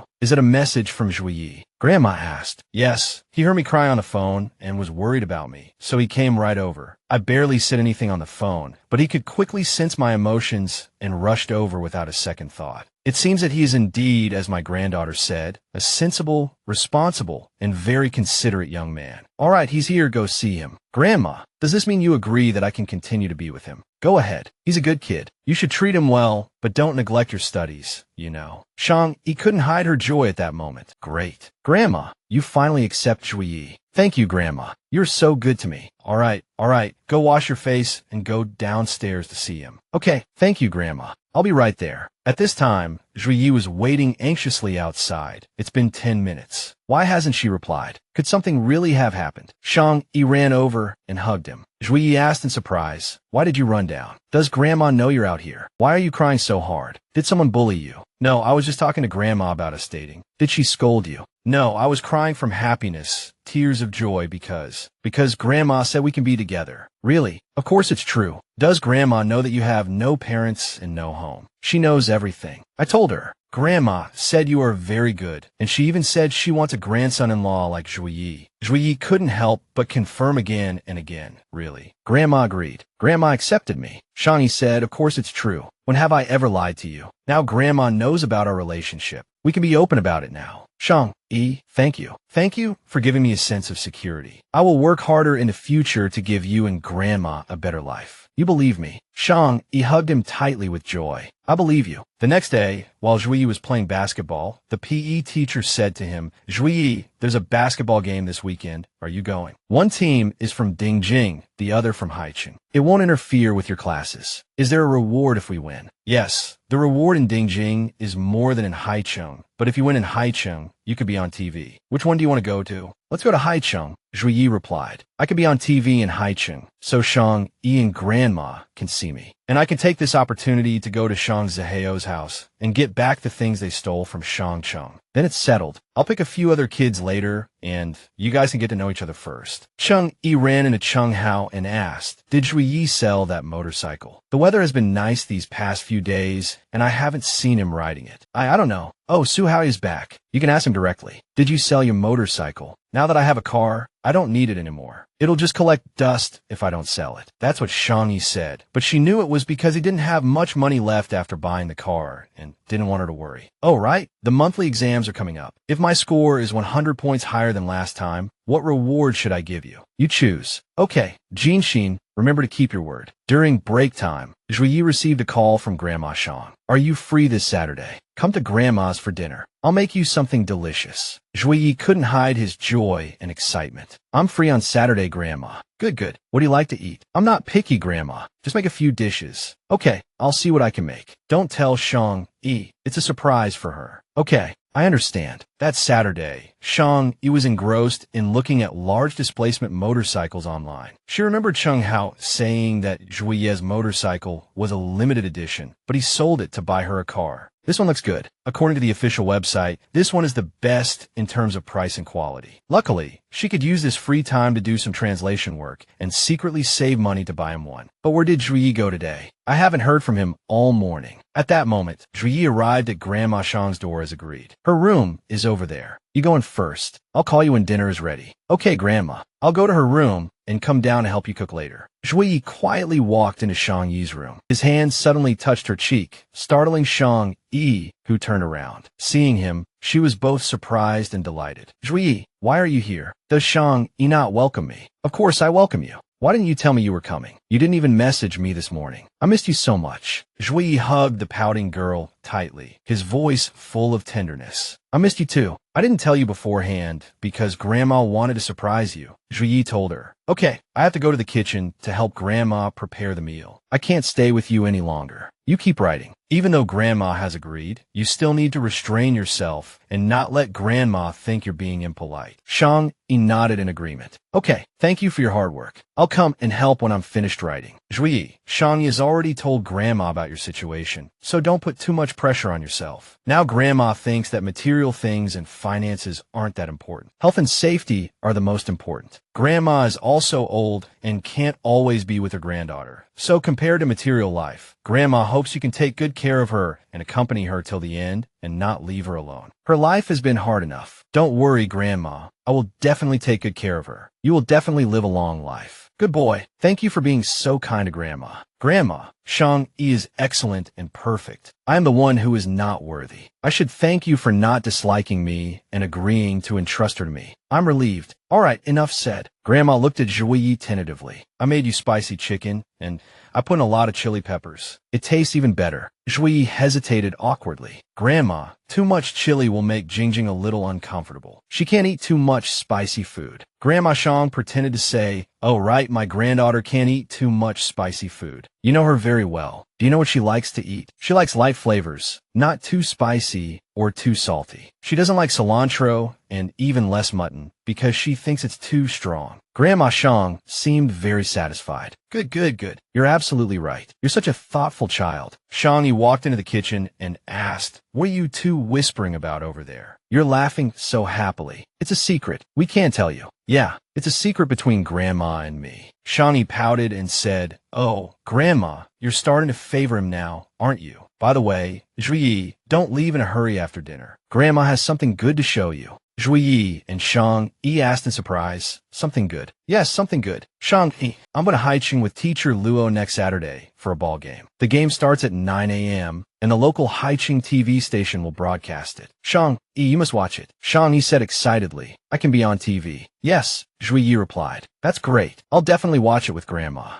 Dear Shang Yi, are you two ready? Come here. Grandma will show you this. This is Shang Yi's photo album from childhood to adulthood. I thought you were coming today, so I took it out to show you. Look, on the left is Shang Yi when she was just born, and on the right is a picture of her when she was 3 years old. At that time, the neighbors all praised her for being beautiful. Oh, the little girl is shy. Oh no, the white fungus and lotus seed soup I'm simmering seems to be ready. You guys keep looking. I'll go to the kitchen and check. Seeing Xiao Ye smiling at the photos, Shang Yi felt a little embarrassed. Suddenly, Grandma Shang's voice came from the kitchen. Sweetheart, after you've finished looking at the photos, why don't you take Shang Yi for a walk nearby? The weather's lovely today. You two go out and have some fun. Grandma smiled at Shang Yi and said, remember to bring her back before dark. Don't worry, Grandma. I'll definitely bring Shang back on time. Xiao Ye was secretly delighted. Grandma's suggestion for them to go out was a hint of her acceptance. Why wouldn't you let me see the photos earlier? Were you hiding from me? I'm not hiding anything. I just didn't want you to see them. Really? But I saw them. Shang Yi's eyes widened in mock horror. You, what did you see? I saw a naked baby. Shang, he was like a soft, glutinous rice cake back then. So cute. Shang, he was a bit embarrassed. He had indeed seen them. Is Shang Yi shy? You weren't so shy that day at my house when you were going to offer yourself to me. Shang Yi's face suddenly flushed red. That's different. It was dark that day. The lights were off. You couldn't see anything. Shang Yi looked at her teasingly. Who said I want to play with you in the dark? In your dreams. No matter how wild your thoughts get, you won't do anything to me. Dreams. Are you sure I won't touch you? Yeah. Or is he going to do something right now? Xiao Ye looked at Shang Yi and couldn't help but smile. I've noticed you're only bold when it's just the two of us. As soon as there are other people around, you become shy and awkward. It's because my Shang Yi is always so considerate and thoughtful that I can relax and say what's on my mind. You've spoiled me. You know, this top student was truly amazing. A few words could make someone so happy. I hope that after we get married, when it's just the two of us, you'll be this bold too, my darling. Then you have to marry me quickly. Okay, I'll marry you as soon as possible. The day of Xiao Ye's basketball game arrived. Xiao Hao whispered urgently, Grandma, hurry up. Xiao Ye's game is about to start. Grandma, Xiao Ye looks so handsome playing basketball, and he might even be interviewed after the game. Let me find a live stream for us to watch. Wait a minute. At the Haicheng Sports Arena, the game began. Go number 1 high. Number 1 high must defeat Zhonghai High. Go. Xiao Ye jumped high, shot, and the ball went straight into the basket. Score. Amazing. This kid is really good. Half an hour later, the game ended. DJ number 1 high won. Fantastic. Xiao Ye was called for an interview.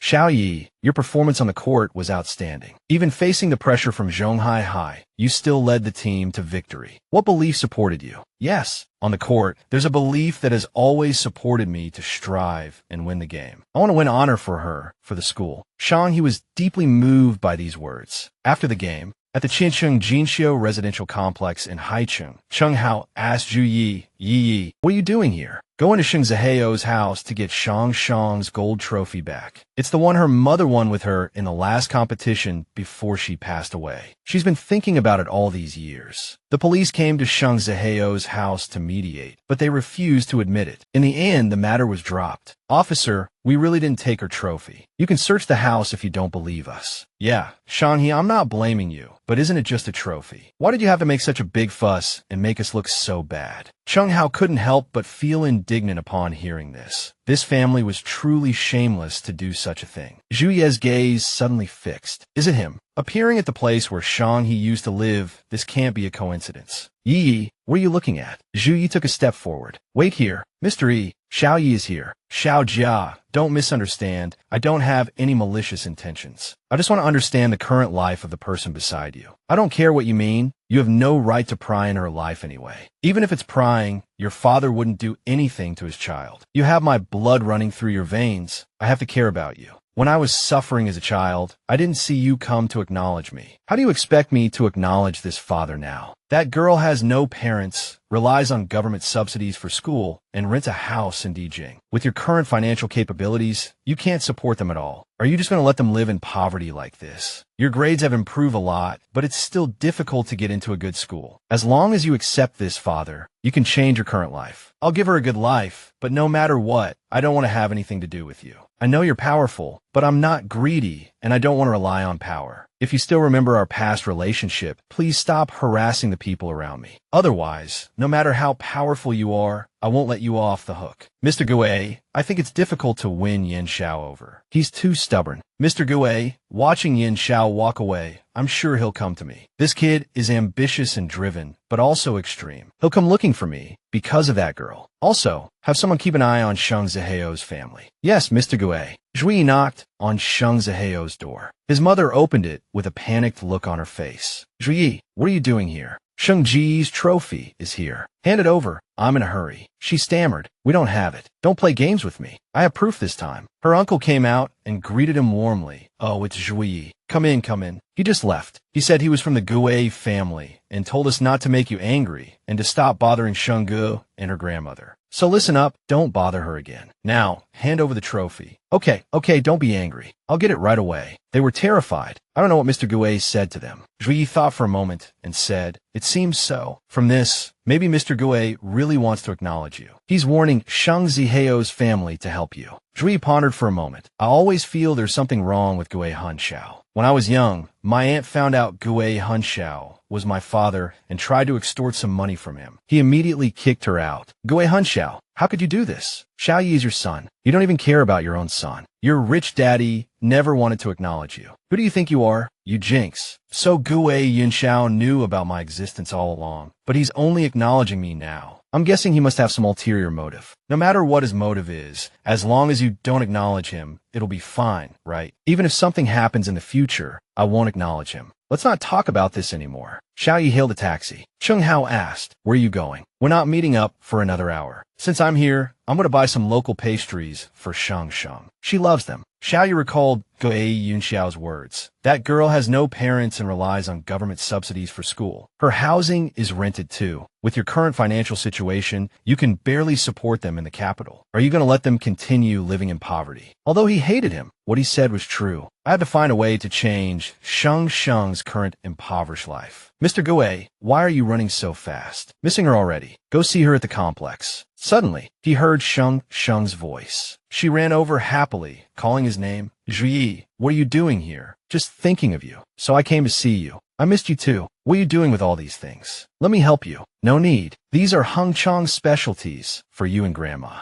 I remembered you liked them, so I bought some. Thank you. Thank you for always thinking of me. Zhui smiled at her. Silly, isn't this what I should do? I should always be thinking of my precious. Why is Chung Hao so slow? I'm here. You guys are so sickeningly sweet. If I didn't run to the car, I would have died from all the PDA. Shungu asked, by the way, are you guys busy later? No, why? Grandma said to invite you over for dinner. She wants to celebrate with you. Chung Hao quickly declined. I don't think it's appropriate for me to go. Why not? You're such good friends with Zhui Yi. What's inappropriate about it? Besides, one more person won't make much of a difference. Just an extra pair of chopsticks. Since Grandma invited us, let's go together. All right then. I won't stand on ceremony. At home, Shang-Ji's grandmother had prepared a table full of delicious dishes for them. Grandma, we're back. Oh, come in, come in. You must be Chung Hao. Yes, Grandma, I'm Chung Hao. You and Xiao Ye did great today. I made some delicious food to celebrate. Okay, go wash your hands and we can eat soon. On the way home, Chung Hao kept exclaiming, Xiao Ye, your grandma is so nice. She made a whole table of dishes for us today and kept putting food on my plate. I haven't felt the warmth of home in a long time. I want to be her grandson-in-law. Xiao Ye glared at his friend. What grandson-in-law? Oh, no, I misspoke. I meant I want to be your grandson. Don't misunderstand. Xiao Ye received a call from Shang Ge. Xiao Ye, I think you left a box at my place. It's Shang Shang's. Returning it to its rightful owner now. Is it mine? Shungu opened it and was surprised. The trophy. Is it my trophy? You got it back. Did my uncle's family give you any trouble? Did they hurt you? Nobody dares to bully me. Your uncle is a coward. He was scared when he saw how many of us there were. Besides, I heard they have a criminal record in Haichong. I just had to scare them a little, and they panicked. Give it to me, thanks. Yay. Thank you for getting this special trophy back for me. If Chu Ying Chong really wants to thank me, why don't you come with me somewhere tomorrow? Okay, I'll pick you up tomorrow morning. The next morning, Xiao Ye took Shang Yi to a hotel. As they walked, she asked, "Is this the place you were talking about last night? Why are we here so early? Didn't Dr. Su say if my score was 100 points higher than last time, I could choose my own reward? This time it's 200 points higher, and the reward I want is to sleep here in your arms." Shanga looked into Xiao Ye's eyes and noticed his tired expression. "Did you stay up all night?" "Xiao Ye, were you up all night again? Working at the G-bar again?" "Yeah,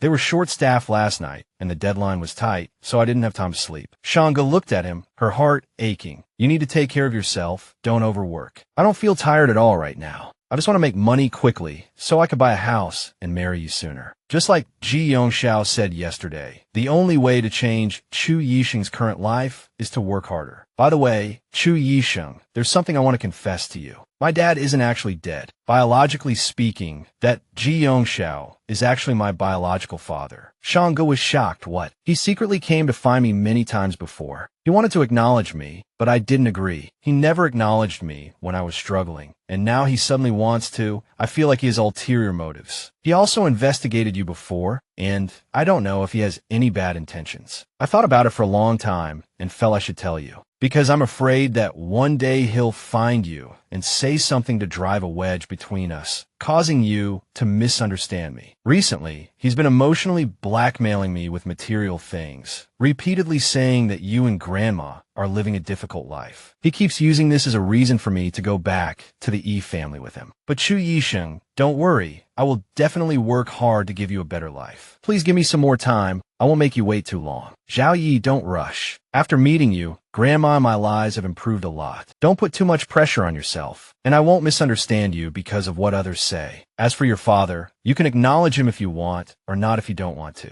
Whatever decision you make, I will support you. Xiao Ye looked at her gratefully. She always understood him, considered his feelings, and supported all his decisions. I bet that in the near future, Xiao Ye will definitely succeed with his own abilities. Shanggu remembered that in her past life, after Xiao Ye's career took off, none of the reports about him mentioned the Gue AI family, indicating that he didn't rely on them at all, and all his achievements were due to his own hard work. Shanga told him, "I even dreamed that you opened 13 or 14 internet cafes called Shanggu all over the world. You were amazing." Xiao Ye couldn't help but laugh. "Really? But never thought about opening an internet cafe. If I were to start a business, I'd want to open a car repair shop." It seems that Shang's dream isn't accurate. Shang Yi pondered, how could this be? I remember in my past life, he won the Outstanding Young Entrepreneur Award, wasn't it, for a car repair project? But no matter what he decided to do, she would always be by his side. 2 months later, Shang Ji's grandmother said to her granddaughter, "Honey, this year your aunt wants us to spend the new year with her. She said you have a particularly excellent boyfriend who is so good to you. She's very happy and wants to meet him." "Okay, Grandma, I'll ask him if it's convenient for him to come with us." "Oh, and Chung Hao too.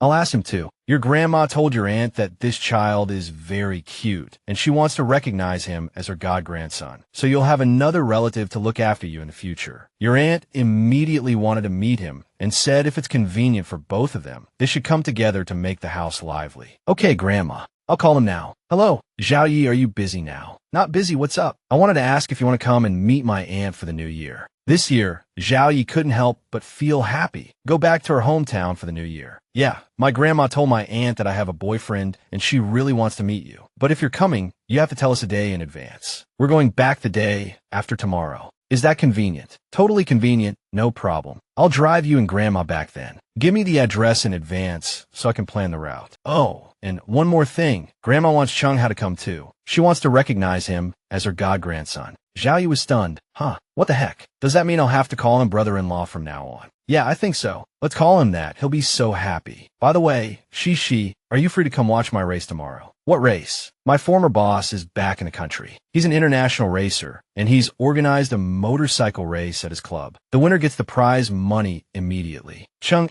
immediately agreed. "Okay, no problem. I'll pick you up after lunch tomorrow." After Xiao Ye hung up the phone, he stared intently at Chung Hao. This made him a little nervous. "Yi, why are you looking at me like that? Just say what you want to say. You're making me nervous." Zui Yi maintained his scrutinizing gaze. "I want to see what Grandma saw in you. Why she suddenly wants to take you as her grandson." "What? Grandma wants to take me as her grandson. I didn't hear wrong, did I?" Chung Hao excitedly kept asking, Yi, I really didn't hear wrong, did I? Grandma said she wants to take me as her grandson. Is my dream about to come true? Xiao Ye told him, it's fake. You heard wrong. I definitely didn't hear wrong. I'm going to call and ask. Looking at Chung Hao's childlike excitement, Xiao Ye couldn't help but laugh. Look at you, so silly. The motorcycle race began. Xiao Ye's boss happily waved to welcome them. You're here. Is this your girlfriend? Yes, this is my girlfriend. You're a lucky guy, having such a beautiful girlfriend. Take this. All the motorcycles in the race are the same, and so is the protective gear. You're not allowed to change any parts during the race. Otherwise, even if you win, it's considered a foul. Good luck. Zhuo Haiyang's boss finished speaking and turned to leave. Let Chung Hao take you to the finish line and watch your man take first place. Shang Yi smiled at him. Good luck. I'll be waiting for you at the finish line. Be careful in the race. 15 minutes later,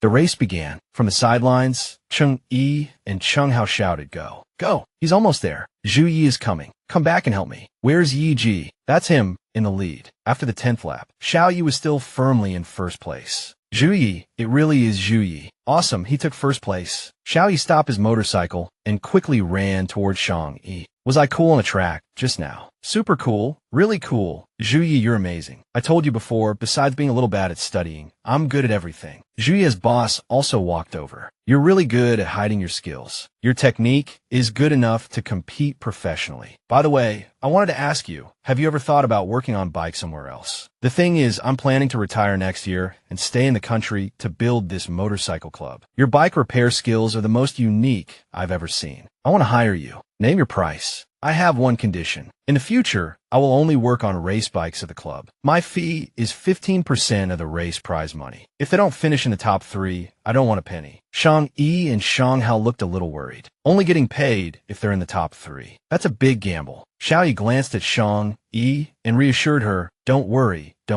He's always wanted to open his own repair shop, but he's never had enough startup capital. The opportunity the boss just mentioned is too good to pass up. Xiao Ye's boss laughed heartily. I like ambitious people. All right, we'll do it your way. But you also have to promise that you won't take any private work elsewhere after fixing bikes for me. Xiao Ye immediately agreed. Okay, no problem. Then I'll send you the contract in a few days after I finalize it, and we'll sign if there are no other issues. Yi, are you sure about this? Only getting paid if they're in the top 3. Actually, this boss's club is just a stepping stone for me. Through him, I can directly connect with professional racers. The prize money in professional races is ridiculously high, and those racers care a lot about their reputation and rankings. If I can use my skills to help those people win races, they'll keep coming back to me, and I'll get more opportunities. When the boss sends you the contract, can I take a look at it? Of course. I'll show it to you first after I get it. At Shang Yi's house in Haizong, Shang Yi's grandma came out to greet them. Oh, it's been a while, my dear. You've become even more beautiful. Shang Yi waved to her. Hello, Grandma.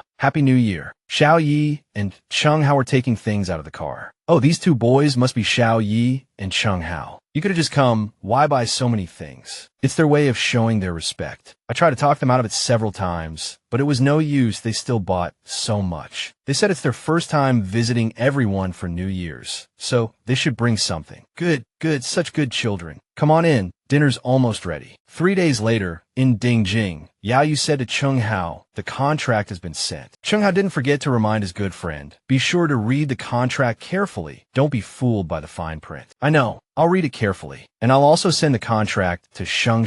She'll check it with me. Iga, you've walked up and down this pedestrian street several times. What are you thinking about? I'm looking at the commercial district of Dingjing. With my grades, it's too difficult to get into a good university, so I have to have other plans. Next month, the boss said I can participate in 5 or 6 overseas competitions, with the highest prize money being 800,000 and the lowest 200,000. If I can win, I can start my own business with the money. It's good to be prepared, but there's still a few months until the college entrance exam. What if you get lucky and get in? Even if I get lucky, I may not be able to get into the same university as Shang Yi. If that's the case, I don't care about other schools. Besides, Shang has already introduced me to her family, and they've given their permission. No one can stop us. If I can't marry her in the end, then Zhu Yi is a coward. Igo, if you really don't get into university, will you regret choosing to start a business instead of continuing your studies? Of course not. This semester has been the happiest time of my 20 years, if I could, I'd even want to finish university with her. Zhu Yi suddenly looked at an internet cafe by the side of the road. He remembered the dream Shang Ka had told him. I dreamt that you opened 13 or 14 internet cafes called You Shanghai all over the world. You're so amazing. Opening an internet cafe. If I could broadcast motorcycle races in the internet cafe, like an exclusive live broadcast, it would definitely be more attractive, right? Zhu Yi walked into an internet cafe and started calculating at the door. At the entrance of the Shanghai residential complex, she handed the contract to Xiao Ye and said, "These are the places that need to be revised in the contract. I've marked them all. If you don't change them, you might have to bear unnecessary responsibility." Zhu Yi took it and praised, "My girlfriend is so smart. I'll revise it according to your suggestions." "Okay, then I'll go back. Be careful on the road. Send me a message when you get home." After Shang Ge left, Zhu Yi stood there watching her leave and suddenly noticed Shang Ji's uncle secretly following her. Xiao Ye couldn't help but be surprised. Why is he here? He immediately took out his phone and called Shang Ziheo. "Are you ignoring what I said? Your father is now following Shang Yin to her doorstep. Don't forget you're still on probation. I can lock you up at any time." Shang Ziheo was also shocked. "My dad is already in Beijing." His mother also cursed angrily in her heart. "That old thing must have lost gambling again. I haven't been able to contact him these past few days. Find a way to contact your father now and tell him to get lost. Otherwise, I'll lock both you and your father up." "Yes, go, I understand. If I can contact my dad, I'll let you know immediately." Xiao Yi still felt a little strange. He clearly knew that his son was still on probation, but he dared to commit a crime outside. Could it be that someone tipped him off, so he dared to come out desperately? Zhu Yi then called Sheng Ge.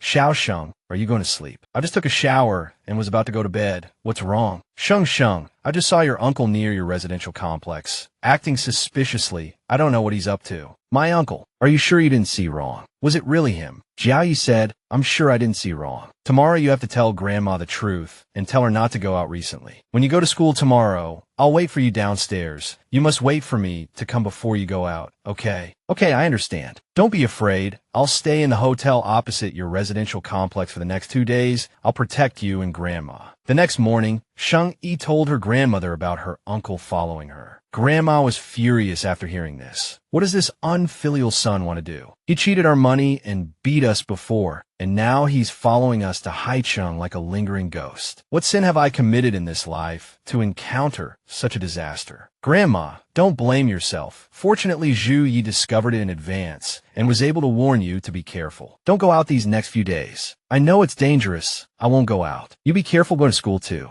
Don't worry. Zhu Yi will pick me up every day." That's good. "Grandma, if my uncle does anything bad again, I'll call the police and send him to jail. Will you blame me? I was soft-hearted when we were in Haicheng, and as a result, he bullied us badly. This time he still doesn't repent and has followed us here. So I absolutely can't be soft-hearted anymore," she said to Shang Zhai. "If he makes another mistake and is punished, it's all his own fault. It's heaven's punishment. I won't be sad, and I won't blame you." "Okay, sweetie, go to school now. Grandma's fine." Shang Zhai stood in the elevator, thinking she had to find a way to deal with her uncle's situation quickly. After all, Xiao Yi already knew what kind of person her uncle was. If her indecisiveness led Su Yin to do something extreme and irreversible-like in her past life, it would be over. As soon as they met, Xiao Yi asked Shang Yi, "Did you explain everything to Grandma?" "Yes. She said if he makes another mistake, she won't be soft-hearted anymore and thinks he should receive the punishment he deserves. By the way, Zuyang, I want to tell you something about my uncle. I thought about it all night last night, and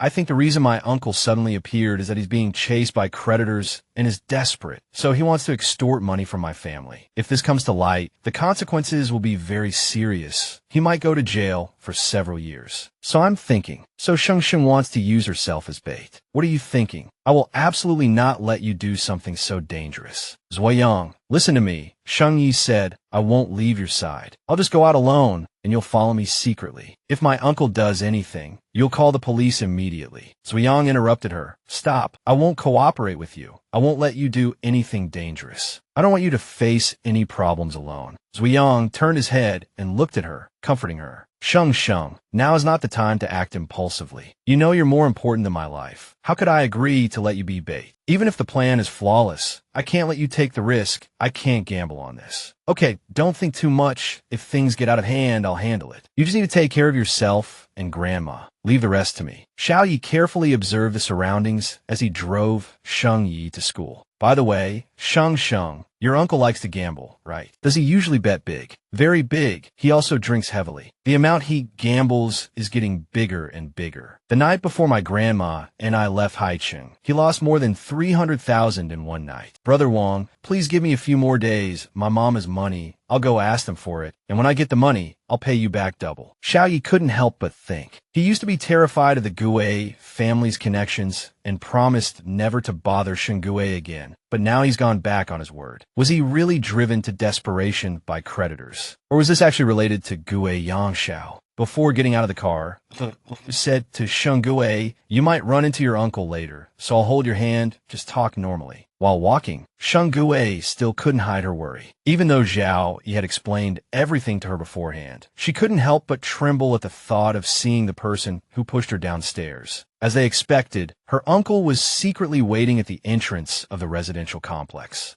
He said to her, don't be afraid. I'm here with you. He shouldn't dare to do anything rash. Shang Yi smiled at him. With you by my side, I'm not afraid of anything. Get some rest tonight. I'll pick you up tomorrow for another outing. Okay. I'll be waiting for you. Meanwhile, Shang Gui's uncle, who was observing the shadows, was cursing under his breath. Damn it, that kid follows her around all day. There's no chance to make a move. They're back, but that kid is sticking to her like glue. I can't get close at all. Usually she's either at school or at home, and that kid, if he doesn't see her on weekends, she won't go out. Then think of another way. But remember, don't hurt them no matter what. Fine, I'll figure it out myself. Don't you try to welch on my money. Don't worry, as long as you get this done, I'll not only give you the full amount, but I'll also help you pay off your debts. As they walked, he suddenly stopped. Shengue asked what's wrong. He said, your uncle has been waiting outside the complex these past few days. If we don't deal with this soon, it will become more and more troublesome. Yes, Shengue couldn't help but worry. I just thought of a plan, but it needs Shang's cooperation. Tomorrow I'll have Cheng Hao take you somewhere, turn off your phone, and don't contact anyone. After 24 hours, I'll explain everything to your grandma, and then go to the police station with her to report you missing. Let the police investigate your whereabouts for a few days. When the police find you, you must stay calm and tell them that you were under too much academic pressure and had hallucinations, always feeling like someone was following you, and you were so scared that you wanted to escape to a deserted place. I understand. Poor Shang having to go through this. I can't think of any other way for now. Hey, don't say that. You're going through all this trouble for me. All right, let's not talk about this anymore. Go back and rest early tonight. If you can't sleep, call me. I'll be available. Back in the hotel room, Cheng Hao couldn't help but ask, do you think this has anything to do with Gue Yongxiao? Otherwise, how would that uncle know Shang Ye's address? Xiao Ye pondered, casually replying, I'm not too sure. Even if there's only a 30% chance of success, if we give it our all, we might be able to put him away this time. He has a criminal record in Haicheng. Shenggu said he's a gambler drowning in debt. Will this work? We can only gamble. We can't use Shenggu as bait like she suggested. Let the truth decide that bastard's fate. We can gamble on anything, just not her. Cheng Hao continued, if that uncle really owes illegal gambling debts, then our plan should work, right? If Shanggu is missing now, it could be considered a failed kidnapping, right? This fake kidnapping isn't the main point. We mainly want the police to investigate a series of illegal gambling cases and see if Gue Yongxiao is pulling the strings. If it's him, he'll definitely use his connections to save that man. Although it's risky, I can't think of any other way. At this point, if we don't handle it, both Shang-Chi and Shang-Chi's grandmother will be under immense pressure. Cheng Hao comforted him, don't worry, we can protect them both. You just follow the plan tomorrow and let everything else fall into place. Don't overthink it. I'll leave it to you tomorrow then. I won't be by her side for the next 2 days, so you'll have to look after her. Cheng Hao said happily, with me around, nothing will go wrong. The next day, at the police station, after watching the surveillance footage, Shang Ye's grandmother told the police, it's him, the man following my granddaughter. He's my good-for-nothing son. Back in Haicheng, he kept pressuring us for money. I had no choice but to bring my granddaughter to this unfamiliar place, but I didn't expect him to still be after us. This is my retribution.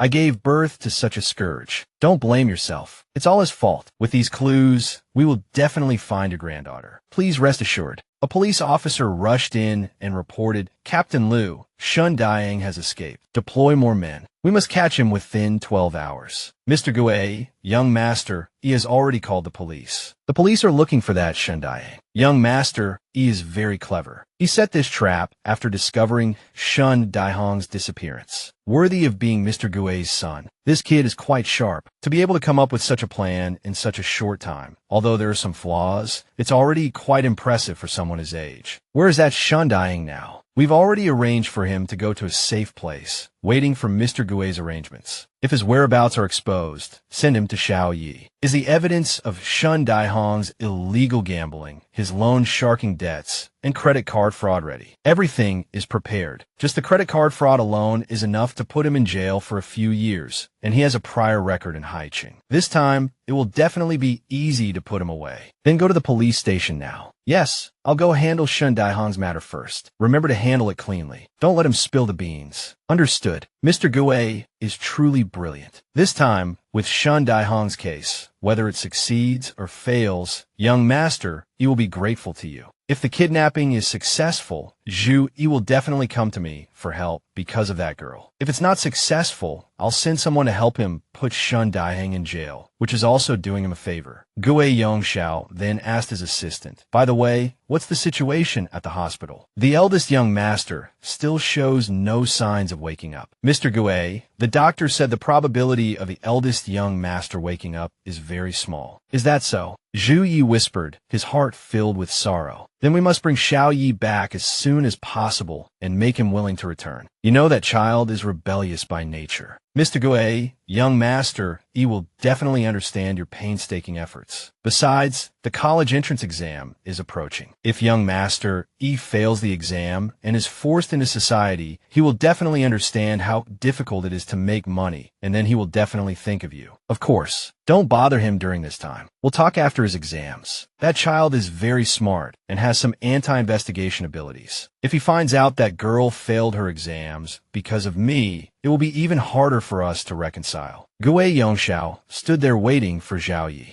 Xiao Ye helped Shang's grandmother leave, saying to her, Grandma, don't worry. The police are here. Shun Daihong won't cause any trouble. Okay. You've worked hard these past 2 days. Grandma, don't say that. It's what I should do. Zhu Yi glanced at Gue Yongxiao, who said, can we talk? Yes. Xiao Ye immediately agreed. This was a good opportunity to probe whether he was involved. Grandma, wait for me in the car. I'll be right back. Your father has always cared about you. He rushed over as soon as he heard about the girl. You arranged this, didn't you? You want me to compromise? A flicker of surprise crossed Ji Yongxiao's eyes. He thought he had been very discreet. How could Zhu Yi suspect him? Even if I wanted to use this kind of method against you, I wouldn't involve Shun Daihong. I know you saw me looking for the Zhao family in Haicheng. How could I use them against you? Wouldn't that be a waste of effort? Xiao Ye pondered for a moment, then said, perhaps Mr. Ji deliberately made me think you weren't involved. Ji Yongxiao couldn't help but be surprised that the boy had noticed the problem so quickly. It's normal for you to be suspicious of me. I respect any doubts you have, but even a fierce tiger wouldn't eat its own cub. Knowing you're in trouble, I naturally wouldn't stand idly by regarding Shun Daihong. I'll take care of it for you. I promise he won't be able to harass you again. Also, the college entrance exam is coming up soon. If you want to go to the same school as that girl, I can help with that too. Or if there's anything else you want to do, you can come to me anytime. You're very smart and cautious. I hope that one day we can shoulder the G group together. Xiao Ye brushed off Ji Yongxiao's hand on his shoulder. I don't care about your G group. I just hope you'll stay out of my life. With that, he turned and left coldly. Ji Yongxiao immediately called his assistant. The situation has changed. Send Shun Daihong to the police station immediately, and then proceed to the next step of the plan. That night, at the police station, Xiao Ye received a call from the police saying they had found Shang Yi. When he arrived, he was told that the suspect, Shun Daihong, had been arrested and had confessed to all his crimes. Xiao Ye, thanks to the clues you provided, we were able to quickly track down his other cases this time. Rest assured, he won't bother you anymore. Xiao Ye recalled what Ji Yongxiao had said earlier. I'll take care of Shang Dahong and make sure he can't harass you again. Xiao Ye couldn't help but wonder. Was this case solved so quickly because of Ji Yongxiao? Officer Liu, we'll head back now. Be careful on the road. Xiao Ye suddenly saw Ji Yongxiao standing in the distance, watching them. If he came over to take credit now, it wouldn't be strange, but he left without saying anything. It seems he really is a selfless, caring father. He went to so much trouble to do all this. What does he really want? Forget it. No matter what, I have to prepare in advance and not give him any opportunities. Playing chess with Ji Yongxiao, I must take the initiative. Based on the Gaofei I've received online, Shang Yi has saved over 16,000 yuan in the past 6 months. She'll work part-time during the summer vacation, and she'll be able to save 20,000 by the time she goes to university. University scholarships are generous. She must strive to be first and get the scholarship. That way, she could buy Tate a motorcycle as a New Year's gift. Suddenly, Shang Yi's phone rang. It was Xiao Ye. Hello, Xiao Ye, are you off work? Yeah, I'm off work. I have good news to tell my baby. I won prizes in the last 2 competitions, a first place and a third place. The total prize money for the 2 competitions is 150,000 yuan, and it's already been deposited. From now on, I will continue to work hard in this direction. I believe I will be able to marry Shang Xian soon. Xiao Ye, don't work too hard. I don't care about material things. Let's just get our marriage certificate when we reach the legal age. Shang Yi may not want anything, but I need to provide. That's a man's responsibility. Then let's work hard for the future together. We should work hard together, but I can't bear it. I can't bear to let you suffer with me. Shang Xian was moved to tears. Xiao Ye,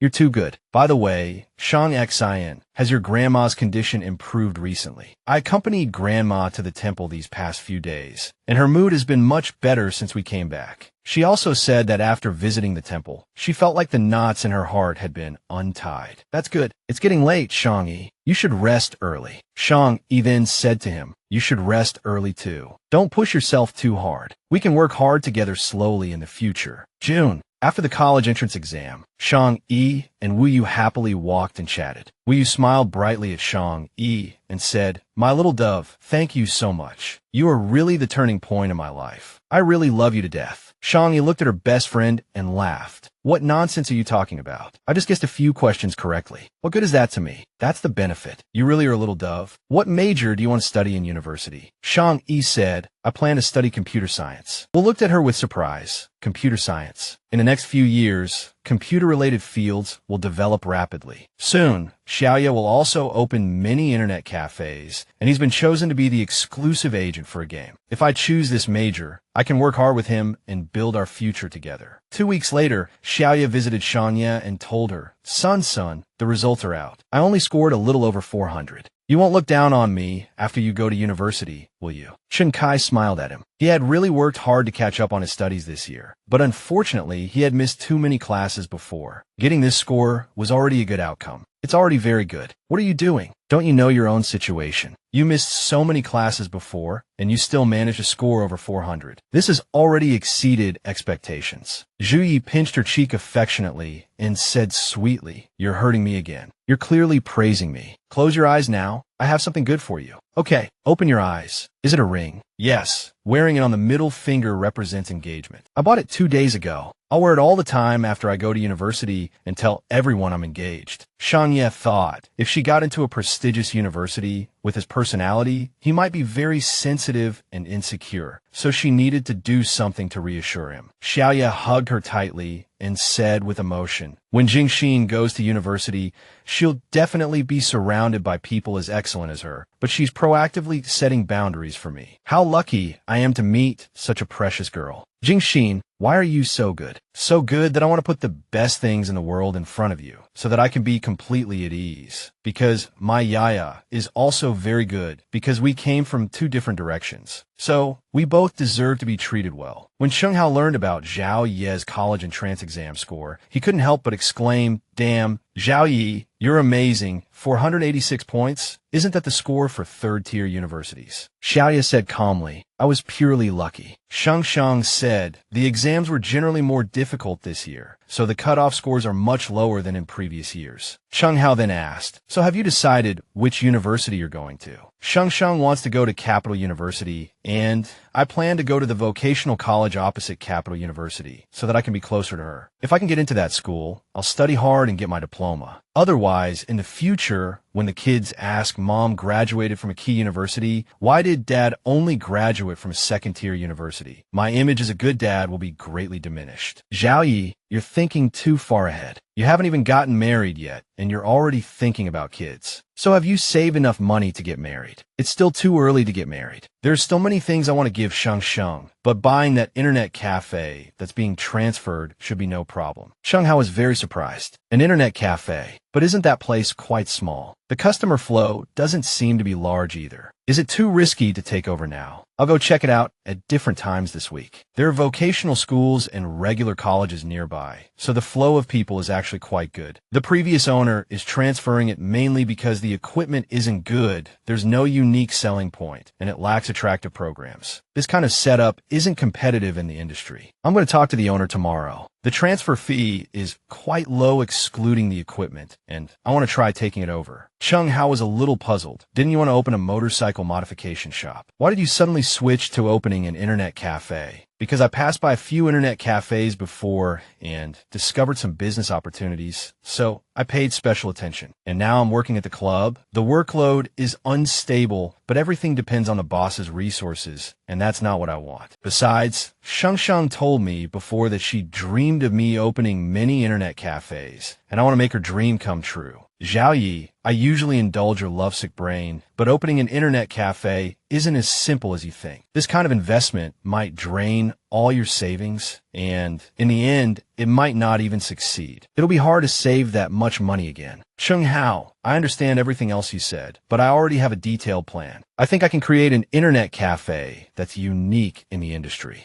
Even if I fail impulsively in the end, I'll accept it. But if I don't act on impulse, I won't feel at ease. All right, as long as you've thought it through, as your buddy, I'll support you no matter what you want to do. Xiao Ye, why did you pull me out in such a hurry? Where are you taking me? You'll know in a moment. Shang, look at that internet cafe across the street. I plan to buy it. I want to open an esports internet cafe. Shang Yi couldn't hide the excitement on her face. Not bad. I remember in my past life, this is when he started opening internet cafes. Shang Yi then asked, brother, but taking over this place must cost a lot of money, right? Do you have enough money? If you don't have enough, I still have some left. No need.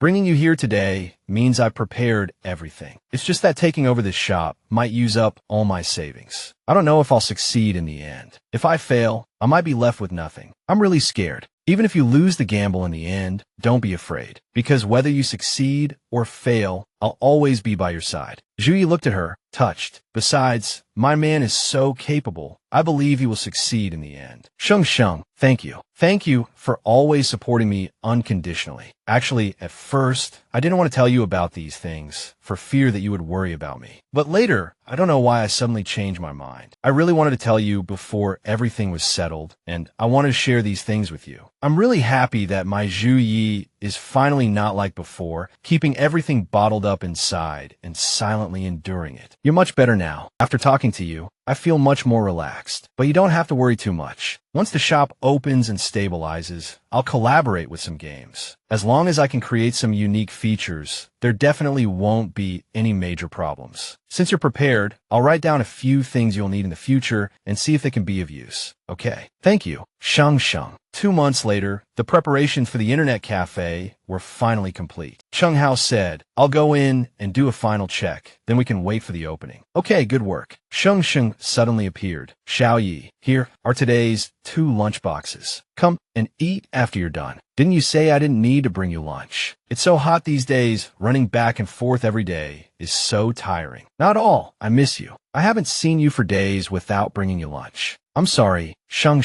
I've been busy setting up the shop these past 2 months and haven't been considerate of your feelings. No, haven't we been video chatting every day? Besides, you're busy now for our future. I should be your strong support and be understanding. Thank you, baby. Then I'll take you out to have fun after I'm done with this in a few days. Where does Shang want to go? Anywhere is fine. Then let's invite Wu Yu and the others to the amusement park. I heard they have new escape rooms and murder mystery games. And then I can take you to a bar in the evening to see the world. Hey, can I not wear a dress that day? Just a short-sleeved shirt and pants. Shang has never been to one in either of her lives. Xiao Ye smiled and agreed. Okay, with me here, Shang can go anywhere she wants. Finally, the four of them arrived at the bar. Wu Yu whispered to Shang-Chi, "Hey, this is my first time at a bar. Will people think I'm a bumpkin dressed like this?" Shang-Chi looked at her and said, "It's okay, it's my first time too. Relax, don't be nervous." "Hey, Xiao Ye, is that person in the middle of the stage doing aerial silks?" "Yes," Shang-Chi blurted out. "So cool." Seeing Xiao Ye's face darken, Shang-Chi quickly corrected herself.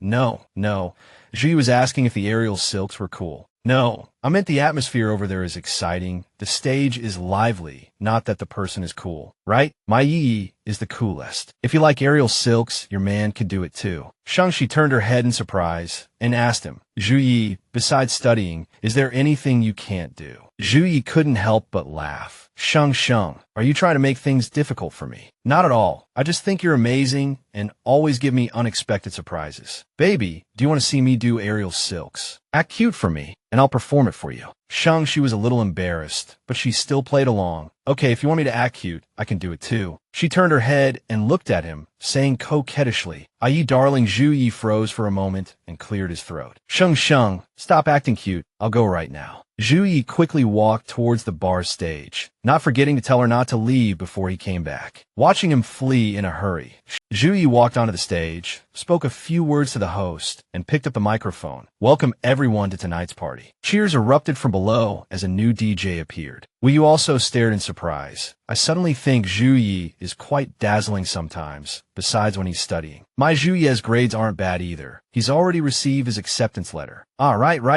Your Xiao Ye is the best." After a long time, Xiao Ye finally came down. "So, Shang, is tonight's bar what you imagined?" She smiled at him, thinking it was nothing like what she imagined. Suddenly, they both heard a girl crying loudly for help. Help! Someone save me." The girl turned to look at Shang Yi and Xiao Ye. The man beside her still held her hand tightly. "Stop shouting. Why waste your breath? You'll have plenty of opportunities to scream under me later." The girl continued to struggle. "Don't touch me. Get away." Shang Yi watched the girl with sympathy. It was clear that the girl wasn't dressed provocatively, yet she was still being harassed. She wanted to intervene, but hesitated. If she rashly went to save her, what if someone retaliated and hurt her and Xiao Ye? Xiao Ye asked her, "Do you want to help?" Shang Yi nodded and said to him, "Let's call the police." Xiao Ye put a mask on her and instructed, "I'll go help, you call the police. Wear this mask so they won't recognize you." Then he quickly walked towards the girl who was crying for help. The girl was still shouting loudly, "Don't touch me. Get your filthy hands off me." Xiao Ye stepped forward and said coldly, "Hey, you too think it's fun to bully a girl. It's because of scum like you that girls are afraid to go out at night. I've already called the police. They'll be here soon." The rescued girl couldn't hide her joy, while the two men beside her glared resentfully at Xiao Ye and quickly ran away. "Damn it, you're lucky today." Shang Yi quickly helped the girl up. "Are you okay?" "I'm fine. Thank you so much for saving me. I'll definitely repay you someday." No, it was nothing. Don't worry about it." The girl waved goodbye to them. "All right then, see you again if fate allows." Today is the first day the shop opened. Through promotions, especially using desserts and tea to attract customers, and operating exclusively in the internet cafe, the success rate is 100%. Overall, it's not bad. Later, when we're at school, we can have someone at the front desk and connect it to our phones. If there's an emergency, we can run over. But speaking of which, now that business is so good, do you regret not dropping out of school to start this business? Not at all. That year was the happiest time of my life. I'm able to face life so positively every day because Shang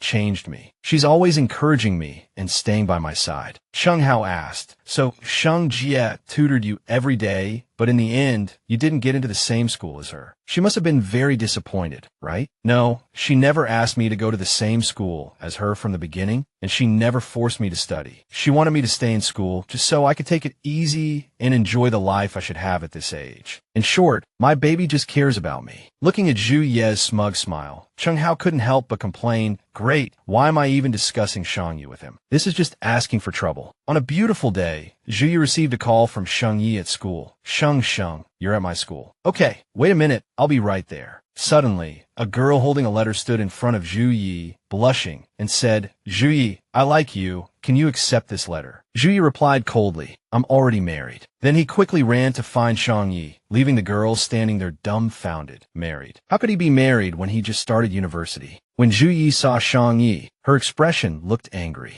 Oh no, she must have seen what just happened. Another girl came to give him water, but he ignored her and quickly ran towards Shang Yi. Shang, I'm sorry I'm late." The girl who had a crush on Zhu Yi understood now. He already had a girlfriend. Shang Yi pouted and said, "You're quite popular, aren't you? Peaches and blossoms all along the way." Zhu Yi smiled awkwardly. Shang, don't misunderstand. I didn't respond to anyone just now, and I also made it clear to them that I'm already married. Shang Yi asked with a hint of suspicion. "Oh, really? You didn't respond, but you were still confessed to so many times. Zui Yi, you're truly irresistible. Hey, Zui Yi, what do you want to eat for lunch today? It's your birthday after all. What did Shang just call me?" "Hey, Zui Yi." A hand suddenly pulled Shang Yi closer. "Say that again and see what happens." Zhu Yi, looking into Shang Yi's eyes, whispered. Zhu Yi couldn't help but lower his head and kiss her lips. Shang Yi hurriedly pushed him away. Zhu Yi teased her with a smile, still playing mysterious and strange. "Who's playing mysterious and strange? I was clearly flirting with you." "Zhu Yi, get up, there are too many people here. It wouldn't be good if Sheng Xiao misunderstands. Can we kiss next time when we're home alone?" Sheng, you're so cute. How could I do that to you here? And even if I wanted to, I'd have to wait until I can give Sheng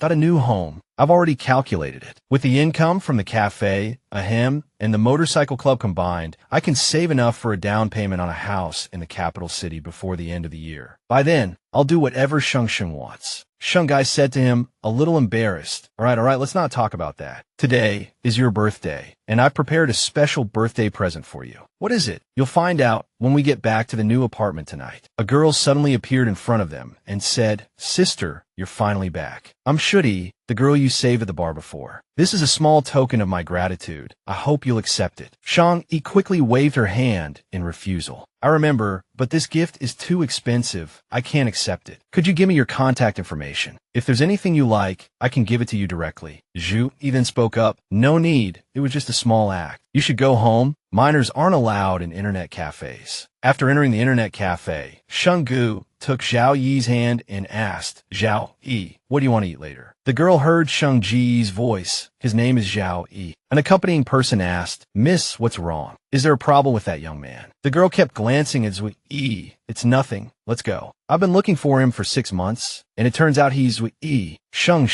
what exactly did you prepare for his birthday present? Why are you being so secretive? You'll find out later. Open your eyes. Xiao Yi opened his eyes and couldn't help but be surprised. Xiao Yi's apartment was filled with balloons. This is my first time celebrating my birthday with ye. From now on, I'll be by your side for every birthday." Shang Yi picked up a piece of paper stuck to a balloon and read it out for him. 20 years ago today, my Yi came into this world. Thank you, heavens, for giving me another beautiful connection to this world. After reading it, she placed the paper in Zhu Ye's hand, followed by the second piece. Zhu Taoyi was so moved that he couldn't speak. No one had ever put so much thought into preparing these things for him, even meticulously celebrating every year of his life, making up for all the shortcomings of his childhood. This year, my Yi is 11 years old. This year, my Yi is 19 years old. I'm so happy that we could meet again. Becoming your lover is the luckiest thing in my life. From then on, I couldn't escape the love of a boy named Zhu Yi. Zhu Li was still in a daze. From beginning to end, he was completely overwhelmed by surprise. She firmly chose him, and he was indeed very lucky to meet such a girl. Yi, do you like this birthday present? Thank you, baby, for preparing this birthday present for me. I really like it. This was his first birthday as an adult, and Shang must have put a lot of thought into it. It's nothing. My boyfriend should have the same sense of ceremony as everyone else. Thank you, Shang. Thank you for being by my side. Heaven letting me meet you is the best gift I've ever received. I've already thought about it. When Shang turns 20, we can move to a different place, directly to the villa in Nansheng. The scenery in Nansheng is very nice, cleaner than the city, and the villa has a small yard where Mom can plant some flowers she likes, so she won't be too bored. Shang turned to him in surprise. Xiao Ye, are you planning our future every day? Don't tell me you've even thought about which kindergarten our children will go to. Shang Yi couldn't help but laugh. We're not even married yet, and you're already thinking about having children. As long as you don't find me annoying. That's not for certain. What if one day I don't want to marry you? Suddenly, Xiao Ye received a phone call. It was from someone at the racing club. He answered the phone. Hello? Xiao Ye, something's happened. The boss is missing. Xiao Ye was shocked. What happened? There's a race tomorrow, and the boss was supposed to go to the track today to check things out, but we can't reach him. We went to his house to check, and he's not there either. Without the boss there, no one can check the equipment today. If something goes wrong during the race, it'll be a disaster. We want to call the police, but it hasn't been 24 hours since he went missing. Xiao Ye told them, okay, I understand. Don't worry too much. I'll look for him too. Okay, we'll keep looking. Let's keep each other updated. What's wrong? Did something happen? Xiao Ye smiled at her and said, it's nothing. The club called and said there's a race tomorrow, and I need to go check the motorcycle parts. Jing has a race tomorrow, and Xiao Ye felt it was best not to tell her about this, so she wouldn't worry. Shang-Chi asked with a hint of suspicion, didn't you stop taking their jobs recently? Why are you suddenly taking one again? I took this job at the beginning of last month. I agreed with the club to only take one job at the beginning of each month because I felt that working there always relied on the boss's resources and the workload wasn't very stable. So after discussing it with him, I decided to gradually withdraw and focus on my own career. Xiao Ye left some things unsaid, afraid to worry Shanghai. Modifying race cars had inherent risks, and the more involved he was, the greater the risk. You go take care of the club matters. I'll head home first. At the Gu family villa, the assistant reported to Gu Yongxiao, Mr. Gu, according to our investigation, since young master Yi opened the internet cafe, business has been booming. In just half a year, the two games they collaborated on became instant hits upon release, earning a considerable amount of money. Moreover, young master Yi has bought a house in the capital. It's truly remarkable to achieve so much at his age. Smart, but difficult to control, right? Heavy arrangements with the racer been made. Rest assured, Mr. Gu, everything is in place. Good. Keep an eye on him these next couple of days. Don't let him go before Xiao Ye's race is over. Don't worry, Mr. Gu. Good. This plan of ours will definitely make young master Yi feel helpless. He'll have to come begging me for help. Dad, don't you want to bring Yi back? Why are you scheming against him like this? The door suddenly opened, and Gu Yongxiao looked coldly at his daughter, Cindy. What are you doing here? Cindy stammered nervously, I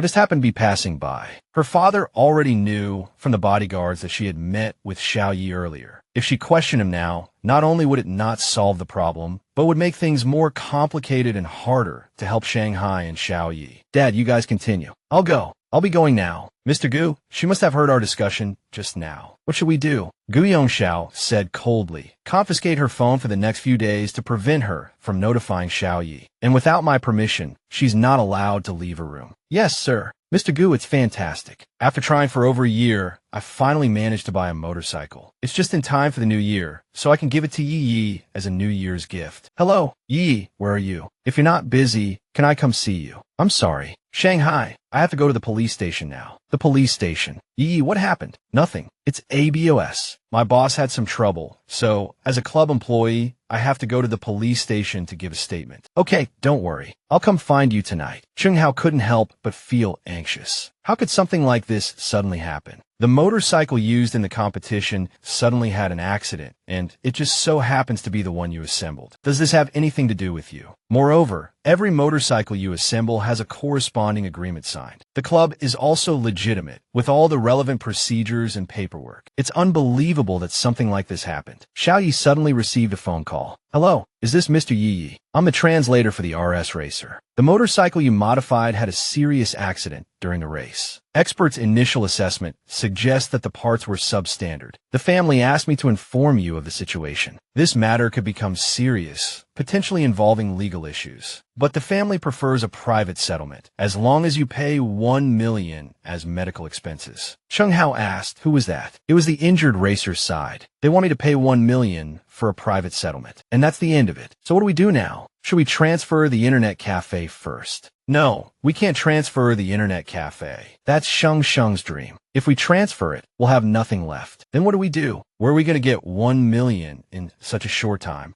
Hao, I have a feeling that this isn't so simple. Look, Abos went missing right before the race, and then the accident happened. It was only this morning, and they're already asking me for money, and they're asking for 1 million right off the bat. It's obvious someone is trying to set me up. I even suspect that Abos' disappearance is also aimed at me, because if he were here, 1 million wouldn't be a big deal for him. But now that he's suddenly missing, this matter has fallen on me. So who is trying to set you up? Have you offended anyone recently? Otherwise, why would they go to such lengths to scheme against you? Xiao Ye immediately thought of what Shang Hao had just said. Go to such lengths to scheme against you. Gu Yongxiao could easily bribe the racer and hide someone, making sure there are no loose ends. Besides him, there's no one else in the Gu family. If it really is him, then this isn't something money can solve. But I'm curious about his motive. Is it just to force you back to the Gu family? If we want to know the whole truth, we have to go to him. Then I'll go with you. Yongxiao is causing trouble again and again. We should still be careful. I can also help if anything happens. Moments later, arriving downstairs at the Guiwei building, Zhui activated the recording function on his phone. Having 2 recordings would provide an extra layer of security. Shang Hao nodded in agreement. On the top floor of the Guiwei building, the assistant entered and announced, Mr. Gay, young Master Yi, and another person have arrived. Guiwei Yongxiao replied indifferently. The boy is quite prompt. It seems he understands the gravity of the situation. Secretary, bring Xiao Ye and Cheng Hao in. The assistant greeted them warmly. Young Master Yi, Cheng Hao. Guiwei Yongxiao then said to him, you may leave. I need to speak with Xiao Ye privately. Yes, Mr. Guiwei. The assistant bowed his head and quickly exited. Xiao Ye also said to Cheng Hao, wait for me at the door. Cheng Hao reminded him with some concern, be careful. Guiwei Yongxiao greeted him warmly. What brings you to see your old man today? Zhui Yi replied coldly, because I've suddenly run into some trouble. Zhui Yi then feigned a troubled expression. Mr. Guiwei, could I borrow 10,000 yuan? I can write you an IOU. No need for an IOU. As long as you agree to one condition, I can help you resolve any difficulty. Zhui immediately asked, what condition? You must return to the Guiwei family. Change your appearance. And from then on, Xiao Yi will cease to exist. Who do you want me to become? How is that even possible? I will hire the best plastic surgeon to transform you into Jing Hong's likeness. From then on, you will appear in public as him and continue his life. You want me to become Guiwei Jing Hong, your son. Zhui's phone was still recording. Guiwei Yongxiao said, that's right. As long as you live as Jing Hong, I will support you in whatever you want to do. If you want to start a business, I can give you the best resources. As for your lover and friends, I will also make the best arrangements for them, ensuring they live a life of comfort and luxury. Xiao Yi sneered. Guiwei Yongxiao, this is your true purpose for approaching me, isn't it? Ridiculous. I knew the heavens wouldn't be so kind as to suddenly give me a powerful father. It turns out everything was orchestrated by you.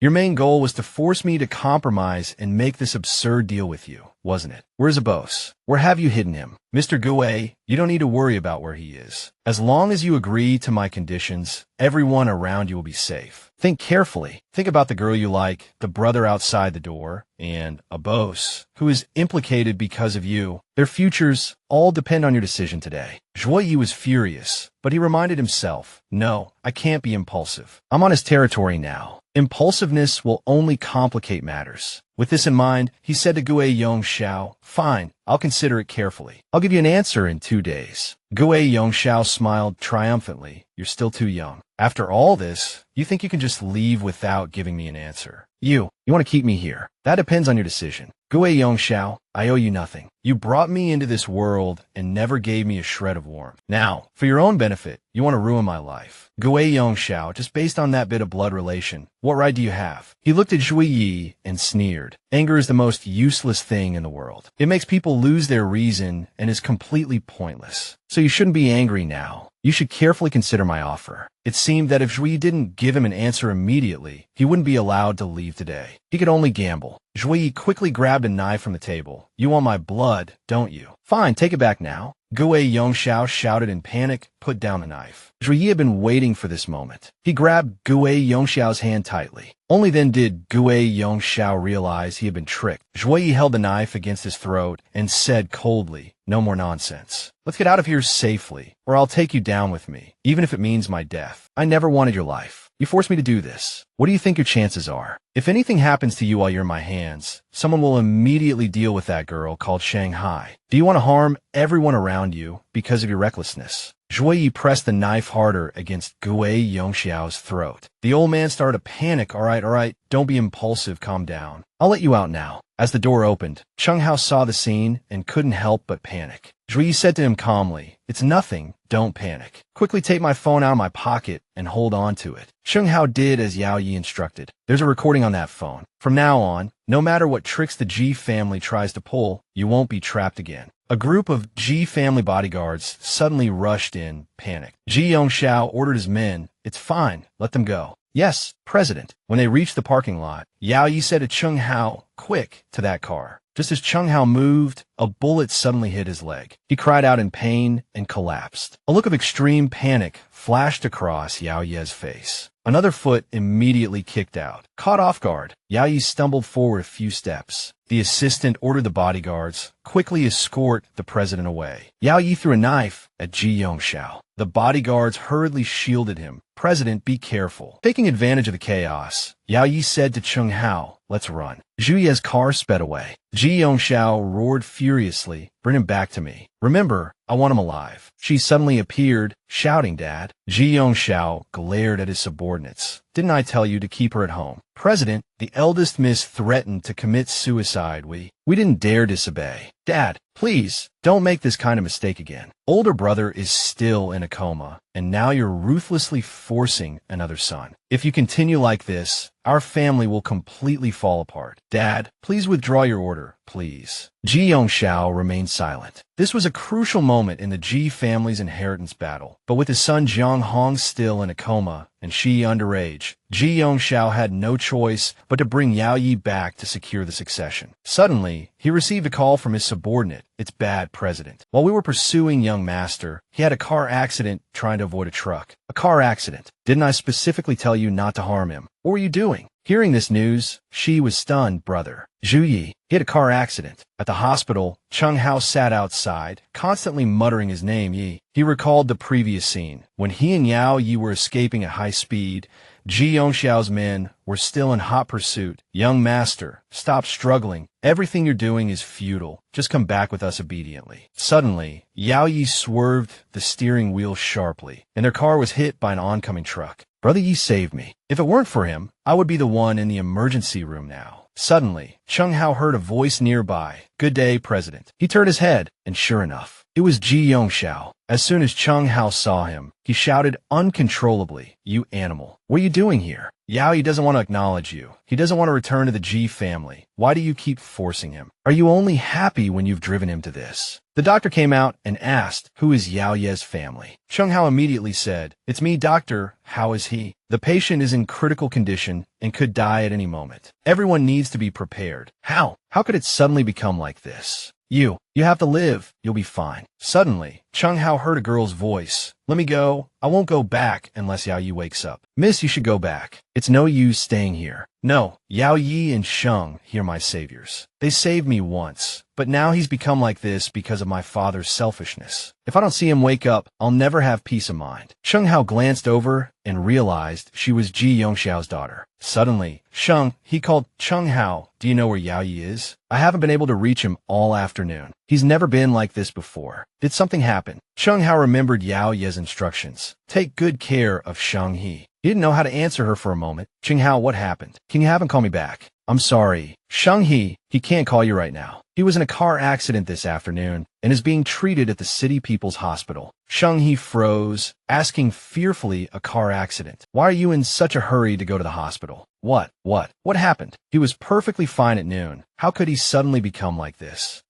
Why are you here?" Before she could stammer out a reply, a gurney wheeled Xiao Ye out of the ward. He was covered in bandages and still unconscious. Seeing this, Shang Yi suddenly fainted. The doctor said to them, "The patient's family please come with me. Shang Yi followed the doctor and then said to Chung Hao, I'm fine. You take care of Xiao Ye first. I'll go ask the doctor about the specifics. Doctor, how is he doing now? The patient mainly suffered serious injuries to his back. Fortunately, the truck braked in time and emergency measures were taken. Otherwise, if vital parts were injured, the consequences would have been unimaginable. Although he is out of danger, there is a blood clot in his brain, and it will be more difficult to deal with after 24 hours. We have to wait 24 hours to see if he can regain consciousness and then take the next step. Shang Yi asked again, what if he doesn't regain consciousness after 24 hours? Then we'll have to make other arrangements. Shang Yi was stunned, looking at the doctor, her face unable to hide her sadness and worry. How did things suddenly become like this? I was still waiting to give him a New Year's surprise. How did this suddenly happen? Seeing Shang Yi come out, Chung Hao hurriedly asked, how is it? What did the doctor say? When will Yi Ge wake up? The doctor said he's temporarily out of danger, but there's a blood clot in his brain. It's difficult to treat. We have to wait 24 hours to see if he regains consciousness before we can take the next step. What exactly happened between you and Yi Ge? How did he suddenly have an accident? This afternoon, Yi Ge and I want to find Gue Yingxiao. He suspected that Gue Yingxiao was involved in Abu's disappearance. This is his phone. It has recordings of all of Gue Yingxiao's conspiracies. Shang Yi turned it on, and Gue Yingxiao's voice rang out. Father wants you to return to the Yi family, change your identity, and from then on, there will be no one in the world called Xiao Ye. Father will hire the best plastic surgeon to make you look like Jing Heng. This recording can be restored,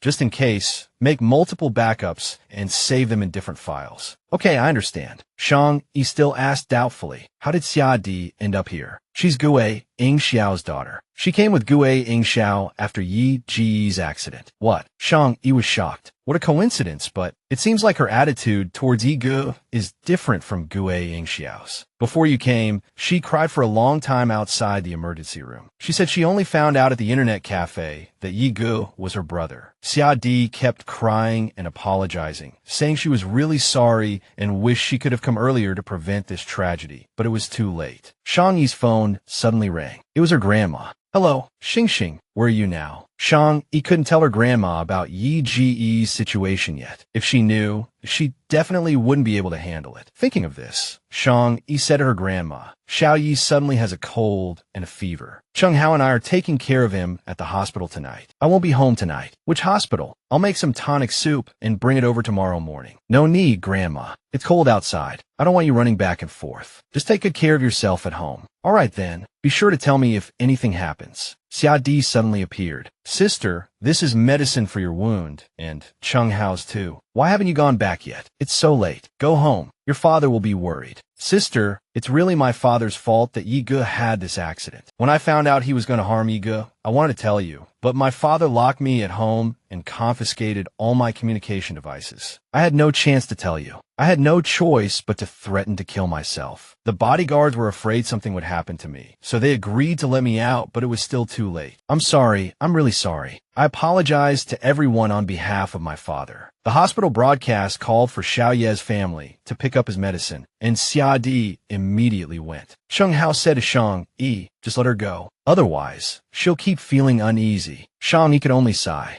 Gue Yingxiao's daughter, but how should we face her? In the ward, Chung Hao looked at Shang Yi with concern. Go get some rest. You've been watching over him all day. Shang Yi said, I'm not tired. It's almost been 24 hours. I want him to see me as soon as he opens his eyes. Chung Hao said to her, but Xiao Ye hasn't shown any signs of waking up. No, Xiao Ye wouldn't leave me alone. He will definitely wake up. The doctor walked into the ward and asked, has the patient woken up? Shang Yi didn't speak. She just silently shed tears. The doctor continued, everyone needs to be prepared for the worst. The patient hasn't woken up yet, and the possibility of him becoming a vegetable can't be ruled out. Shang Yi and Chung Hao were both shocked, panicked, afraid, and in disbelief. But rest assured, we will do our best to save the patient. No, Shang Yi cried uncontrollably. You go wake up. You won't leave me alone, right? You said you wouldn't leave me. Shang Yi's grandma brought food. Grandma, Grandma, how did you know I was here? I called you, but you didn't answer. I was so worried, so I called Chung Hao directly. Don't blame him. I forced him to tell me. It's okay to cry. Grandma's here. It's all right. I don't want to cry.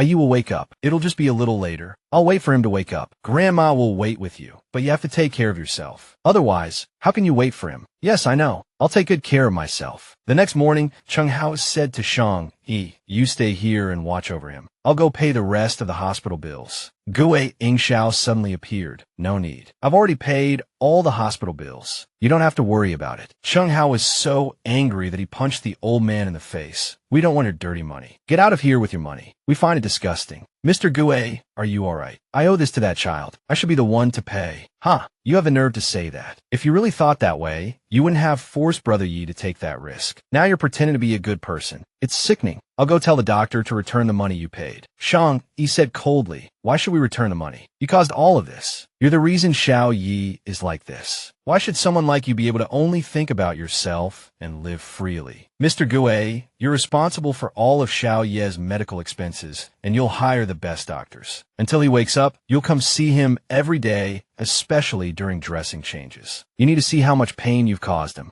He never expected you to treat him well, but what about you? Approaching him from the beginning was a conspiracy. I heard your son is still in a coma and hasn't woken up. You found Brother Yi, but you ruined him. Are you trying to destroy your whole family? Is that what it takes for you to be satisfied? If Brother Yi doesn't wake up, I'll tell everyone what you forced Brother Yi to do in the office that day, from beginning to end. We might as well die together. I'll do as you say, Mr. Gui. I've been by your side for so many years, and I've never seen you suffer like this. You, the head of the family, were beaten by a kid and threatened by a young girl. If this gets out, Gui Yingxiao sighed. Don't say anymore. This is my retribution. I can't blame anyone else. Perhaps this is heaven's punishment for me. There are fewer and fewer heroes like you these days. Sir, the eldest miss is here. Xiaoyin, you go first. Keep an eye on things at the hospital. Also, the doctor I hired is arriving at the capital airport tonight. Make the arrangements. Dad, are you okay? I heard from Uncle Xiao that Chung Hao hit you tonight. It's nothing. Before I knew it, my precious daughter has grown up so much. I've wronged you all these years. I only cared about myself and never took good care of you. Dad, don't say that. I know that sometimes being born into a wealthy family means you have no choice. But Dad, family is also important. Don't hurt your family for the sake of profit, or you'll regret it when it's too late. Yes, I understand. 2 months later, Shang Yi and Chung Hao still took turns caring for Xiao Yi every day. Chung Hao looked at Shang Yi and said, school is starting soon. You should go back. Come to the hospital when you don't have classes. I'm here, but Brother Yi hasn't woken up yet. I'm worried. When Brother Yi wakes up, if he finds out you've been neglecting your studies to take care of him day and night, he'll be heartbroken. Brother Yi isn't here now, so we all have to hold on. Otherwise, when he wakes up, everything will be gone, and he'll have to start all over again. Shang Yi felt that Chung Hao was right. For Brother Yi, for everyone, she had to hold on. Shang Yi nodded. Yes, I understand. Brother Yi, it's the weekend again. I'll come to see you. Look, this is when we first met. Back then, you always avoided me. To find you, I even dressed up specially and caused you a lot of trouble, but you didn't blame me. You even comforted me and told me not to be afraid. From that day on, our relationship started to change. You picked me up from school every day and ate with me. I was really happy back then. Brother Yi, I miss you so much. Can you wake up and talk to me? Today is my birthday. Last year you said you'd spend every birthday with me. Brother Yi, you broke your promise again. Chung Hao and Shu Nin suddenly chimed in. Happy birthday, sister-in-law. Shang Yi looked up, surprised. She accepted the gifts everyone gave her. Thank you for your trouble. Chung Hao said with a smile, no trouble at all. When Xiao Ye wakes up, we'll have another birthday party, okay? Shu Nin handed Shang Yi a gift bag and said, sis, happy birthday. Thank you. Shui, your gift is too expensive. I can't accept it. Shang Yi knew Shui was a good person, but she was still a member of the Gui family, and if Xiao Ye found out, he wouldn't be happy. Shui immediately withdrew her hand and said, all right. Shang Yi looked at her and said, by the way, Shui, you've been so busy running around, it's been hard on you. You don't have to come anymore. Don't say that, Shang Yi. You and Xiao Ye saved my life. Taking care of you is entirely my own choice. It's not hard at all. Besides, everything that's happened is because of my father. I'm already happy that you're still willing to talk to me. Well then, Shang Yi, I won't bother you any longer. I still have some things to take care of, so I'll go back first. If you need anything, feel free to call me. After Shu Yi left, Chung Hao said to Shang Yi, actually, you don't have to overthink things. Gue Shui is Gue Shui, and Gue Ing Xiao is Gue Ing Xiao. They should be seen as separate individuals. During the months Xiao Ye was in a coma, she came to help every day. She knew we were wary of her because she's a member of the Gue family. So she's always been careful, afraid of making us uncomfortable. We've seen everything she's done with our own eyes. She genuinely wants the best for you.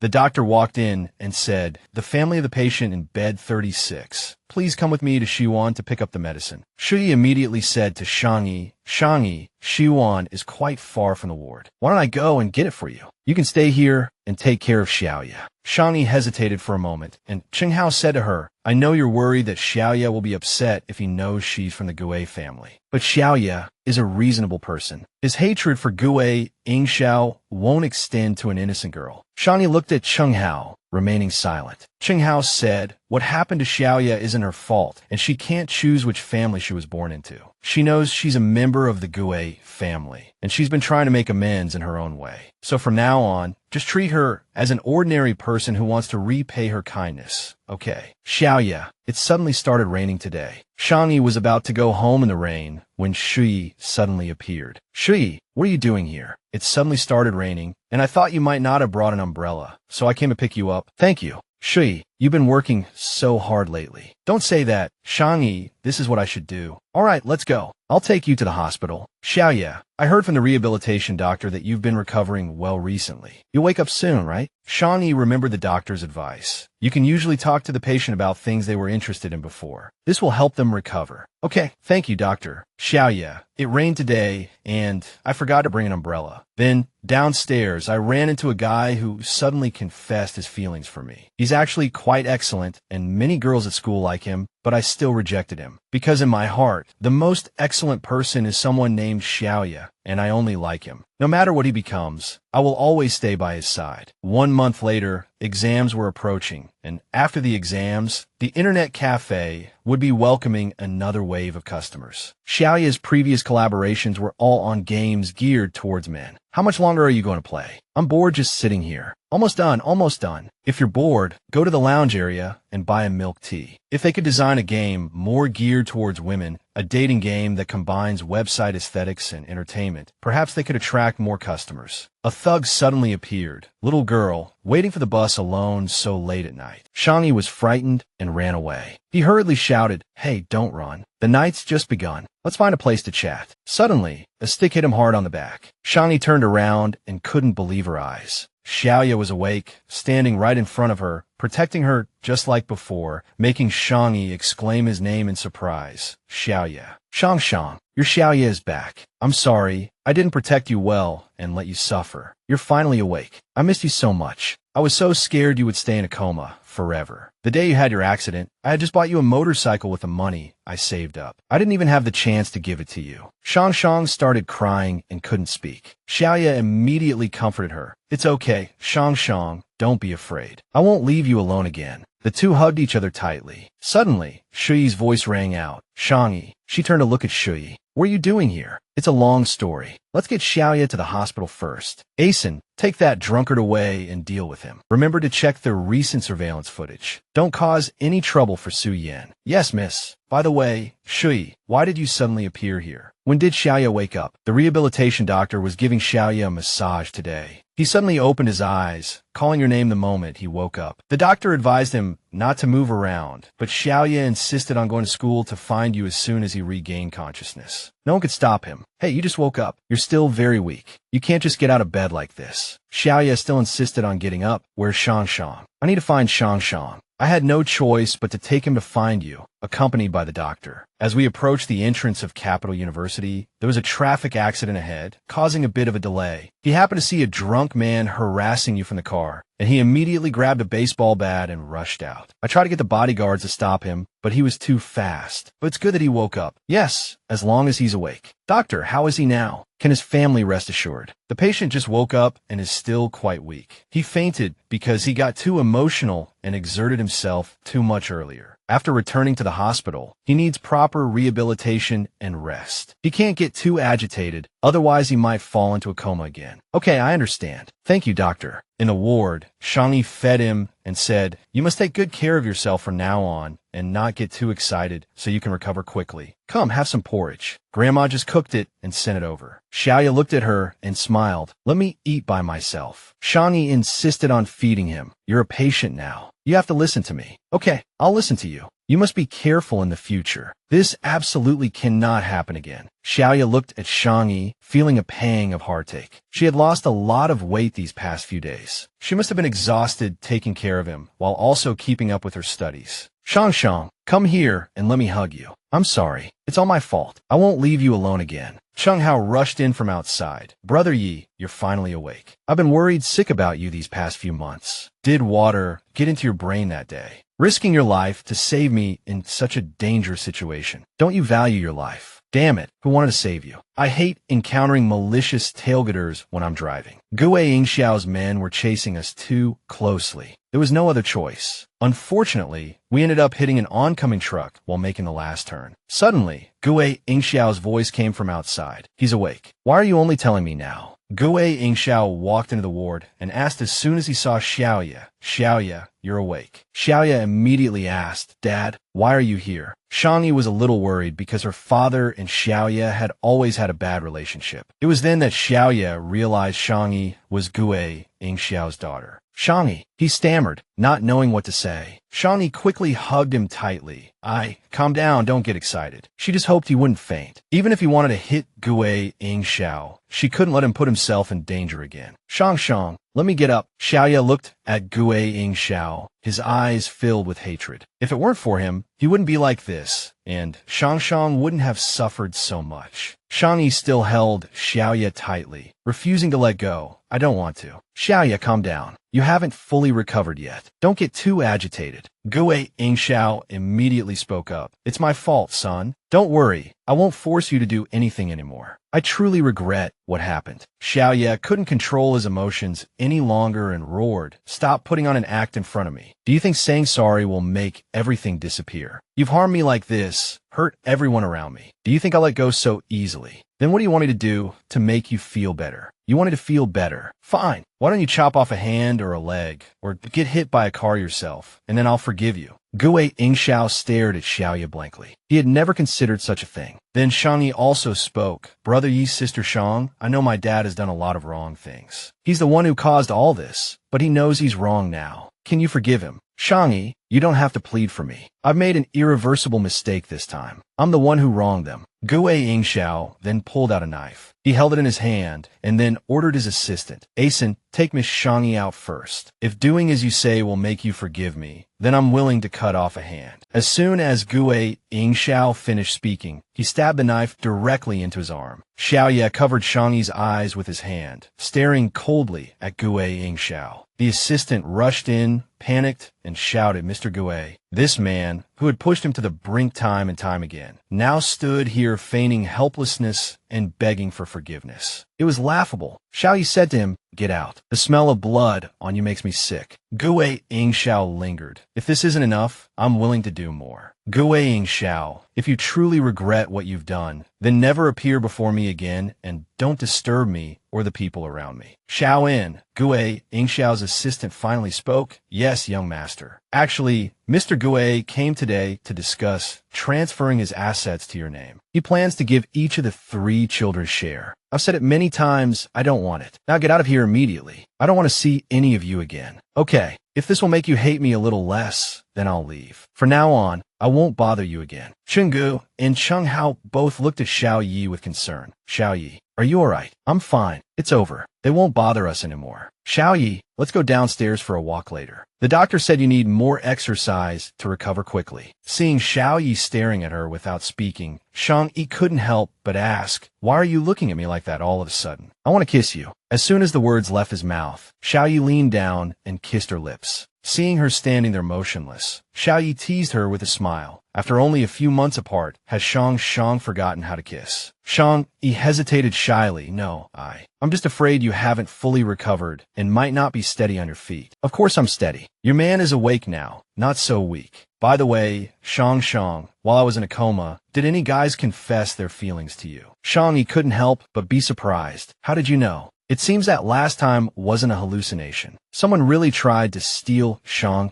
away. Because I vaguely heard something while I was in bed. You heard. What did you hear? I heard about me getting caught in the rain without an umbrella and meeting a guy from school who suddenly confessed to you. I also heard you say he was excellent and that many girls at school liked him. What else did you hear? Shang Yi didn't expect Xiao Ye to have heard all that. She remembered saying a lot more heartfelt words after that sentence. Nothing else. I only heard that. You really know how to pick and choose what to hear, baby. Saying he's excellent. How excellent is he? I clearly said so much more, and you only heard that one sentence. It was a waste of effort confiding in you. Let go of me. No. Xiao Ye whispered in her ear again. I really only heard that. I was very sad at the time, afraid I wouldn't wake up. I was so scared that that excellent person would keep pestering you, and I wouldn't even be able to open my eyes. Shang Yi looked at him and smiled. We've been through so much, and you're still worried about this. What if one day something happens to you, and you meet someone even better? Will you leave me? Of course not. I won't leave you, and nothing will ever happen to Shang. That day, when he confessed, I rejected him outright because there's someone named Xiao Ye in my heart, and he's the best. I only like him. No matter what he becomes, I'll always be by his side. Xiao Ye looked at her gratefully. Thank you, Shang, for not leaving me when I was like that. All right, it's all in the past. Let's not talk about it anymore. Let's go downstairs for a walk now, so you can recover quickly. Shang Yi finished class, and it suddenly started to rain. Luckily, she had checked the weather forecast yesterday and brought an umbrella today. A friend next to her asked, Shang Yi, it's raining so hard. Why hasn't your boyfriend come pick you up yet? He's busy today and can't make it. The friend turned around and whispered to the person beside her, putting on airs. I think she's been dumped and doesn't want to admit it. I think so too. It's been 6 months and I haven't seen her boyfriend. Shang Yi. Someone called her name. Shang Yi turned around and saw the boy who had confessed to her a few days ago. He hesitated shyly. I thought you didn't bring an umbrella today, so I can't find you. The boy had originally planned to give up, but after hearing everyone say that Shang Yi's boyfriend hadn't shown up, he thought he might still have a chance. Shang Yi said to him, thank you, but I brought an umbrella today. The boy continued to suggest, why don't we go back together? Shang.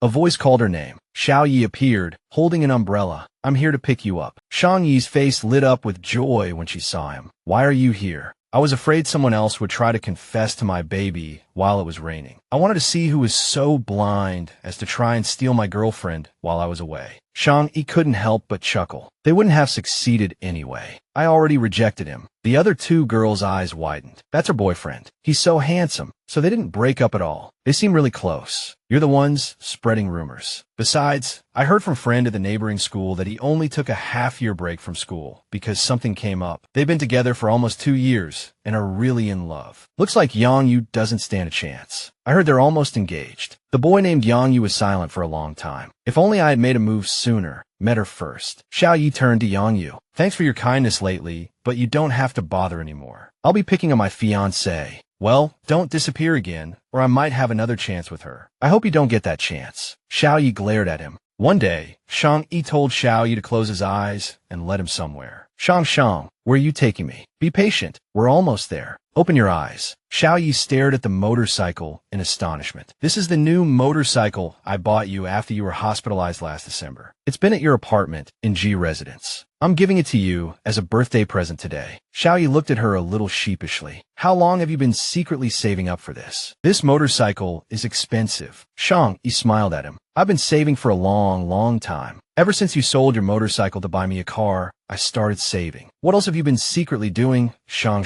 Lots of things. Like secretly imagining how wonderful our life will be after we get married. Imagining our future working hard together after we move into our new house. The renovations are almost finished. I plan to air it out for a few months and try to move in before the spring festival. Whatever you say. So, how will you change after you marry me? Of course I'll change. I'll completely let go, not be so restrained like I am now. Shang, let's save those words for that day. Let me show you the new house first, see if we need anything else. Well, Xiao Ye couldn't help but sigh. I love it. After everything we've been through, I can finally give Shang a home. Come on, let me show you our room. As soon as they entered the room, Shang Yi noticed the equipment next to the bed. What's this? Xiao Ye said, it's a soundproofer. A soundproofer. What does soundproofer doing in the bedroom? Xiao Ye whispered in her ear, so the old lady downstairs doesn't hear you being too loud. Shang Yi blushed and ran off. I'm going to check out the bathroom. What's this? Why are there handrails next to it? This is atomized glass. When the peach blossom pattern lands here, it becomes a mirror. The handrails are also for you, Shang. She asked doubtfully. For me? I'm still young, I won't fall. I shouldn't need them, right? Of course you'll need them. Like this. Xiao Ye, what are you thinking about? Oh, so Shang prefers it from the front, huh? Whatever, do as you please. Want to try it out now and see if anything needs adjusting. Xiao Ye immediately kissed Shang Yi's lips, and she wrapped her arms around his neck, responding passionately. Seeing Xiao Ye suddenly stop, Shang Yi asked, "What's wrong? You suddenly look very uncomfortable." Shang Yi looked at him, teasing with a smile. Serves you right, thinking about these things all day. Now you're uncomfortable, aren't you? Oh, baby, just you wait. 2 more months. I can wait. When New Year's comes, I'm going to make Shang cry all night. Shang Yi couldn't help but laugh. Why did she have a bad feeling? Was it too late to pretend to be fragile now? 2 months later, they finally moved into their new house. Shang Yi walked around with a smile. Grandma, you'll be very comfortable living here. The supermarket isn't far. It's convenient to go out, and you can plant flowers and grass in the yard. Shang Yi's grandmother couldn't hide the joy on her face. Come on, Grandma, let me show you the rest of the place. Shang Hao tidied up the house while talking to Xiao Ye. I'm planning to take Grandma out for a few days tomorrow, and then bring her back. Xiao Ye was surprised. Why do you suddenly want to take Grandma out? Now that we have a house, a car, a career, and we've moved, isn't it time to do something? It's my first time being a beast, and I'm afraid Grandma being home will affect your performance, bro. Xiao Ye smiled at his childhood friend, realizing for the first time that he was quite thoughtful. Shang Hao couldn't help but laugh. Your bro has always been this good, you just haven't noticed. So, you'll take care of the Internet Cafe's Spring Festival top-up event tomorrow. No problem. The next day, while tidying up the room, Shang Yi suddenly saw a packet of pills on the table. She turned and asked Xiao Ye, "Are you hurt?" "No." Xiao Ye looked at her and smiled, a smug expression on his face. "Then why did you buy this medicine? It's all for you." Shang Yi was surprised and confused. "I'm not hurt." Xiao Ye leaned down and kissed her lips. "Not now, but you might be later." He slowly laid Shang Yi down on the bed, preparing to do something he had been looking forward to for a long time. He had truly waited for this day for a very, very long time. At this moment, Shang Yi finally understood. This was the reason Shang Hao deliberately took Grandma out. That's right, Shang is so smart. Will it hurt later? Relax. Shang, leave the rest to me. Shang Yi suddenly froze, shyly covering her face with her hands. Is it too late to run away now? If Shang doesn't move, I'll do as I please. No objections allowed. Xiao Ye couldn't hold back any longer, his movements starting to accelerate. At this moment, in the quiet villa, only the two of them were passionately entangled. Shang Yi was a little shy, so Xiao Ye was constantly taking the initiative. He looked at her with eyes full of desire. This was the moment Xiao Ye had been longing for. Wait, Xiao Ye, can you be gentle later? He would try his best. A passionate and slightly intoxicating night had finally arrived. The next morning, Shang Yi slowly opened her eyes, her whole body aching. "Baby, are you awake?" Xiao Ye's voice rang in her ear. She looked at the bowl of soup Xiao Ye brought and couldn't help but be surprised. "You can make soup." "Of course. Besides playing games, I'm omnipotent. Girls need to drink something to replenish their blood at this time. It's good for their health. Here, try it." "It's too sweet," Shang Yi suddenly exclaimed. "It's too sweet. It seems I added too much rock sugar.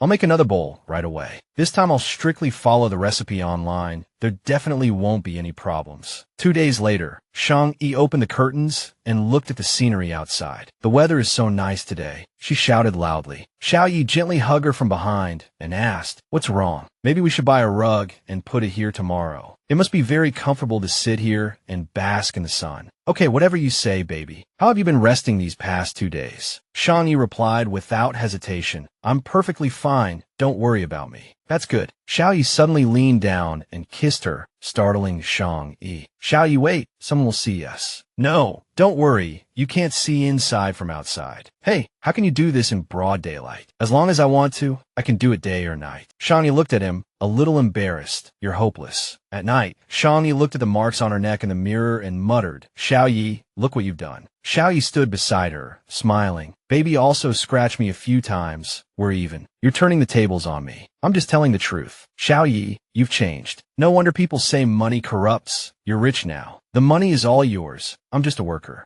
Baby is the little rich woman. You have to support me for the rest of my life. You can't fire me halfway through. Then you have to make me happy, and if I'm in a good mood, I'll consider it. Shang Yi looked at him angrily. You're wrong. You won't dare next time. You only said half of it, because I'll still dare next time. You dog. Say that again. You don't recognize me with your clothes on. Xiao Ye, have you no shame? Are you angry? Then let's do it again. If you're still not satisfied, we'll do it twice. And if that's not enough, we'll keep going. Xiao Ye, you really are. I can't find a single word in thousands of years of Chinese culture to describe you. You're too much. Thanks for the compliment, baby. I'm not complimenting you. Xiao Ye, you've really changed. Before, when I was unhappy, you would always coax me. Now, not only do you not coax me, you take the opportunity to bully me. When were you angry, baby? Aren't you just acting cute? Okay, I'll try to restrain myself in the future. Forget it. Your credibility is zero now. I don't want to hear your promises. Shang Yi still remembers what happened before. I was crying so hard, but you didn't care at all. Okay, don't be angry anymore. Brush your teeth, wash your face, and eat, okay? After you're full, you can hit me to vent your anger. 3 days later, Chung Hao finally returned from his trip with Grandma.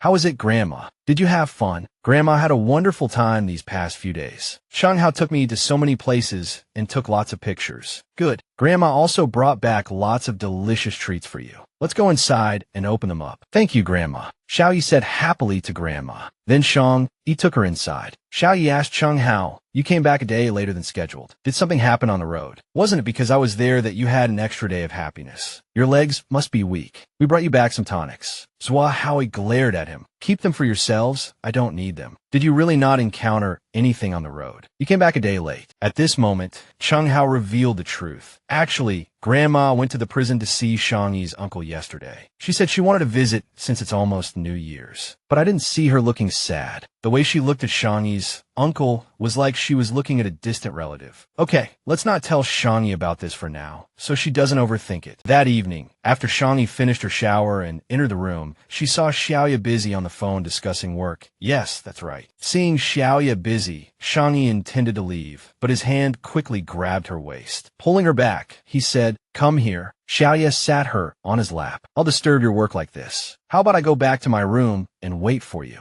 It's okay, I'll be done soon. Shang Yi sat quietly in his arms. It had to be said, Xiao Ye had changed a lot, becoming mature, confident, and steady. Seeing Shang Yi staring at him, Xiao Ye turned his head and asked, why are you suddenly looking at me like this? Do you think I'm handsome? Weren't you still calling me a beast last night? Why the sudden change today? Shang Yi stood up angrily to leave. I'm not talking to you anymore. But Xiao Ye quickly pulled her back in his arms. Where are you going? Shall we try it here? No, I think it's fine. The computer desk here is big. You can lie on your side or on your stomach. The computer chair is good quality too, just right for 2 people. Wait, Xiao Ye, you have to get up early to meet clients tomorrow. Xiao Ye still wouldn't stop. Tomorrow's matters can wait till tomorrow. Shang Yi had no choice but to obey. This guy was really relentless. If this continued, her limbs would soon become useless. The next morning, Shang Yi suddenly saw a strange box on the table. She couldn't help but wonder what it was. Suddenly, Xiao Ye's voice came from outside. Jing, I'm back. She turned around happily and asked him, how was it? Did the talks with the partners go well today? Thanks to my dear wife, they signed a contract with me very quickly today, and they've also decided to invest in our second internet cafe. I plan to open it near Peking University, so it will be convenient for you to go there in the future. That's great, Ai. You're amazing. By the way, Ai, it's almost New Year's. Can I have a New Year's gift? What does Jing want? I want you to accompany me to the hair salon to get a perm. Just that. Okay, no problem, but getting a perm takes several hours. Why don't you also dye your hair back to your old color? Otherwise, I'll be very bored waiting. Xiao Ye smiled and ruffled her hair. Jing,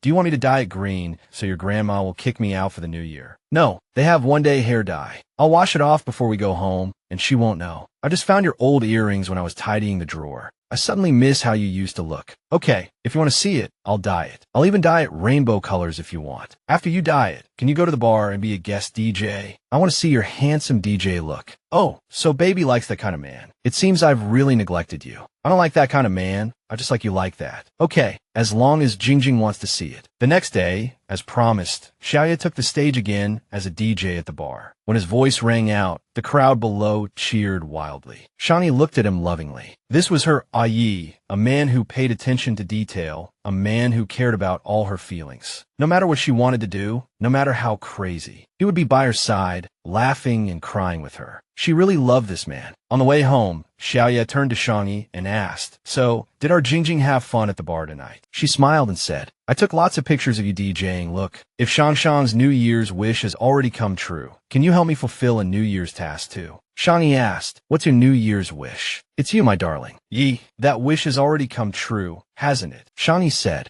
"You say that, but I've never been truly satisfied because you always like to cry, and when you cry, my heart." Okay, Jingjing, don't cry." Shang Yi was both embarrassed and annoyed. "It's all your fault. Who can stand you being like that all the time?" Xiao Ye suddenly picked her up. Like what? He knew exactly what he was talking about. After all, he was getting more and more unrestrained. Did I not do well? It must be my lack of experience. I'll practice more then. Xiao Ye's hands started to unbutton Shang Yi's shirt, but she quickly grabbed his hands. "You did very well. No need for practice." "Really? Then tell me, Shang, what did I do well? Tell me my strengths, so I can keep improving." There was no reply. "Then tell me what I did wrong. I can change any shortcomings. You always like to leave hickeys on me, and you like to make me stand on one leg, and you never turn off the lights, always staring at me. Next time, none of these are allowed." As Shang Yi spoke, Xiao Ye leaned down and kissed her lips, interrupting her. "This isn't allowed, that isn't allowed. Shang, are you deliberately making things difficult for me?" "Xiao Ye,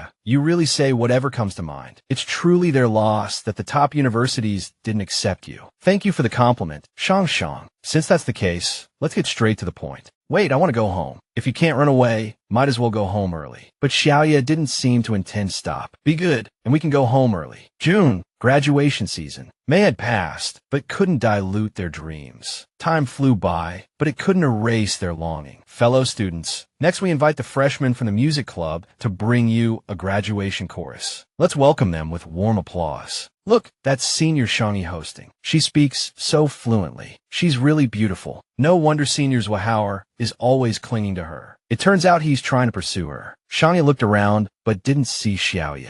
Why isn't he here yet? He usually comes to pick me up. Why isn't he here today? He might be busy today. After all, now that Xiao Ye Shanghai has become a chain store, he must be very busy with work. Although the time spent together is short, the memories will be treasured forever. I wish you all a bright future and soaring wings, shining brightly wherever you are. Today's graduation ceremony concludes here. Thank you all. Suddenly, everyone's eyes were drawn to the fireworks blooming in the sky. Shang Yi turned to the person next to her and whispered, "Is the school really willing to spend so much money on fireworks this year? If it's not the school, then who else could it be?" Shang Yi looked up, watching in surprise as glowing words gradually appeared in the sky. "Shang Yi, I fell in love with you at first sight. I want to be your knight, protecting you for life, my happy little princess. Shang, you are the sunrise in my life. Shang, I love you. There's someone named Xiao Ye who really wants to marry you." This was the first love letter Xiao Ye wrote to her. It took him all morning to come up with the first 3 sentences. The last sentence was what she wanted to say to him. Being by his side forever was her lifelong wish. Then more fireworks went up, forming the words, "I love you" in the sky. Shang Yi was both surprised and incredibly happy. It turned out Xiao Ye hadn't come to pick her up today because he was preparing all of this. Suddenly, Xiao Ye appeared, holding a rose in his hand. Shang Yi happily called out his name, Xiao Ye.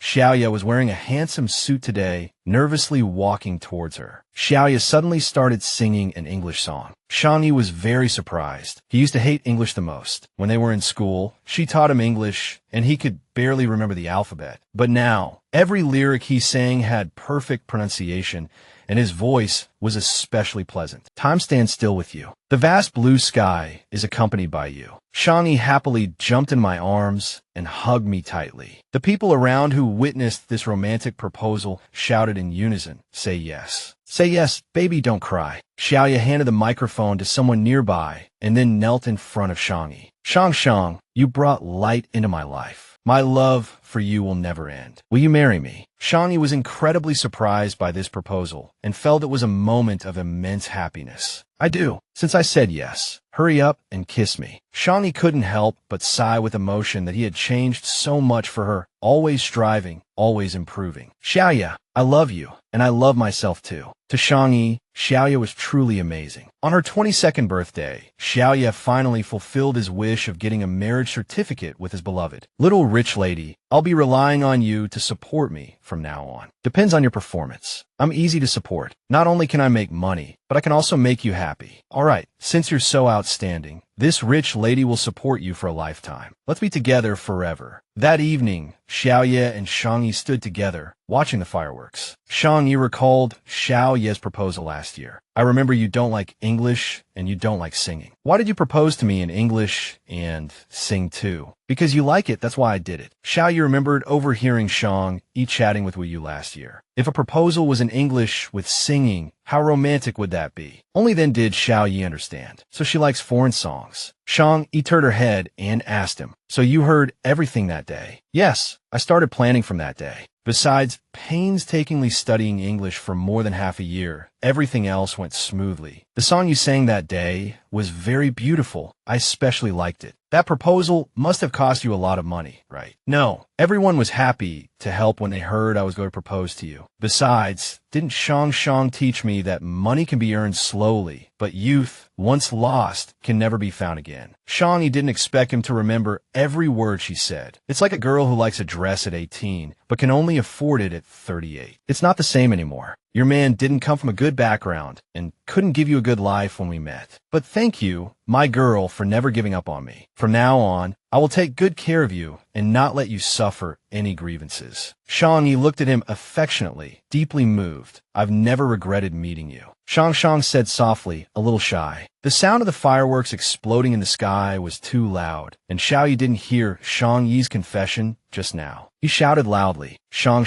what did you just say? The fireworks were too loud. I didn't hear the last sentence. Shang leaned close to his ear and shouted with all her might. I just said, hubby, I love you. Wife, I love you too. Amidst the bursting fireworks, they embraced each other in this super romantic moment and lived happily ever after. A week later, in France, Shang called her grandma. Hello, Shang baby, are you having fun? Yes, I'm having a great time. Xiao Yi is taking me everywhere. I've sent you all the photos. Good, as long as you're happy. Grandma looked through the photos Shang Yi sent. Cheng Hao smiled behind her and said, good, you two continue to enjoy your honeymoon. I'll take care of Grandma here. It's getting late. You should rest early. Okay, Grandma. Grandma noticed that Shang Yi hadn't slept yet so late, and Xiao Yi couldn't help but be curious. Shang, aren't you sleepy? Not all. If it wasn't so late, I'd still want to go for a walk. Wow, so energetic little girl. So you were just pretending when you told me you were tired. Shang Yi looked at him suspiciously. What are you up to? You fed me so much today. I'm a little bloated. What should I do? Why don't you go to the gym and exercise? I don't want to go to the gym. Shang Yi suddenly sensed danger in his words. She pretended to yawn. Oh, I'm suddenly so sleepy. Let's go to bed early so we can go out and play tomorrow. After saying that, Shang ran off. Xiao Ye sighed and had to go along with her. Okay, let's go take a shower and sleep, so we'll have energy tomorrow. The next morning, Shang Yi was still sleeping when she suddenly felt someone touching her. She looked down and was startled. It turned out to be Xiao Ye kissing her. Shang Yi exclaimed, what are you doing? Xiao Ye smiled at her. Sleeping Beauty, why are you sleeping so late? It's already noon. Shang Yi pushed Xiao Ye away. Get up first. But Xiao Ye refused to move. You made me hold back all night. Are you really so heartless? It's okay, I'll try to be quick, and then we'll go have lunch. You always say that. Your words are not trustworthy. Then let's see. Whenever it ends, it ends. Shang Yi finally understood. No wonder he let her off last night. It was for this morning. 2 months later, one day, Shang Yi woke up feeling a little off. Why have I been so tired lately? I sleep so much and I'm still sleepy. What's going on? Awake. Grandma just finished cooking. Go wash your hands and eat. By the way, Grandma, after dinner I have to go to the company. The dating game I designed needs testing. I have to go with Xiao Ye, otherwise he won't be able to handle it alone. Okay, you two go to work. Grandma's here. Shang suddenly felt a pain in her stomach, a wave of nausea rising. Grandma's old. Shang Yi didn't want her to worry, so she thought of an excuse. I'll go back to my room first. I'm full. I'll go upstairs and change. Xiao Yi will pick you up later. Shang Yi went to the bathroom and vomited violently. Is she sick? She immediately called Xiao Ye. Xiao Ye, I think I'm sick. I feel terrible. Xiao Ye couldn't help but worry. I'll come home now. Shang, wait for me at home. Chung Hao, you stay here and look after her. A few minutes later, Xiao Ye returned home. Shang, don't be afraid. I'll take you to the hospital right now.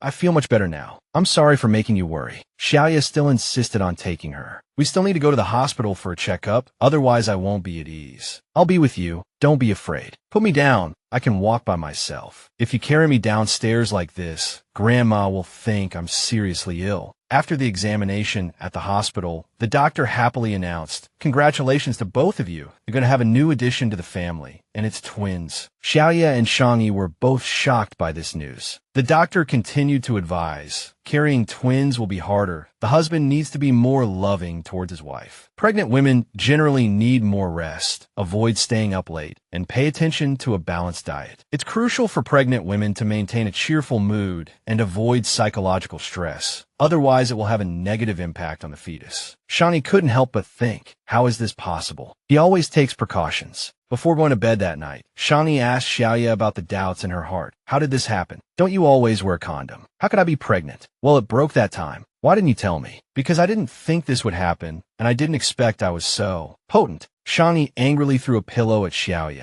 You're actually proud of yourself. Xiao Ye just laughed. Okay, and I'm a little proud. It's my fault I was wrong. Don't worry, I'll take care of everything. Let's sleep. It's getting late. Xiao Ye said to himself, I must take good care of the children. I definitely can't let them be like I was when I was little. I want to accompany them as they grow up and give them a happy home. In the middle of the night, Xiao Ye was sound asleep when he was suddenly awakened by Shang Yi's voice. No, don't. Shang Yi's expression looked very frightened. Was she having a nightmare? Shang, don't be afraid. I'm here, Dad. Shang Yi grabbed Xiao Ye's hand and shouted. Xiao Ye was a little surprised. Dad, why? Why did Mom and Dad want me? Why did they abandon me? Shang, don't be afraid. I'm here. Shang Yi finally opened her eyes and woke up. Xiao Ye immediately asked her, Shang, are you thinking about your mom and dad again? Yes, I dreamed of them leaving together again, abandoning me again. If it were anything else, Xiao Ye would try his best to make her happy. But with this matter, he was truly powerless. Xiao Ye, after our babies are born, we must accompany them as they grow up and give them a happy and joyful childhood. Okay? Of course, we will definitely give them the best. The next morning, Xiao Ye brought a bouquet of flowers to Shang Yi's parents' graves. Mom and Dad, your unfilial son-in-law hasn't come to see you in a long time. Are you doing well over there? Shang Yi misses you very much. She even dreamed of you last night, but unfortunately, it was only a dream. Last night, she said you left her alone.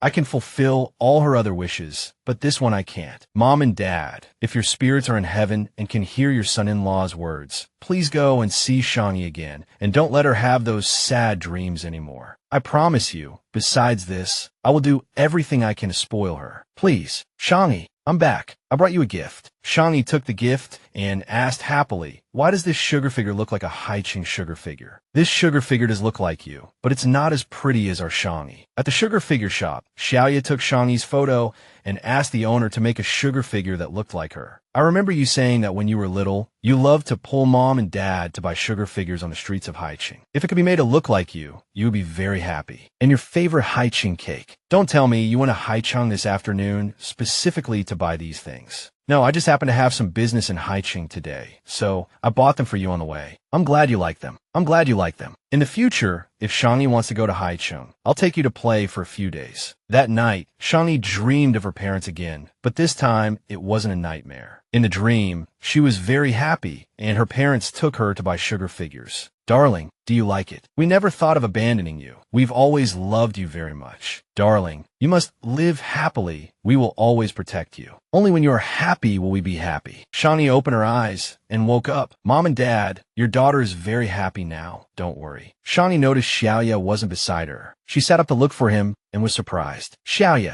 why are you sitting on the floor? A certain miss kicked me off the bed. She hugs me when she's happy and kicks me off when she's not even letting me sleep. What nonsense are you talking about? I'm so gentle. How could I be as fierce as you say? You're right. Shang Yi is always gentle. Did you sleep well last night? Yes. I dreamt of my parents again. Xiao Ye was a little surprised. So effective, she dreamed of her parents so quickly. My parents held my hand and took me to eat a sugar figure, saying they would always love me. Xiao Ye was happy to see Shang Yi so happy. They're always by your side, and they will only be happy if you're happy. Finally, the wedding day arrived. Mr. Zhu, do you take this woman to be your lawfully wedded wife, to have and to hold, to love and to cherish, for better or for worse, in sickness and in health, for richer or for poorer, for as long as you both shall live? I do. Miss Jing, do you take this man to be your lawfully wedded husband, in sickness and in health, for richer or for poorer, for as long as you both shall live? I do. As everyone knows, all reincarnations start from zero. As far as I know, before marrying Miss Shang, Mr. Zhao had already transferred